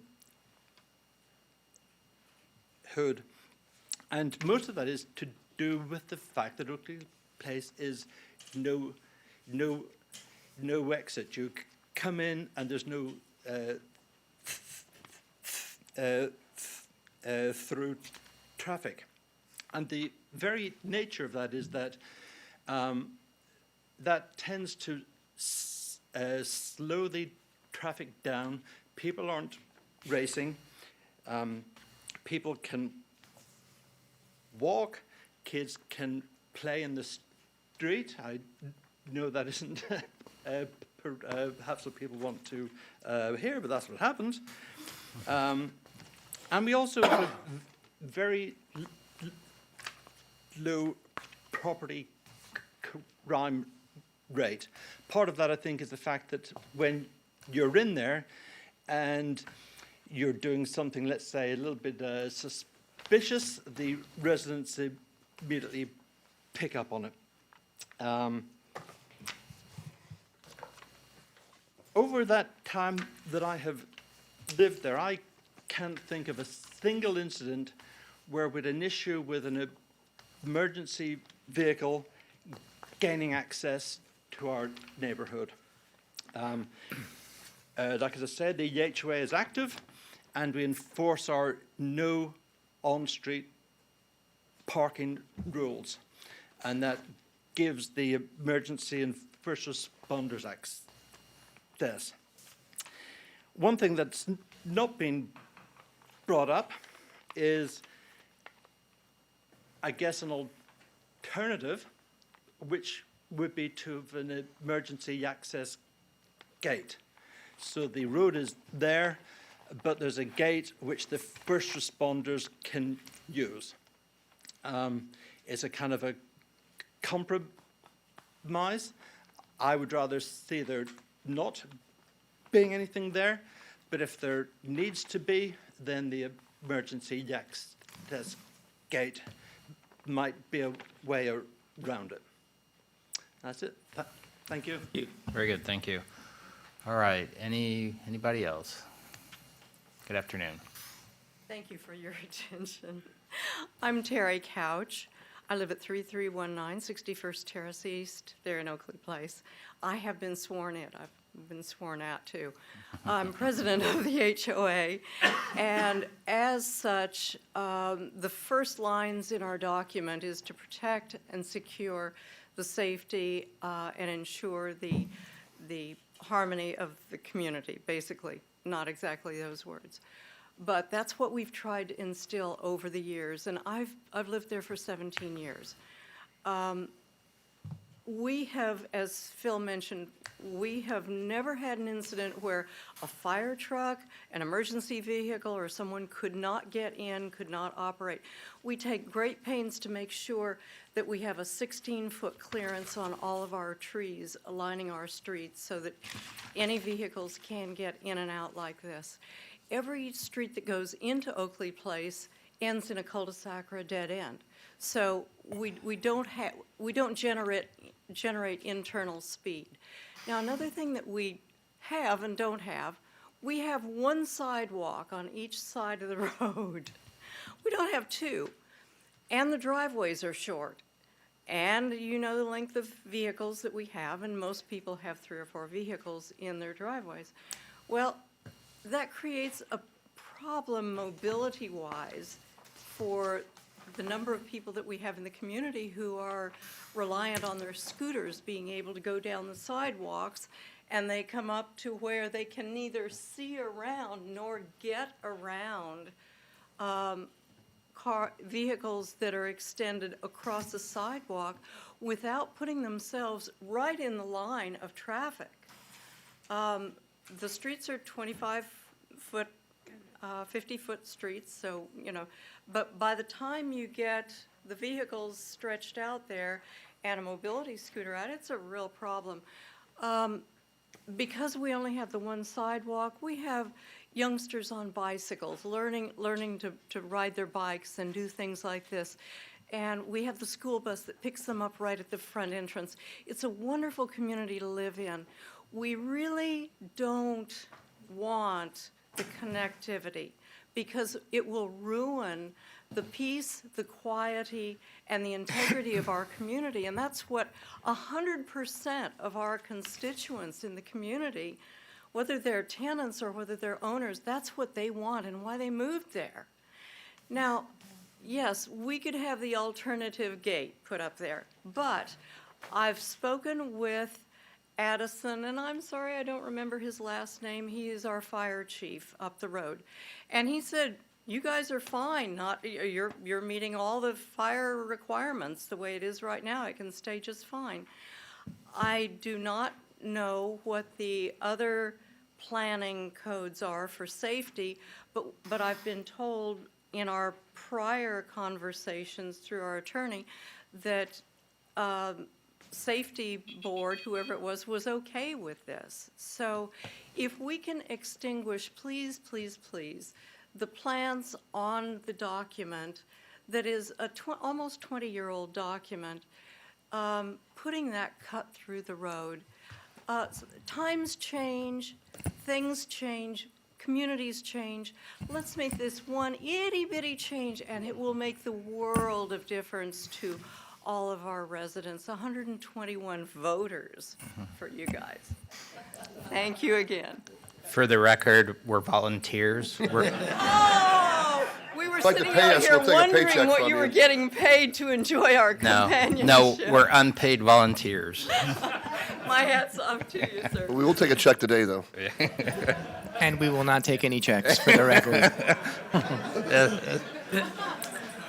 Also, for the benefit of the commission, we do have the agenda back up, if that helps. Okay, good. So please check that, and I will reaffirm no checks. Thank you.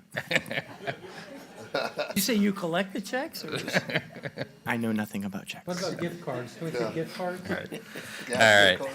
So again, is there anybody else in the audience who wishes to come forward, make a statement? Thank you. And one more time, anybody?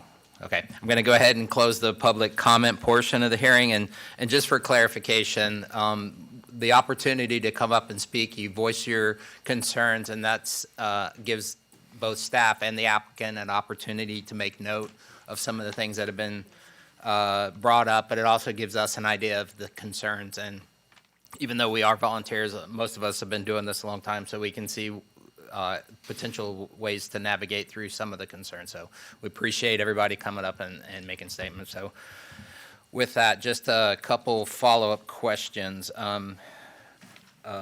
Just to confirm, either from the applicant or from staff, it's 2 stories is the limit. Is that correct?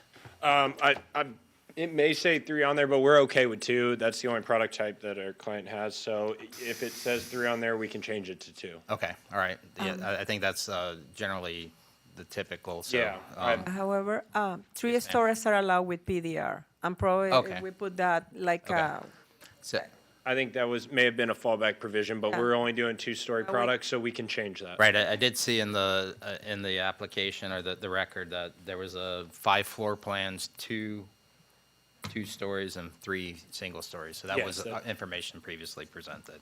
Yes, Mr. Chair. With regard to the neighborhood meeting, was that conducted both in person and via Skype or Teams or We Zooms? conducted it via Zoom. We sent out a notice of the hearing, the meeting, a couple weeks in advance, sent that around it within the 500-foot mailing radius of the project, as we usually do for all of these projects. Okay. And then we held that in the evening at, I believe, 6 o'clock. Okay. And then, let me see, there was some discussion regarding an easement through the property? So let me pull up an aerial, if Right. I may. And just for the clarification, and we're going to get a couple questions answered. We're going to probably have some questions for staff. We'll allow staff closing comments, and then we'll go to your rebuttal, so.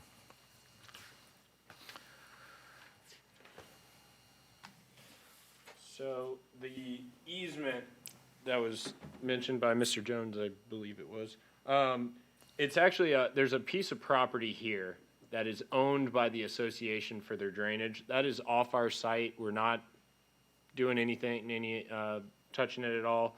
There is also a county easement for drainage along this western property boundary that we're not impacting. And most of our site, as our engineer could speak to probably a little better, but just given the general shape of the site, our drainage is north to south. Okay. And the county, there's an existing county easement, correct? Correct, and it's shown on our plans. Okay, all right, very good. All right, and then I think those were all the questions I had for the applicant. I don't know if any of the other commissioners had any questions. Okay, we have some staff questions. I have a couple of staff questions too, so. All right, Mr. Grimes, we'll get some information from staff and then we'll offer you opportunity to do your rebuttal. Okay, thank you, Mr. Chair. Thank you. And if you could address as many of the neighbors' comments as possible.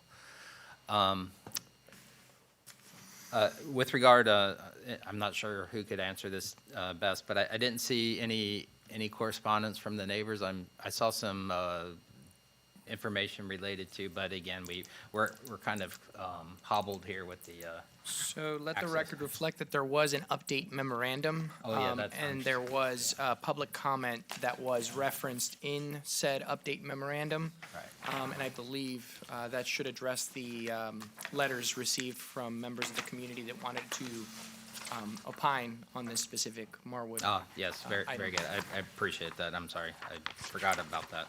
Thank you. All right, Mr. Ron, you had some questions for staff? Yeah, is Mr. Galliano here? Yes, Mr. Galliano is in the, Yeah, he's coming. He's running down here. yeah. Mine's real quick, Mr. Galliano. What is the plan for a signalized light at 60 Avenue East and 29th Street East? Do we have a plan to put a signalized light in there and at some point? Nelson Galeano, Transportation Planning for the record. And have you been sworn, Mr. And I Galliano? have been sworn, yes, sir. We have the project number 608360, which is a roadway improvement on 60th Avenue East from US 301 to the Outlet Mall entrance. We have also here, I want to show you,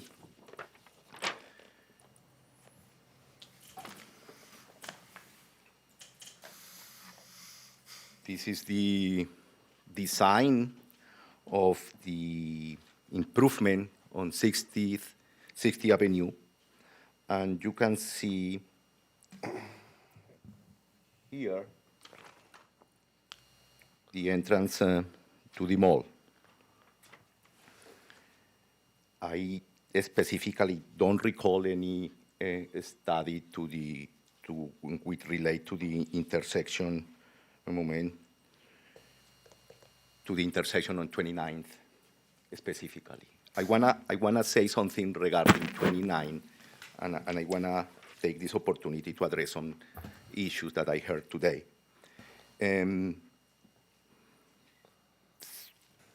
Through traffic is on 60th Avenue. Through traffic usually doesn't use local roads. Local roads have different purposes and different speeds. A local road is not a highway, it's not a thoroughfare. Speed can be managed easily on local streets. And the engineering scientists has tools to manage speeds on local roads. What is the meaning of neighborhood ties? The neighborhood ties are designed to improve connectivity. And why connectivity? Connectivity allows livability. It means we live in communities. And when we have livability, we coexist. And coexistence means relationships. And relationships makes strong communities. That is the value of connectivity, because it creates interaction. Congestion. And congestion occurs when everyone drives, or no, everyone at the same time, in the same road, in the same direction, drives. That is the definition really of congestion. And that's what happened on this area, it means surrounding the area of this project. We are aware that the mall is a destination with a regional significance, and that is one of the reasons the left turn movement to the north on 301 on 60th Avenue is a nightmare. This is one of the worst areas in the county. Can you please 38 and 39 slides on this presentation? 2 weeks ago, we present to the board during our work session, during the work session, the traffic circulation plan update. One component, main component of this update is the possibility to build an overfly on 29th, which connect east and west over the I-75.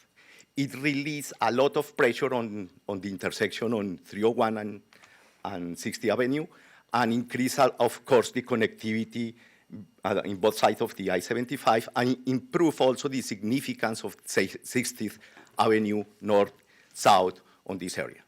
It means when it is about congestion, we cannot speak only about the access on thoroughfares or speeds on local roadways. This is also the destination and the regional significance of the mall and the challenge that the mall means for this area. I want to show.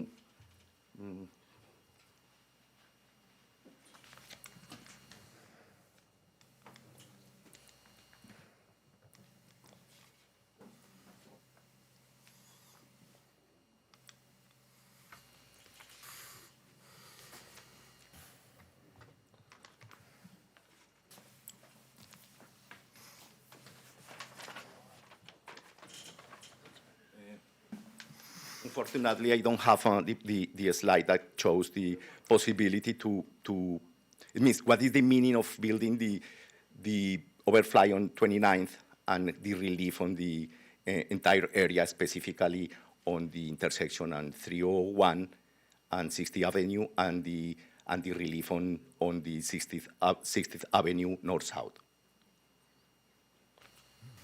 Very good.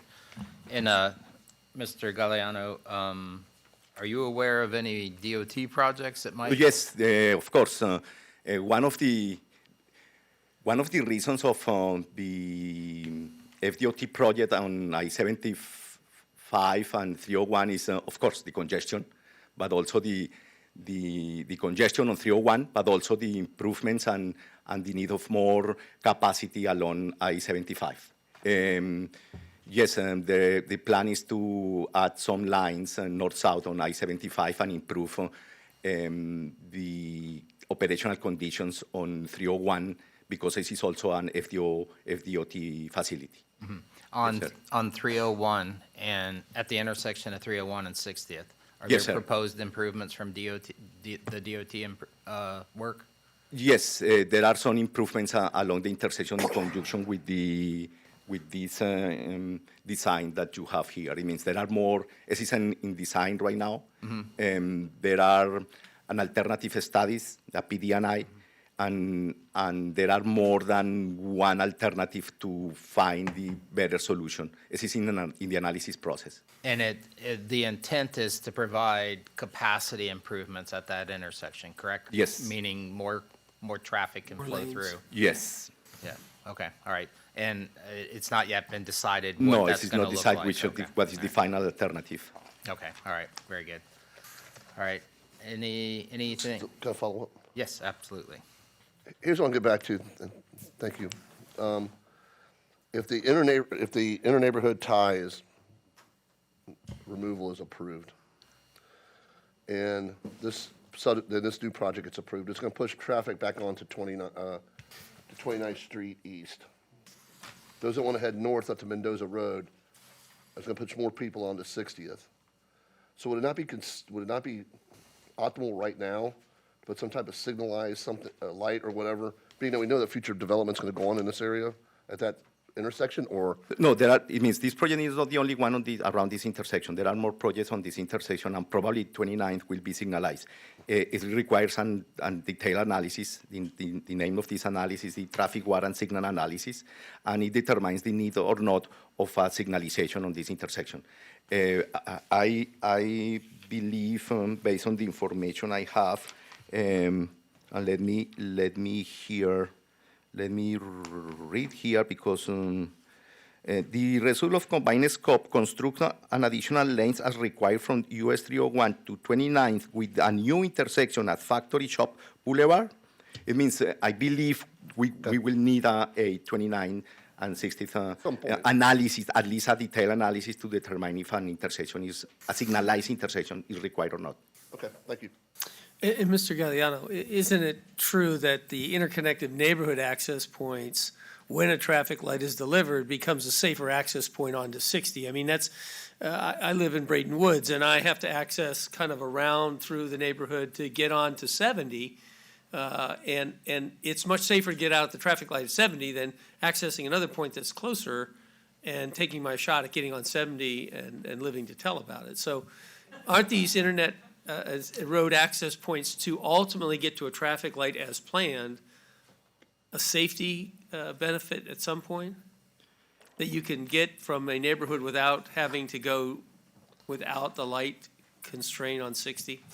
The idea is to improve on the idea of neighborhood ties is about connectivity. And the more connectivity, the more options to move on this area. And you have more options, we distribute the traffic, and the pressure on access point and intersections diminish, improving safety conditions. Because safety is, traffic volumes are critical factor on safety. The higher the traffic volumes, the higher the probability to have an accident or a crash. Okay, thanks. All right, any additional questions for Mr. Gallant? Mr. DeLasline? Seeing if we could have the county staff, the environmental, talk about the property, and if there, what will be viewed if a permit is issued.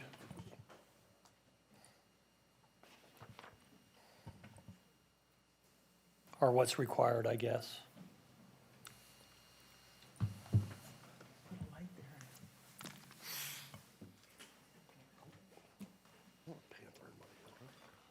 Good afternoon. My name is Gary Race. I'm the section manager for environmental planning for county. Okay, basically, when this comes in as an Gary, FSP. Gary, you've been sworn. Oh, and I have been sworn. Been sitting here all day waiting, so. Basically, when these come in as an FSP, when it actually comes in, it goes through the environment, we request an environmental narrative report that will require the applicant to have an environmental consultant go out, review it for listed species.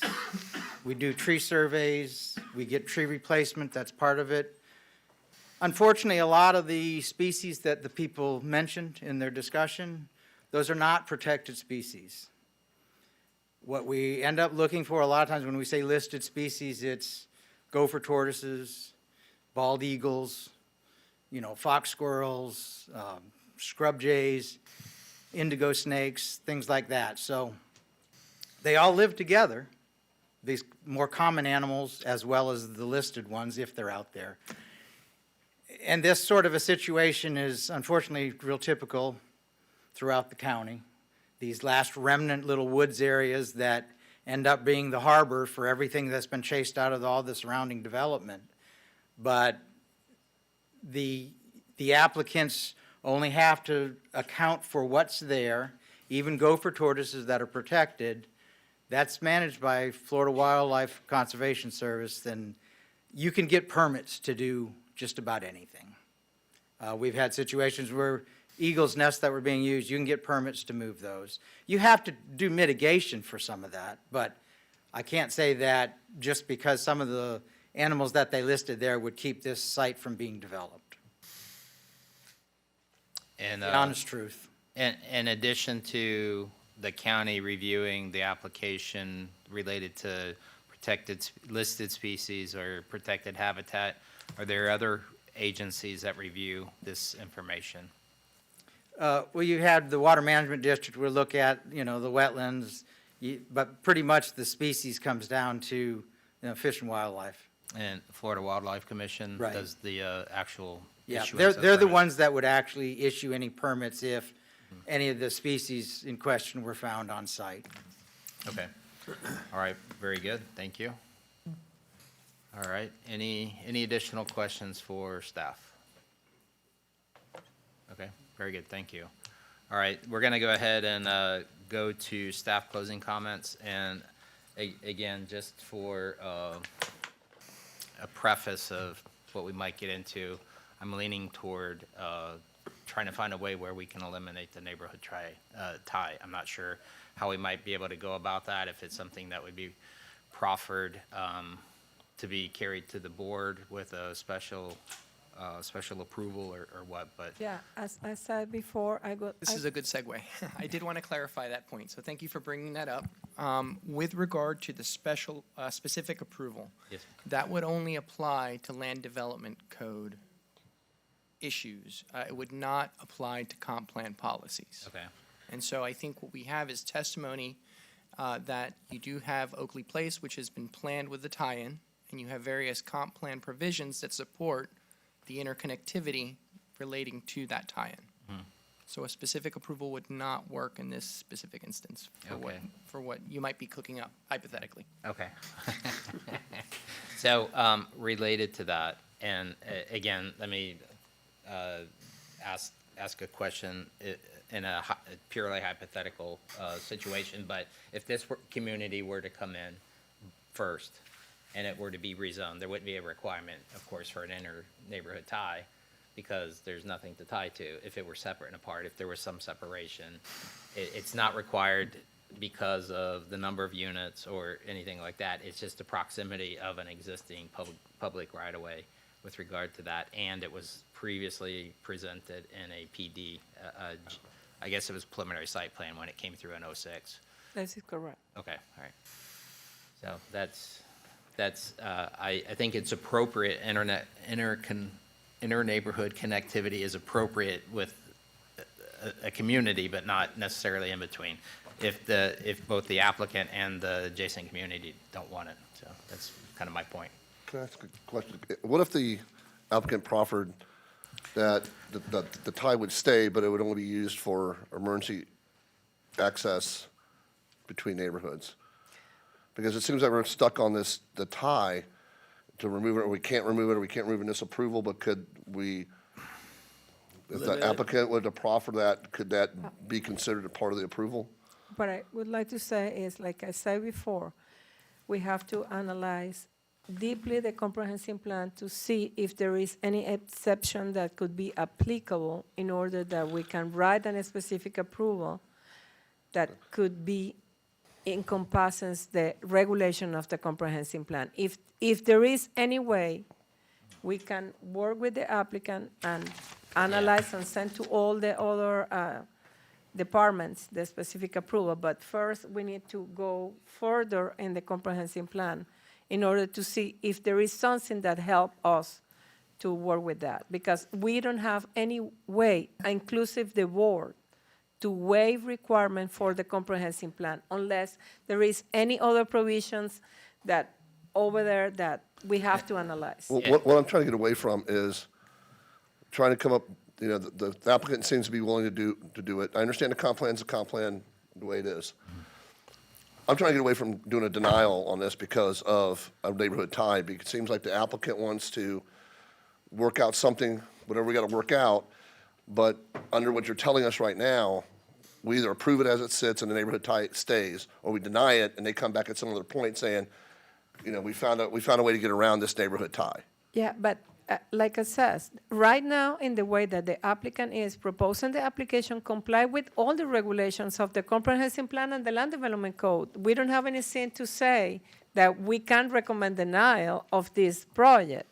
However, like I said, if there is any way to go around the requirement of the comprehensive plan for any particular reason, we can analyze that tomorrow and the next week and try to work with the applicant to figure out what is a good point to request a specific approval, if this is the way. Okay, so what potentially would happen is that we would give an approval, let's say approval, with hopefully they work out something after the approval's given. I mean, No, what I says is, right now, sometimes between planning commission and board, we have the ability to work with some issues. If at this moment, we cannot say that we're gonna waive in this hearing, the requirement for the tie, because it's in the land development code. And Right. it's in the comprehensive plan, like, again, I said, if there is something that we can do it, it's no, I understand. analyzed I understand. deeply. I'm just trying to figure out a way today to. And just to be clear, we understand staff can't make a statement counter to the comprehensive plan at LDC, so we understand that part of it. I got But the applicant, I think, had a suggestion possibly, is that? Chairman, I just do have one point. So, Yes, sir. and what's before you has not been amended, right? Correct. We've already kind of, you know, it's supported by the Land Development Code and Comp Plan. If a proposed site plan is amended and it is compliant with the land development code and vetted by staff, that's different. That's different, but that isn't what we have today. Yeah, I understand. Okay. I got it. No, I get that. I mean, my first rodeo. Well, you're off your horse, buddy. But, Yeah. Mr. Grimes? Thank you, Mr. Chair. I just thought I might give a little suggestion of a course of action, and with your county attorney will obviously provide some guidance, but. Please do. So we feel there is some language in the comprehensive plan about encouragement of neighborhood ties and possibly some exceptions in areas where it may, there may be some certain circumstances where they wouldn't necessarily be required. And what we're happy to do, if it's the pleasure of this commission, is to, between now and, sometime next week, work with your staff, with your county attorney, to find those code provisions, get something that your attorney feels comfortable with, as well as have our engineer draft up those plans that show the no access so that your staff can review it. It will, of course, be exactly the same of everything else, except for no tie and the buffer continued. And so if I'll let you talk with the county attorney, of course, but Or that's just. could be the same that you have, and when a stipulation only for emergency access.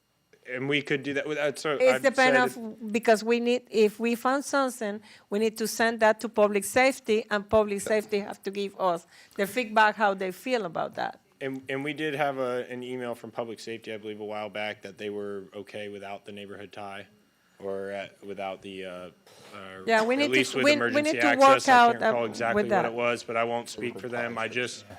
I'm happy to have those discussions with your staff and do everything we can do to help, find a solution to remove the tie. Understood, and again, I understand Ms. Leiter's position. We need to make sure that they have an opportunity to review the information in front of them, not work off of a presumption that they're going to agree to something that they haven't even seen yet. So I think that's critical. So what are we doing? No. So I have a question, Mr. Chair. So, Hold on, Mr. Rutledge. so my question to our board, I think there's a consensus on what we'd like to see. We'd like to accommodate the neighbors to the north. We'd like to accommodate the submitter who has a right to use this property or their property.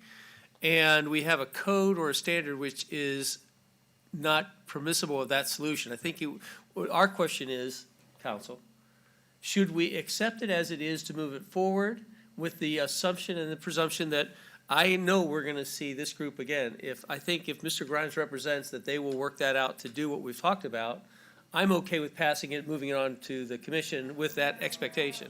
Excuse me, but I'm okay with that because it won't go to commission without that kind of representation. Or should we turn it back and say, come back in another month and show us what we really think we want to approve? So I didn't really necessarily hear a legal question there. So the commission can do both options. Right. Right? So I think we hear an applicant that states they are willing to amend a proposed site plan. Such amendment would need to be vetted by staff to ensure compliance with the Land Development Code, and it would still need to be presented to the Planning Commission, to the Board of County Commissioners at the next step. Right. That's one option. Or, I think you indicated another option, that is certainly within the Planning Commission's toolbox. You can go that route as well. All right, so with that, Just one, Mr. Smock. one quick, one real reality check into all of this is the fact that had the original developers not gone bankrupt or whatever, that this piece of land we're talking about would have already been built. The connector road would have already been in. Right. And 17 years ago, and most of the arguments here would have already been gone 17 years ago. Everybody here agrees with everybody out there that the connector road should go away. Everybody here says that technically we can't, and with giving them a denial, them coming back next month and doing this all over again, which they're gonna do anyway, to the county commission. This is just a checkpoint. We're one stop. They're not going into permitting after this. They're going before the county commission after this. The county commission is the one that's gonna give the final approval on this anyway. Yeah. So us giving us the, And again, I will just caution, so the Board of County Commission also has to evaluate and see, and so an evaluation will take place. So it's, if I may, I will not presume to speak for the Board of County Commissioners and what they decide with this specific application. And I think the reality check for me is, we don't have the authority to do some of the things we'd like to imagine we can do. We give a recommendation, and I think in my concept of an approval, the recommendation would be for the board to consider what the public really wants and what we're able to ascertain from the developer. So I don't see pushing them back 30 days because we don't have the right structure for them, or 90 days, whatever. It's a fair approach to an investor and a group that's pretty active in the community. So that's, we have balance in life, and we've got a group that we know does a lot of business here, and they do a good thing in their community. So I hate to send them back and say, you just pay for another 30 days because our system doesn't work. All right. Any additional information or discussion? Okay. What a weird day today's been. Glad you could join us. So, all right, let's go ahead and, I believe we were at the, Closing. sorry. Sorry? Mr. Was Chair, it I believe you were at staff closing comments, and then I was going to address a few things. Very good. Staff, is there anything additional? Again, like I says, right now, what is presented in front of you comply with all the regulations Right, that the Land understood. Development Code, and there is not any particular reason, in our professional opinion, to denial. And like I said before, we can still working with the applicant to analyze the route that he is pointed in order to present it in front of the board, and the board has the final decision. But we need the time to show the other departments, if it's the way to do a specific approval, to show emergency, the emergency. Utilization. It's possible to do with an emergency access, or it's not possible to do with an emergency access, and check with transportation and the fire department and public safety, Right. is what it says. All right, very good. And present it to the board if there is any option to do it. Very good. Thank you. Any additional staff closing comments? Let's try to get done with this. Good to see you, Ms. Brown. So, Mr. Grimes, if you could, please provide your staff closing comment. One more. Here to save the day. All right. I just wanted to quickly cover some drainage concerns that were raised during public comment regarding both Oakley Place and Oakley with respect to this general area. With respect to Oakley subdivision and the drainage system that is flowing through this general area, there were drainage and access easements that were provided associated with the Oakley subdivision plat. For this particular parcel over here, this is actually a stormwater facility that's serving both 60th Avenue East and Oakley subdivision. There's actually drainage pipelines that run from Oakley subdivision over to this stormwater facility and out into Government Hammock. And then also down here between 30th and 31st Court East, there are also stormwater facilities that are associated with Oakley subdivision in conjunction with the conveyance system of Government Hammock, which runs through this area, and corresponding drainage and access easements for Government Hammock itself. Now, as far as drainage easements go, county is only responsible for the free flow of drainage runoff through a drainage conveyance system. So with this being Government Hammock, Government Hammock is a system that the county does routinely maintain. The county does request drainage easements from applicable developments as projects come on, as applications come through. The county does seek drainage and access easements on conveyance systems of this sort for perpetual maintenance for the free flow of drainage runoff. Very good. That's all I have. Thank you. And, again, technically challenged, but Mr. Gerstenberger. We don't have the typical staff report easily at our fingertips, but just for the record, is this an area that requires a 50% reduction in discharge? Mr. Chair, this area does not specifically require a 50% reduction in allowable runoff. However, we do look for floodplain mitigation for both 25-year and 100-year floodplain Okay, delineation. all right, very good, thank you. All right, any additional staff closing comments? Okay. No, no, at this moment. All right, thank you. All right, Mr. Grimes, closing comments and rebuttal, please. I will try to be brief, 30, 45 minutes tops here. So I think we addressed quite a few of those in some of our questions, some of the comments from the public. But let me address a couple, and then I'll touch one more time on the neighborhood tie. First, there were some comments about the hedge being put in. It will be put in. You know, we haven't got on the site and do the work, but the increased hedge between the two parcels. And there was some ask about doing some understory. We do have in the greenbelt buffer the canopy trees as well as shrubbery. So there is more than just the canopy trees, and that is shown on the preliminary site plan. With regards to the easement, I think that water easement for the association, I believe Tom touched on it, and we kind of spoke to that. With regard, and I want to thank Akea. We did work with her when we were still proposing the neighborhood tie, that we, at the very least, would have that no construction traffic stipulation. So thank you for bringing that up. Steve Henry in our traffic impact statement did show that we're maintaining the level of service on 60th. We are providing the additional right-of-way that will be needed for the future expansion of that road as the county works through that process. As Mr. Galliano pointed out, there are plans going through the process for improvements down along at the interstate of 301. And as you indicate or alluded to, Mr. Chair, there are some improvements at 301 in the interstate that will hopefully give some improvements in that area. And as I mentioned earlier, we are fine with 2 stories, not 3. We'll put that on the record here, and we'll work with staff on that.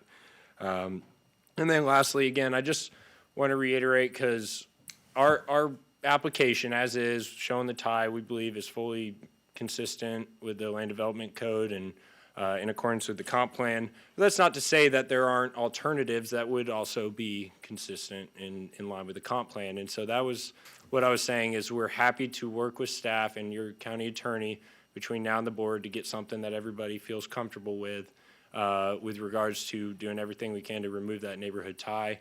Our main goal and everything we've always had here is we need to push this, get our approvals, go through. We've followed the code to a T. We've explained our consistency with the comprehensive plan, but like I said, that doesn't mean there can't be alternatives. So we are definitely going to work. I'll work with Ms.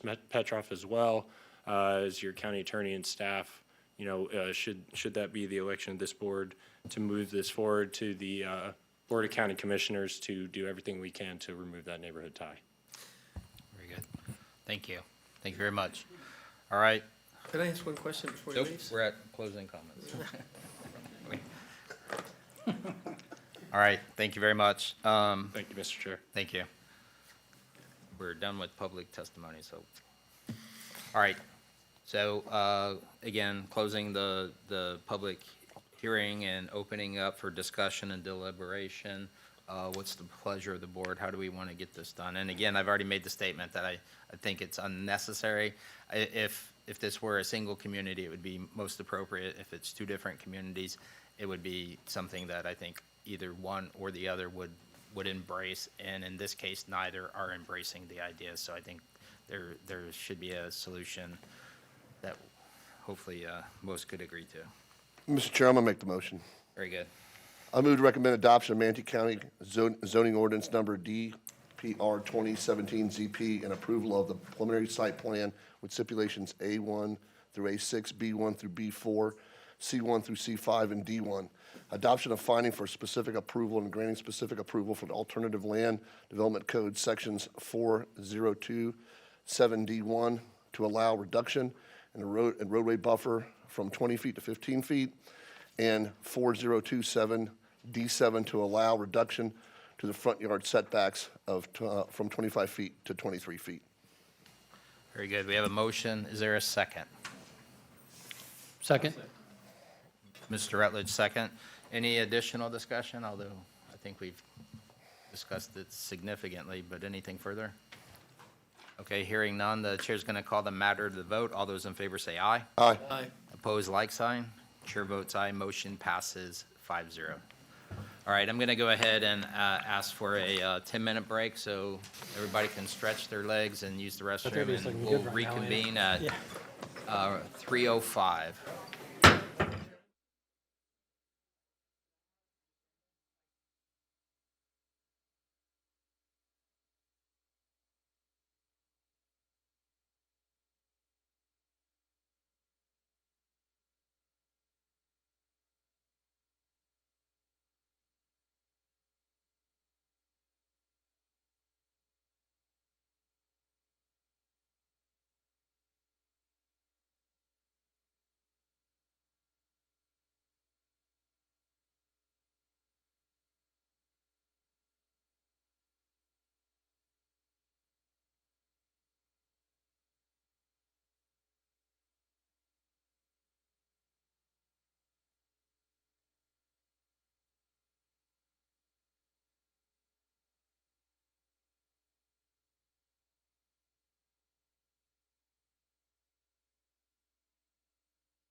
I have a friend from Ecuador. It's fantastic. He just sends me the best pictures.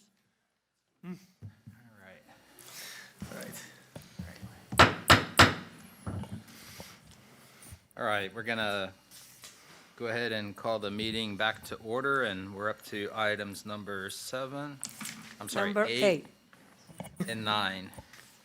No, Nope. it's number Eight. 8, I'm and sorry, after number eight. that, the other two together. Number 8 is BDR 1734GR, a serious GDP modification, formal note as and Lake LWR 1000, SNR Northeast is the owner, and Taylor Morrison of Florida INC is the contract purchaser. Amending and restating ordinance BDR 1734G, providing for a rezone and to approve changes to the general development plan large project, and the ordinance as follows. 1, rezone 19.08 acres from A, general agriculture, to the PDR, Plan Development Residential Zoning District. Second, add the adjacent 1908 acres to the general development plan for a total of more or less 1,010 acres and allocate existing residential entitlements to the land. Increase overall residential entitlement from 1,750 dwelling units to the 1,825 dwelling units, single-family residential detached, attached, and semi-detached, and multifamily, including a previously approved golf course and amenity center, and reallocate and approve access on Ewe Lane Road further south as a result of the roadway realignment. The site is generally located south of State Road 64 East, having frontage on the north side of 44th Avenue East, east side of Lorraine Road, west side of Ewe Lane Road, Bennington, Manatee County. The case manager is Mr. Marshall Robinson, that is not here. He has a personal situation today, and I'm gonna cover the presentation for him, and Ms. Alexis Crespo is representing the applicant. Very good, thank you. All right, before we begin, any ex parte communications regarding this application? No, sir. No. Okay, thank you. Thank you. Thank you. Good afternoon, Alexis Crespo with Waldrop Engineering. I'm representing Taylor Morrison of Florida. I have been sworn. I don't know if it wears off because I was sworn about 6 hours ago. We're here today. We can be very brief as this is really a housekeeping GDP modification to the Azario, or formerly known as Lakewood Ranch 1000 PD. As Rosina indicated, the subject property is located in the northeast quadrant area of the county. It's just under 1,000 acres in size as it's currently approved today. It's own PDR, which was approved back in 2018, and it's generally located south of 64, west of Uline, and east of Lorraine Road. It was permitted in 2018 through that PD rezoning application for 1,750 dwelling units. At that time, the roadway network was not pinned down in this area of the county, and so since that 2018 approval, the Uline Road alignment was confirmed, and it left what is known as a gap parcel, or about 19 acres in between our eastern boundary and the roadway right-of-way. So we're looking to simply rezone that 19-acre strip and bring it into the PDR so that it is usable as part of the overall plan development. That would increase our acreage to 1,010 acres. We would also increase the unit count by 75 units up to 1,825 units, which is supported by the underlying future land use and the LDA, which allocates units in this area of the county. Also through this GDP modification, because the community is being built out, that aerial was a little outdated, as there are several hundred units under construction permitted within the project to date. Because the development has proceeded, we've relocated one access point onto Uline Road to acknowledge the site plan in place. This slide demonstrates the location of that gap parcel. It's highlighted in yellow. We drew a big blue box around it so you could try to see it well. This is zoned ag. We would, again, simply bring it into the PDR boundary. And then I've noted where we're shifting an access point to the south along Uline Road, just for better circulation, better access to the community. That access point, if I can point on your screen, is currently on the approved GDP in approximately this location, so we are shifting it downward. This was reviewed by your transportation staff. They have requested one stipulation be added for a signalization plan to be submitted with the 1,000th unit that is being permitted as part of that FSP application. We worked on that condition with staff, and we're in agreement with all the findings in the staff report, as well as including that stipulation in our approval. With that, our entire team is here to answer any questions you may have. Very good. Any questions for the applicant? No, sir. Okay, anyone? Very good. Thank you. All right. Ms. Leider. Good afternoon, Rosina Leider by staff, and I have been sworn. I am representing Cover for Marshall Robinson, like it says, and I would like to put in the document camera to show what are the changes and. Okay, this is not showing the color, but in yellow is the area that's going to be rezoned and is adding to the project. That is the 19 acres. They're going to be rezoned from A to PDR and incorporated to the development.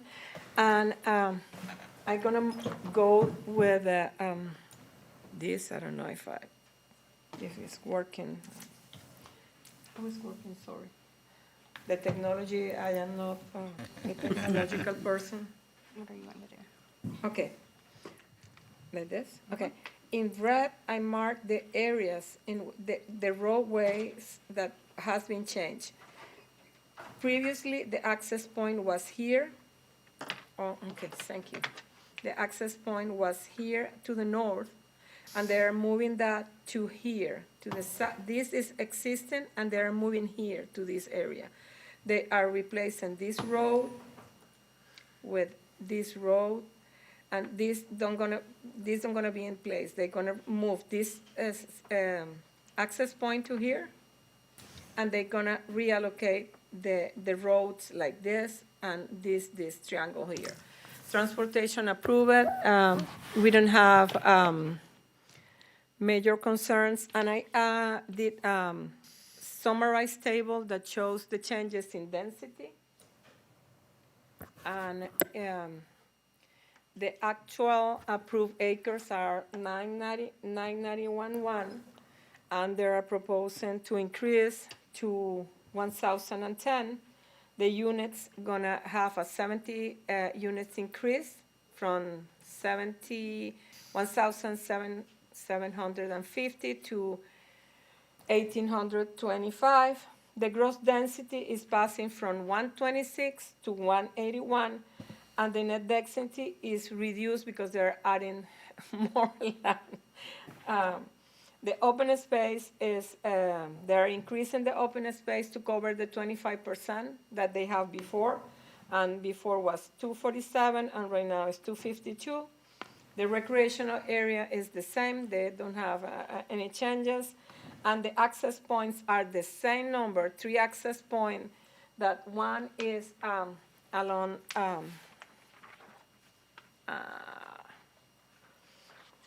one is along Lorraine Road, no, sorry. I am totally lost. One is in the 44th, and they have the same before. They have 1 and 2, and right now they have 1 and 2 in Uline Road, and they maintain the emergency access that they have it before here. This is the proposed changes. There are no changes in type of uses. There are no changes in type of units. There are no changes in dimensional criteria for the residential units. And staff find the request is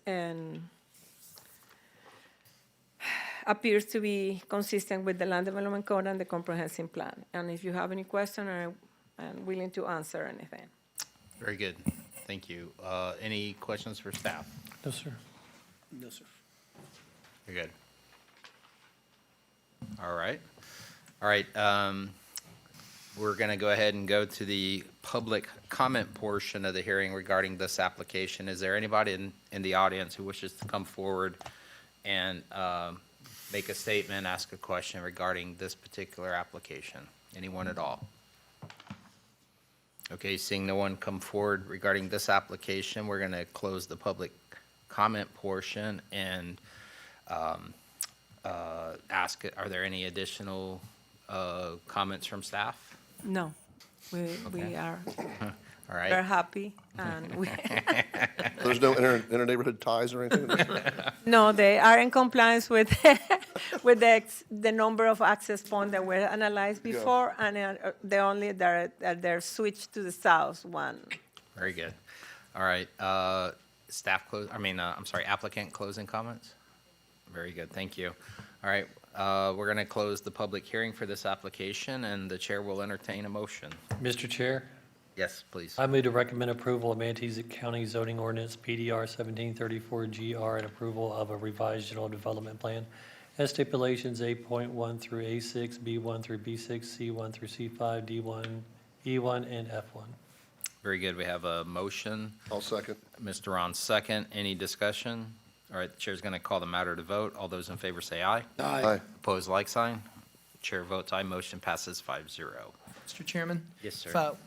We may have just a quick moment so that what Ms. Schenk and I can swap out for the next items. Okay, all right. Be super quick. Very good. So we'll stall for a moment while Ms. Schenk comes down. Intermission. Do you know, are we going to open these together, or is that something?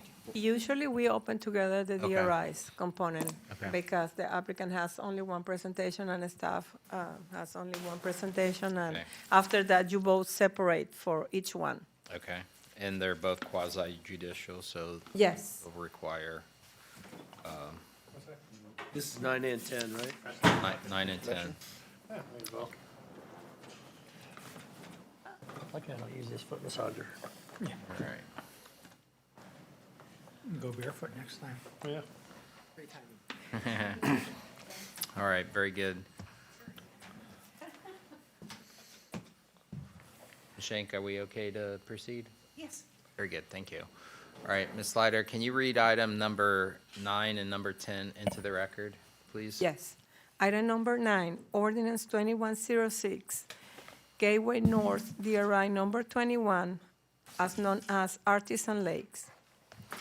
Amend and reinstate development order pursuant to Chapter 380 Florida Statutes for the Gateway North, as known as Artisan Lakes Development of Regional Impact, as known as Tampa Bay Regional Planning, DRI 218, approving the following changes to the map H and the development order. 1, modify the land use equivalency matrix, Exhibit 6.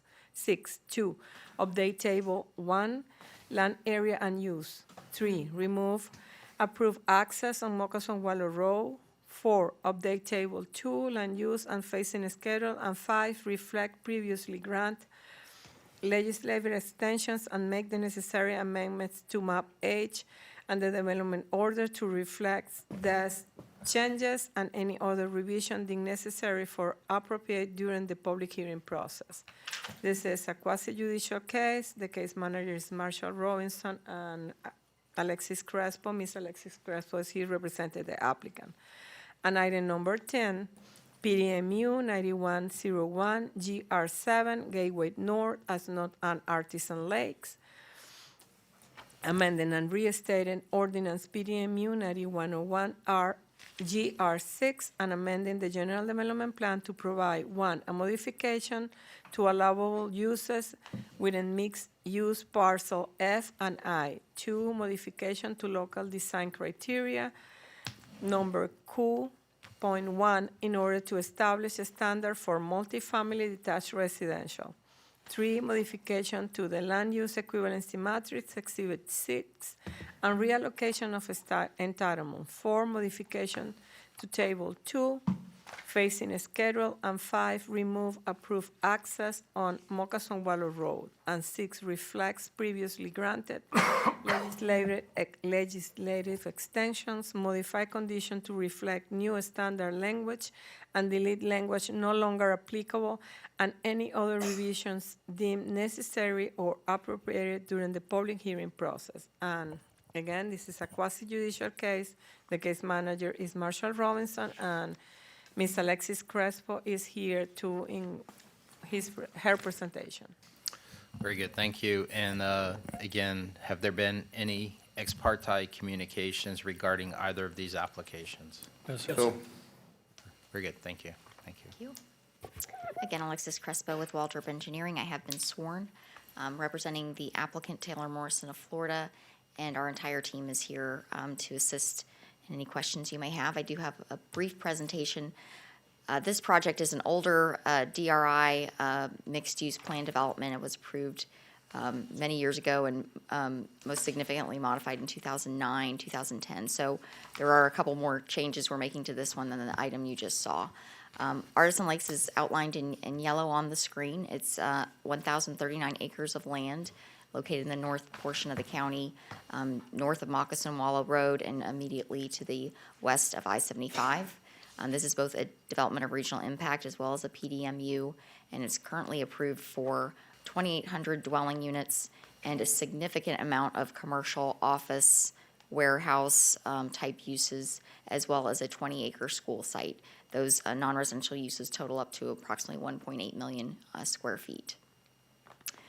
The request before you today is seeking your recommendation of approval to modify the DRIDO as well as the zoning ordinance. These are very duplicative, as the DRIDO really models after the zoning ordinance. So we'll go through the changes, but they really do apply to both documents and both MAP H and the GDP. We are seeking to allow residential uses in 2 of the 3 remaining mixed-use parcels within the project. They're designated as mixed-use parcels, but currently have no residential units allocated to them. So the intent here is to allow for residential uses in those areas. Also adding the multifamily detached dwelling type as a permitted use within the PD. This is that it's known as horizontal apartments or build-to-rent product type. It's seen in your SD at Lakewood Ranch community here in Manatee County. And that's a single-story rental unit that looks like a single-family home, but is in actuality rented and really functions like an apartment from a management standpoint. And we can get into any details you'd like in terms of how that will be integrated into this project. By way of adding the residential uses in, we are modifying the phasing schedule, the land use matrix. Again, this is a complicated DRI, so there's lots of tables with unit counts and square footages in it, and we were seeking to modify that. By adding the additional residential units, we did reduce the commercial entitlements in order to not increase the PM peak hour trips. So that's why those changes had to be made to the different tables and matrices to ensure that we weren't increasing traffic by way of modifying the mix of uses within the project. We're also removing 1 of the 5 access points onto Moccasin Wallow. The project will still have more than sufficient access to exceed the requirements of the Land Development Code. There's just 1 access point on the plan that is no longer needed based upon the layout of the community. And then there's lots of housekeeping changes throughout based on legislative changes and things of that nature that have occurred since 2011. This is the approved DRI Map H. The mixed-use parcels are shown in red. The residential is in yellow. The school site is in purple at the top of the screen or slide. And then you have your green open space areas throughout. The key changes we're seeking through this modification would be to add multifamily as a permitted use on what is labeled Parcel I in the southeast corner of the site. Also add multifamily to mixed-use Parcel F in the southern portion of the site. And that is where the multifamily detached dwelling type is intended to be located. I just want to note there is a mixed-use parcel. It doesn't really show up on the screen. And I can't use that fancy pointer, but directly in between where I have the add multifamily, there is a red tract known as Parcel H. That is 10 acres in size. That is being retained for commercial uses only. So we're not seeking to add residential uses to that tract, and that could serve as a neighborhood scale commercial center moving forward.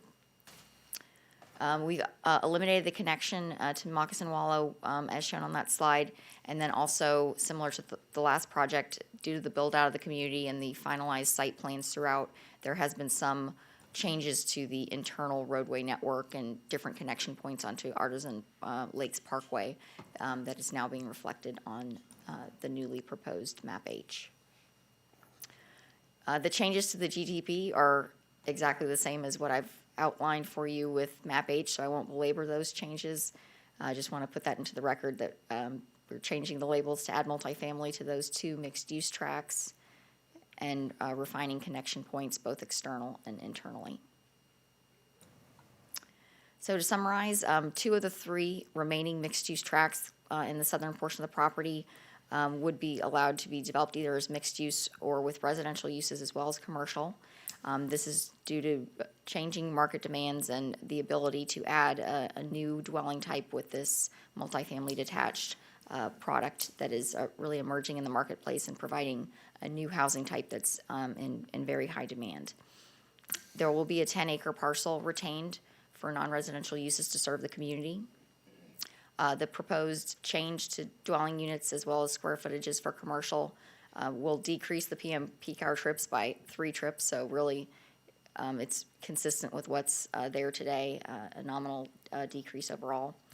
Seeking to add multifamily detached, make updates to the GDP to reflect the build out of the community over the last several years.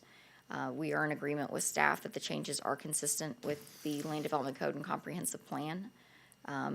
And as I noted, the changes would apply to both the zoning ordinance as well as the DRIDO. With that, we can answer any questions. Very good. Any questions for the applicant? You said it was a new type of rental you were going to get into? Yes. Would you like to hear about that now? Okay. I'm going to ask Nick Gluckman with Taylor Morrison to.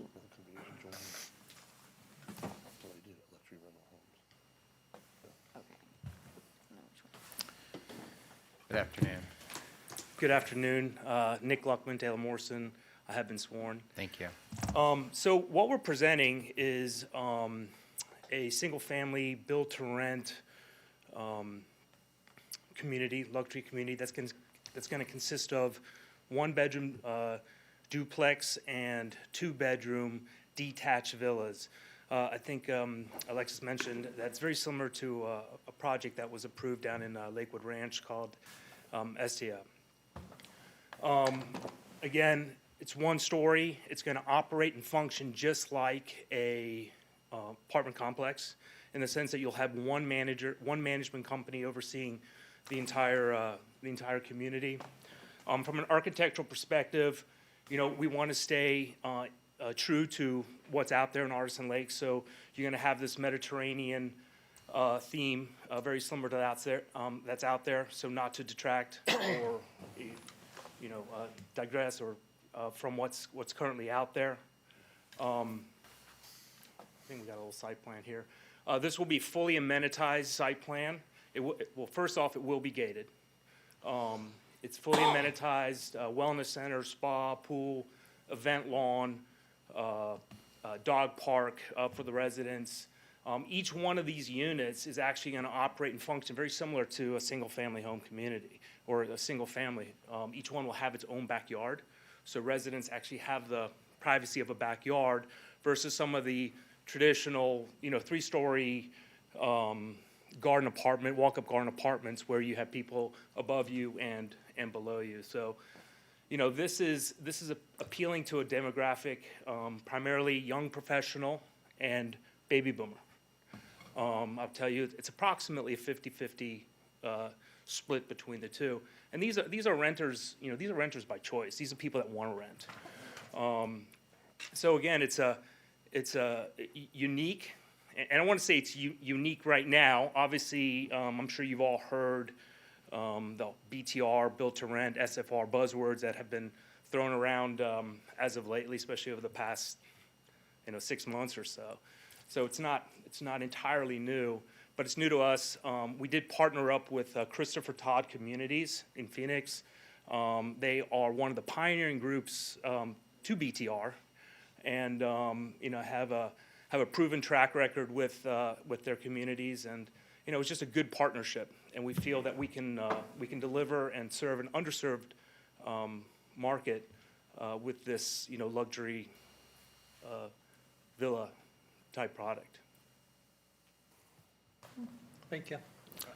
Quick question, has Taylor Morrison done this before, or is this the first time you guys have jumped into this market? It's the first time we've jumped into it here in Florida. We actually have several under contract, or not under contract, under construction in Phoenix right now. Okay. And this is something that we're taking across the country in all of our active single-family markets. And are you building garages too?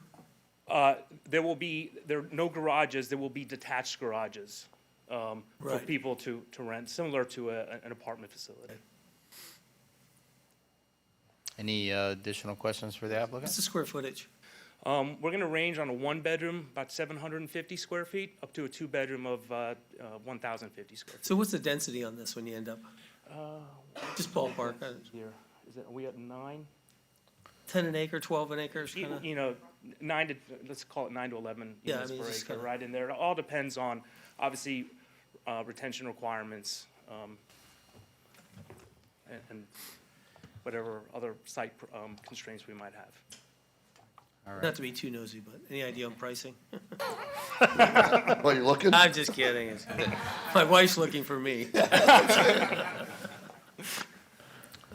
Thanks. right. I did, okay. With regard to the overall map H, the revisions, just kind of highlighting some of the changes, it appears that one of the changes is a reduction in multifamily. Is that essentially what's happening because this type of product is not as dense as a garden-style apartment, that not as much multifamily is being contemplated for the overall community? So that density is being transferred to single-family homes? Is that essentially what's being asked for? Yes, correct. There's the Edgestone Townhome community that's single-family attached, that's done very well. We're doing another phase of that in the far northern end of the project. So, and there's the Esplanade community, which soaked up a lot of the single-family detached units. So, between those product types, we needed less multifamily overall. Okay, all right, very good. And in generally sizing going down in all the components, like for houses, rentals, all that stuff, square footage of?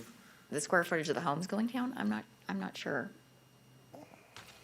I think, yeah, there's some very large estate-style homes in Esplanade. So what's nice about this is the community has the townhomes, it can have multifamily, it's got the larger homes. So you can really have a community with people who can enter at different price points and have that kind of socioeconomic mix.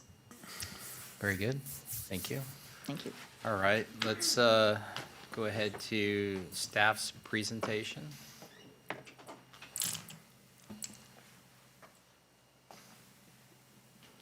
Good afternoon, Rosina Ladder. I have been sworn and I am covered for Marshall Robinson. He has a presentation and I would like to go, can you move it? Go fast, and this is the general location that is north of Moccasin Waller Road. Next. And this is a detailed aerial with the existing acres that is not changed with this proposal. And the existing zoning that the entire site is on PDMU, Plan Development Mixed Use. And the different future land use categories. This site has MU, that is one of the most higher density with the comprehensive plan, UF3 and RES 6. And this is the table that Ms. Crespo was talking about, that they are reducing entitlement for commercial. They are exchanging during the equivalency matrix to exchange entitlements and result in a reduction of the commercial and office entitlements and increase a little bit the entitlements for residential, 107 units in total. According to the traffic analysis, And one of the conclusions that they have is that the trip generation associated with the relocation of entitlement from one area to the other area of the DRI remain with the approved limits of the traffic study, and also that the new vehicular day trips with this exchange is reducing in comparison with the previous trip generation approved. And this is the revised equivalency matrix. And can you go to the map, to the next one, that one? This is the existing, the proposed map H, and the GDP, if you go to the next one, go to the next one that has the color, sorry. This is the changes that the applicant is proposing. First is remove existing access point. As Mr. Crespo says, there are changes in the pattern of internal circulation, and this access is not any longer required. Reallocation of entitlements to allow 300 multifamily units in parcel I. That is the parcel that is adjacent to, close to the arrow. No, parcel I is the parcel I don't know. It's the parcel that is close to the interstate, that is in red. And in parcel F, that is the parcel along Moccasin Wallow, and remain parcel H only for non-residential uses. And this is basically the change. Staff doesn't have any comments at this point or issues with that. These comply with the comprehensive plan and the rules to analyze DRIs. If you have any question, I am willing to answer. Very good. Any questions? Also, I would like to add that this change for multifamilies that look like single-family residential, that has been really successful in the market and allowed to live in a kind of community that look like single-family, but in reality, they don't have a lot. They have only one parcel. Has been successful in Lakewood Ranch, and they are applying that in other areas of the county. And with this application, the applicant provided standards for develop that with standards similar to the single-family attached. Very good. Thank you. Any other questions for staff? Okay. All right. Very good. Thank you. We're going to go ahead and go to the public comment portion of the hearing. And I have a couple of speaker cards here, so I'll call the names. And if you're here, please step forward, state your name and that you have been sworn. The first speaker card I have is Jeff Buda.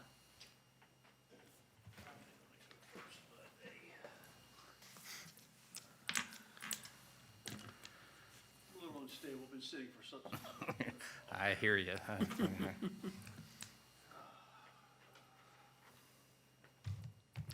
They're usually not this long. Name is Jeff Butta, and I've been sworn in since 9 a.m. I've been an Artisan Lakes resident for 18 months. We moved here from Maryland. We did an extensive search before picking this area, and we were assured when we bought this would be all single-family homes. Then come the townhouses. Now come the rentals. These houses are approaching base price $400,000 and up at this point, and they're about a third way through in this development. I'm not real comfortable with rentals. Been around the block a few times, and every rental property I've ever seen, people don't put a whole lot of interest into them, and they start looking like crap. I know it all sounds good on paper, but you've seen it. You've seen it. You know what I'm talking about. It's not a pretty sight after a while. And as far as the traffic on Moccasin Wallow, I'm going to disagree with that study because with the truck traffic coming from 41 to 75 and vice versa, and the additional homes that are going to be built, with the addition of the Del Webb community, which is huge further down on Moccasin Wallow, I think the traffic is going to be pretty nasty.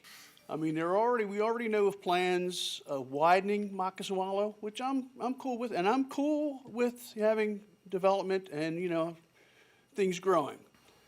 But definitely against the rental aspect. I think Taylor Morrison can do something better there. That's just my opinion, and that's why we've been sitting here since 9 o'clock this morning. So, hey, you know, that's just our opinion. I'm not the only one. I mean, a lot of people couldn't be here to spend an entire day because of work. So I'm guessing next meeting you may see more people here. So anyway, thank you. Appreciate getting some feeling back in my legs here. Thank you very much. Thank you, thank you very much. All right, the next speaker card I have is Chris Smith. Yes, sir. Good there you are. afternoon. That Good is me, afternoon. Chris Smith, and I have been sworn in since 9 a.m. as well. Very good, thank you. It was like 48 hours ago now. I am also in agreement with my neighbor here. I am vehemently opposed to rental properties, and I believe this has been grossly misrepresented as luxury villas. These are essentially apartments, studio apartments, 700 square feet to a max of 1,000. I can't appreciate the new business model for them looking more like a single-family home, but this is not being done for socioeconomic benefits. It's being done for benefits for the developer. And it's not going to protect my real estate investment in Artisan Lakes. So I am very much opposed to rental property. Thank you very much. Very good, thank you. All right, the next speaker card I have is Janie Locke. I appreciate everybody staying so late. This has been a long one. Yeah, and we're not done.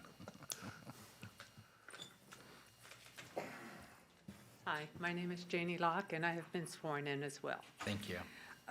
I have a couple issues that, first of all, I was concerned that this was part of I live in Artisan Lakes, the Esplanade side, and I was concerned at first that this was part of the HOA and wondered whether or not that or the CDD would have any effect. I've been now told today that it's not part of that, but still, there's a couple issues I have. I did go out online and look at a similar type thing, the Estia or whatever, that's in Lakewood Ranch.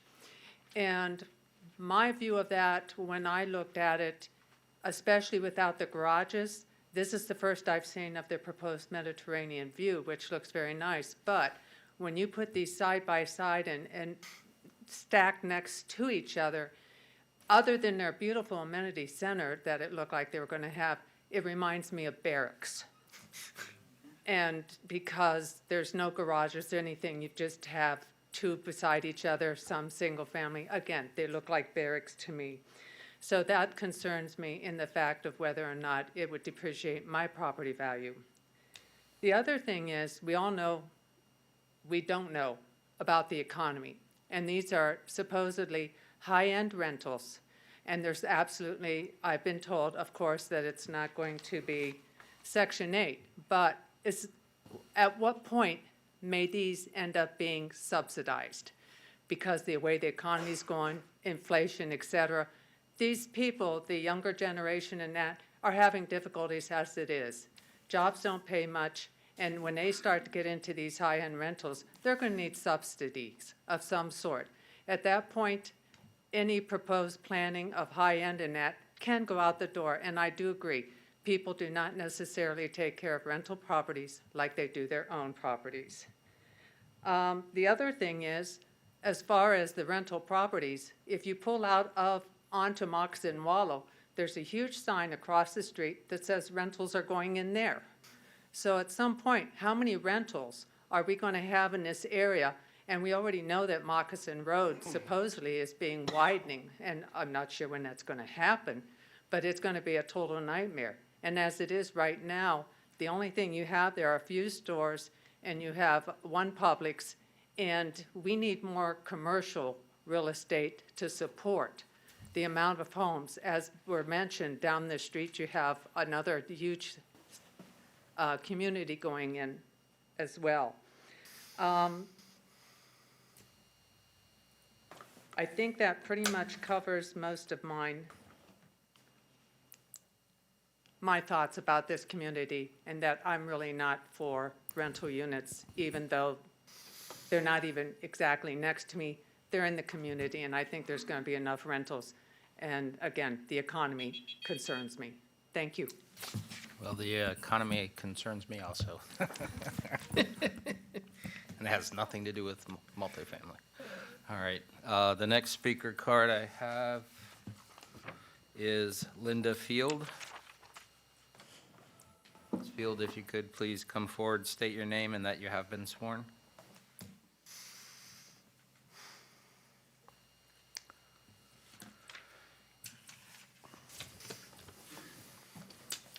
Hi, I'm Linda Field, and yes, I've been sworn since 9 o'clock this morning. Yes. Thank you. What I want to say is probably a repeat of what my neighbors have said. Property value, a rental next to our nice houses. Yeah, maybe it'll be nice for a while, but, and I also say that because I know that our management company, Taylor Morrison, sucks. So if they suck for us, you can't count on that for a rental property. Let me also tell you, they say that this community will be gated. Ours is also gated, but the gates are locked open. So it's not gated. And theirs is not going to be gated either.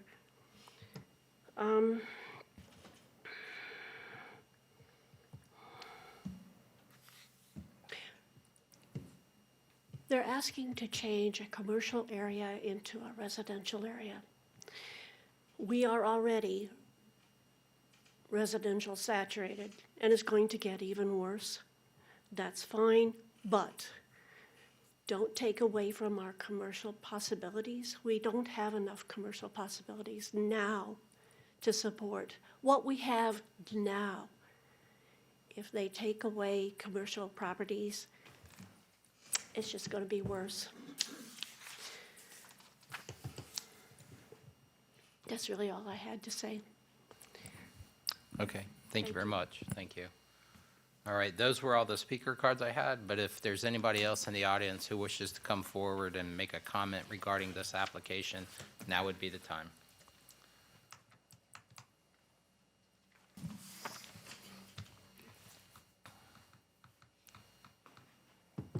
Hello again.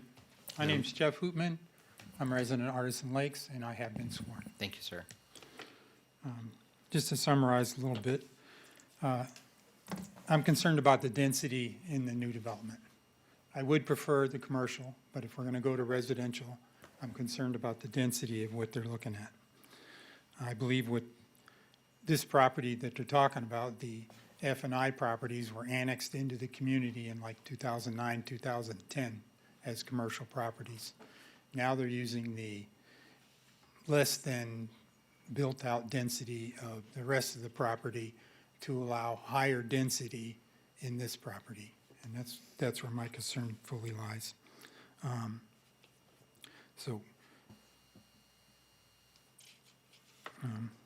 don't want to use our space, which the residents have paid for, in lot premiums. If you buy a bigger lot in Artisan Lakes, you pay a significant premium for the extra space. So they're saying, okay, we're at a lower density, but we're a lower density because we paid for that. No reason they should be able to use that to develop a higher density population there. And specifically, what I am against is the changes to paragraph Q1, which is the,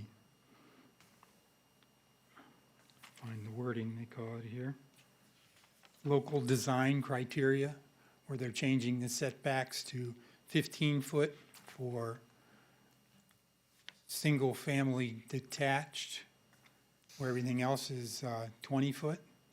That's the front and back setbacks. And that's on page 105 of your current package, or excuse me, 1005. It's been a long day.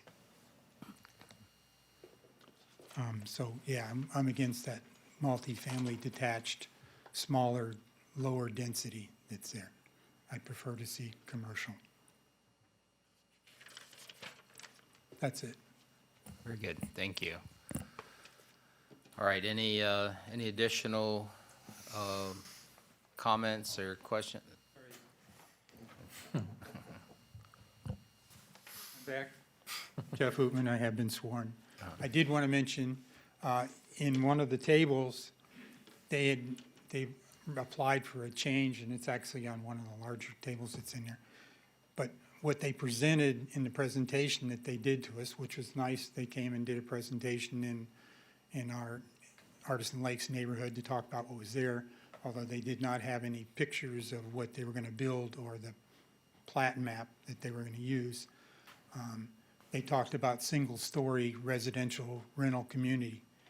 In the change that they're requesting, it's applying for possibility of a 3-story residential detached. So it's 3-story detached and 15-foot setbacks.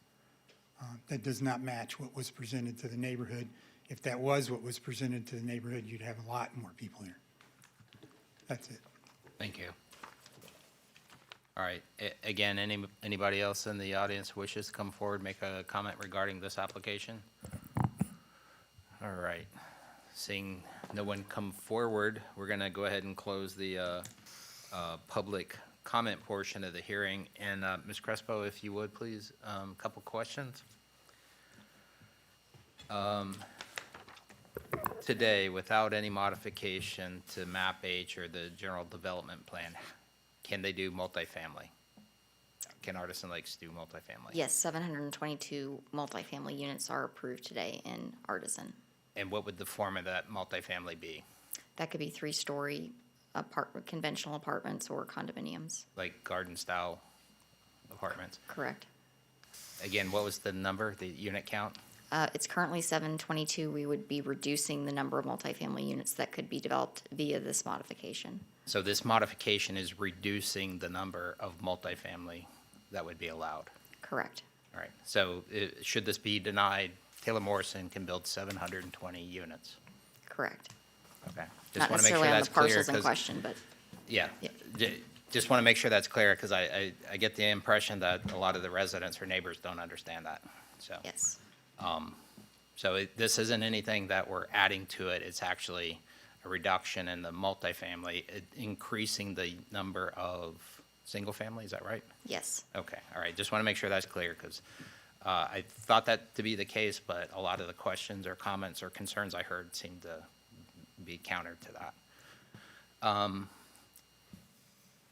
With regard to this plan, when was the first map H for this project originated? I believe 2009. 2009? The And, map H, yes, ma'am, I think that this is a 91. Oh, the previous one, okay. 91? The original is 91 or 92. Okay, all right, that's what I thought. I There thought has it's, been, for many years, this, sorry that I interrupt, Artisan Lakes was like developed only some parcels and was in the limbo until I think 2010 that they started reactivating everything. right, I remember around 2010, I think originally it was like around 5,000, 10,000 units, some ridiculous Yes. number of units that would be allowed. So I think a lot of people who don't have the advantage of being involved in this for a very long period of time don't realize this is a way dialed back version of what it originally was. It was essentially a very, very crowded city at one point, but this is much more appropriate for the area. So I just wanted to make that point, that there's a lot of history that goes along with this. And with regard to some of the concerns I heard related to traffic, is with the changes that are being proposed, is there any change in the number of average daily trips associated with the DRI? I can speak to PM peak hour trips. I would have to, there's a. Okay, PM peak's fine. PM peak, there's a 3-trip reduction. So it's, when we talk about trade-off matrix, is that typically the currency that we're dealing in is trips? So the impact to the roadway network is essentially the same? Correct, yes. That's what I thought. I don't know that it was clearly stated during the discussion, but it's, I think, important to note that that's the case. So those were, let me see, I think I had one more question related to that. Oh, is there an intent to do 3-story? Thank you. There is not, and we can add that to the application moving forward, that we would limit multifamily detached dwelling type to 2 stories. Right, but currently, they're entitled to do 3-story. Are they entitled to do 4-story? No. So, okay, just 3-story. Let me clarify something. The multifamily units, at least I was checking from the ordinance in 2010 allow multifamily and single-family attached, and the multifamily could be developed since 2010, but probably prior, I couldn't go, further, to 3 stories and 35 feet. Okay, It's not a new use that they're entered there. What is the difference is to allow that this new type of multifamily that looks like single-family. right. Other stuff that I would like to clarify is like with the DRIs, we don't measure the density in a specific parcels. It's the entire DRI with the different comprehensive future land use categories, and we make numbers to check is the maximum number of units comply with the overall density that could be over there. And right now, for example, MU allowed until 12 dwelling units per acre if you are not in a mixed use. But the overall density with the new number of units for this DRI is 2.79. That is way below, at least to the minimum, not way below, but the areas in UF3 has a maximum of 3 dwelling units per acre. But we don't use that, like the density have to be in the specific parcel with the future land use category. We do the overall because it's an integrated project. And it's, right now, with the new units, 2.79, the overall density. That is a really, low density in terms of the planning perspective.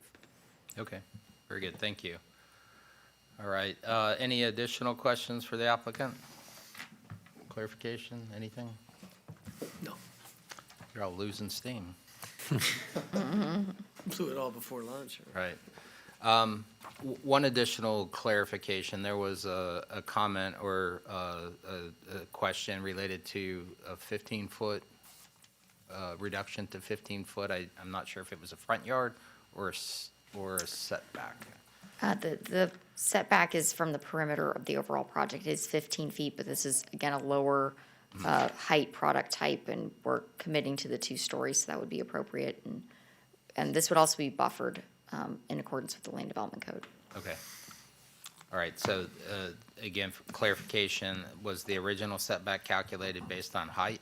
And this is still being based on height with the minimum of 15 feet? Is that what's being done or being asked for? It is addressed through a footnote, and this is how we noted the other multifamily detached dwelling types were treated, that the 15-foot would be measured from the perimeter of the project boundary. That is unique to the detached. With multifamily, they have more traditional side yard, rear yard setbacks. Right, okay. Yeah, this proposed multifamily is building separations that dictate the geometry of the community, is that? Correct. Okay.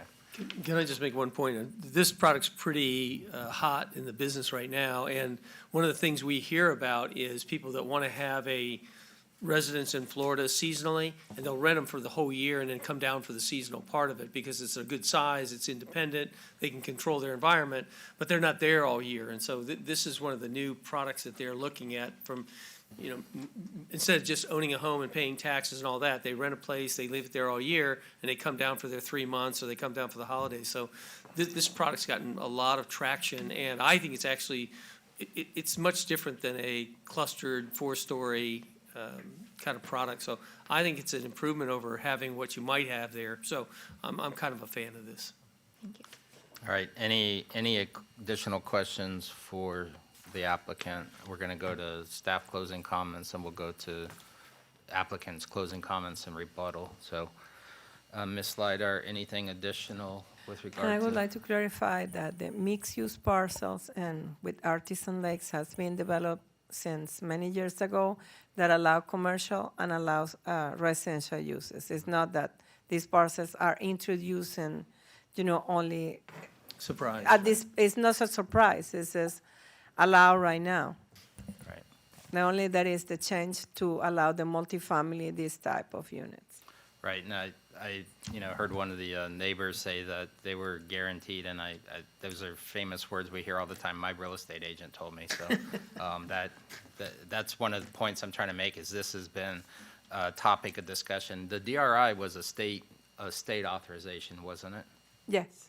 And that even though they no longer, I don't think they no longer process DRIs. There's the ability to maintain them and the entitlements through them. So yes. So okay.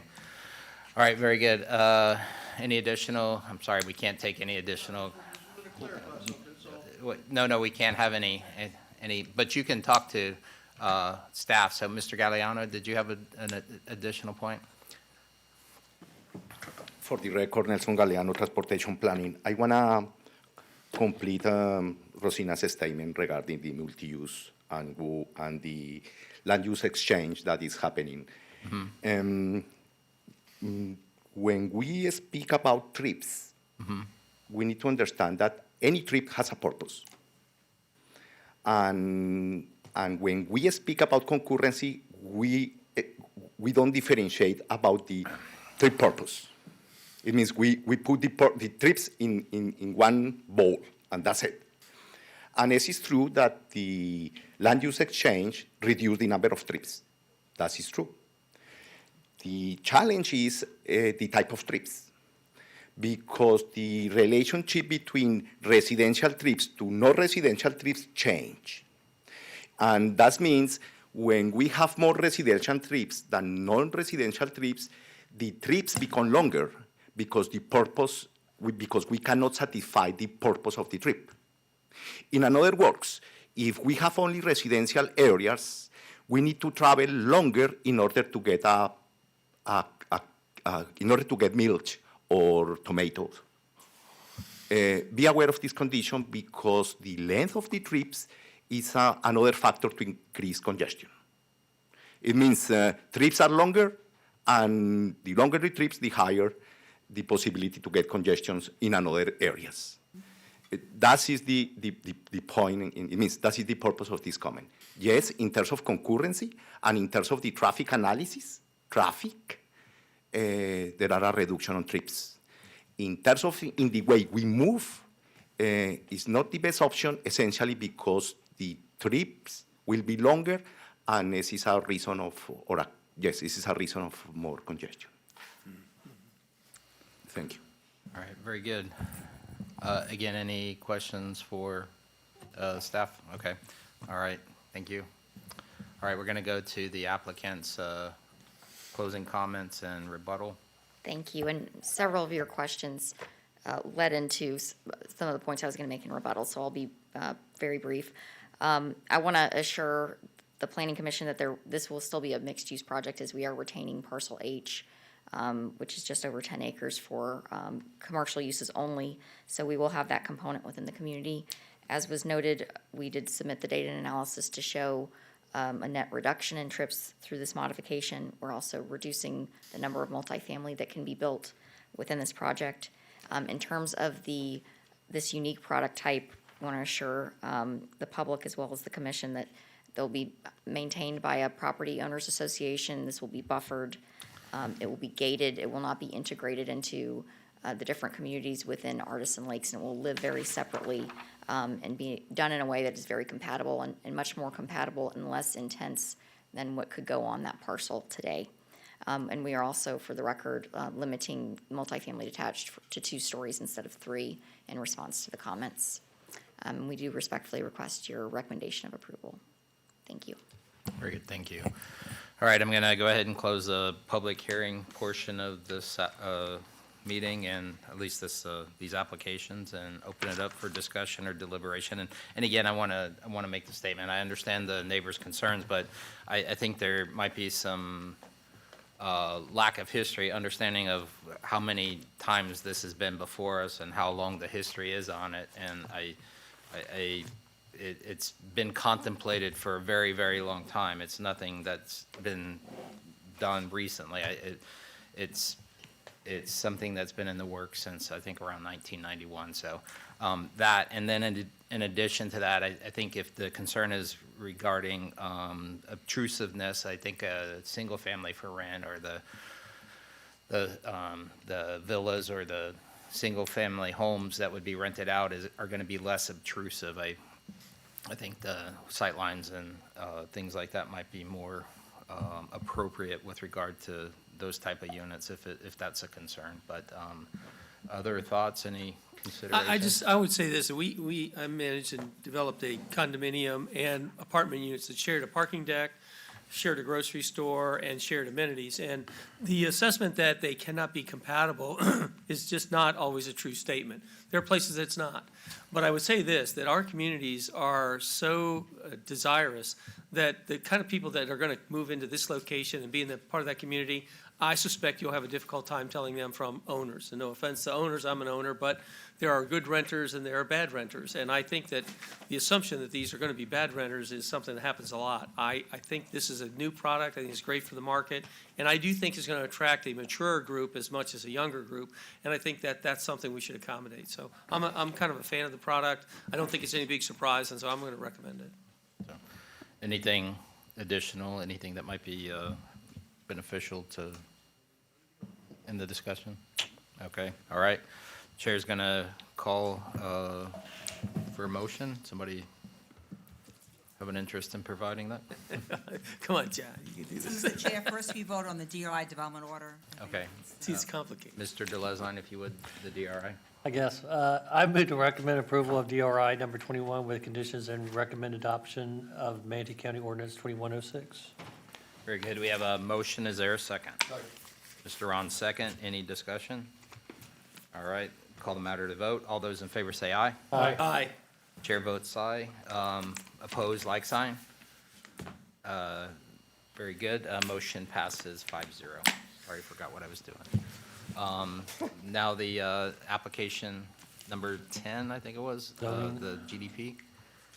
Mr. Chair, I Yes. move to recommend approval of Manatee County zoning ordinance PDMU 9101 GR7 with stipulations, amending and restating ordinance number PDMU 9101 GRS, RR6. Very good. We have a motion. Is there a second? Second. Mr. Ron, any discussion? All right, Chair's going to call the matter to vote. All those in favor say aye. Aye. Opposed, like sign. Chair votes aye. Motion passes 5-0. And I believe that concludes our agenda. So if there's no further business, I'm going to call the meeting adjourned. Whew.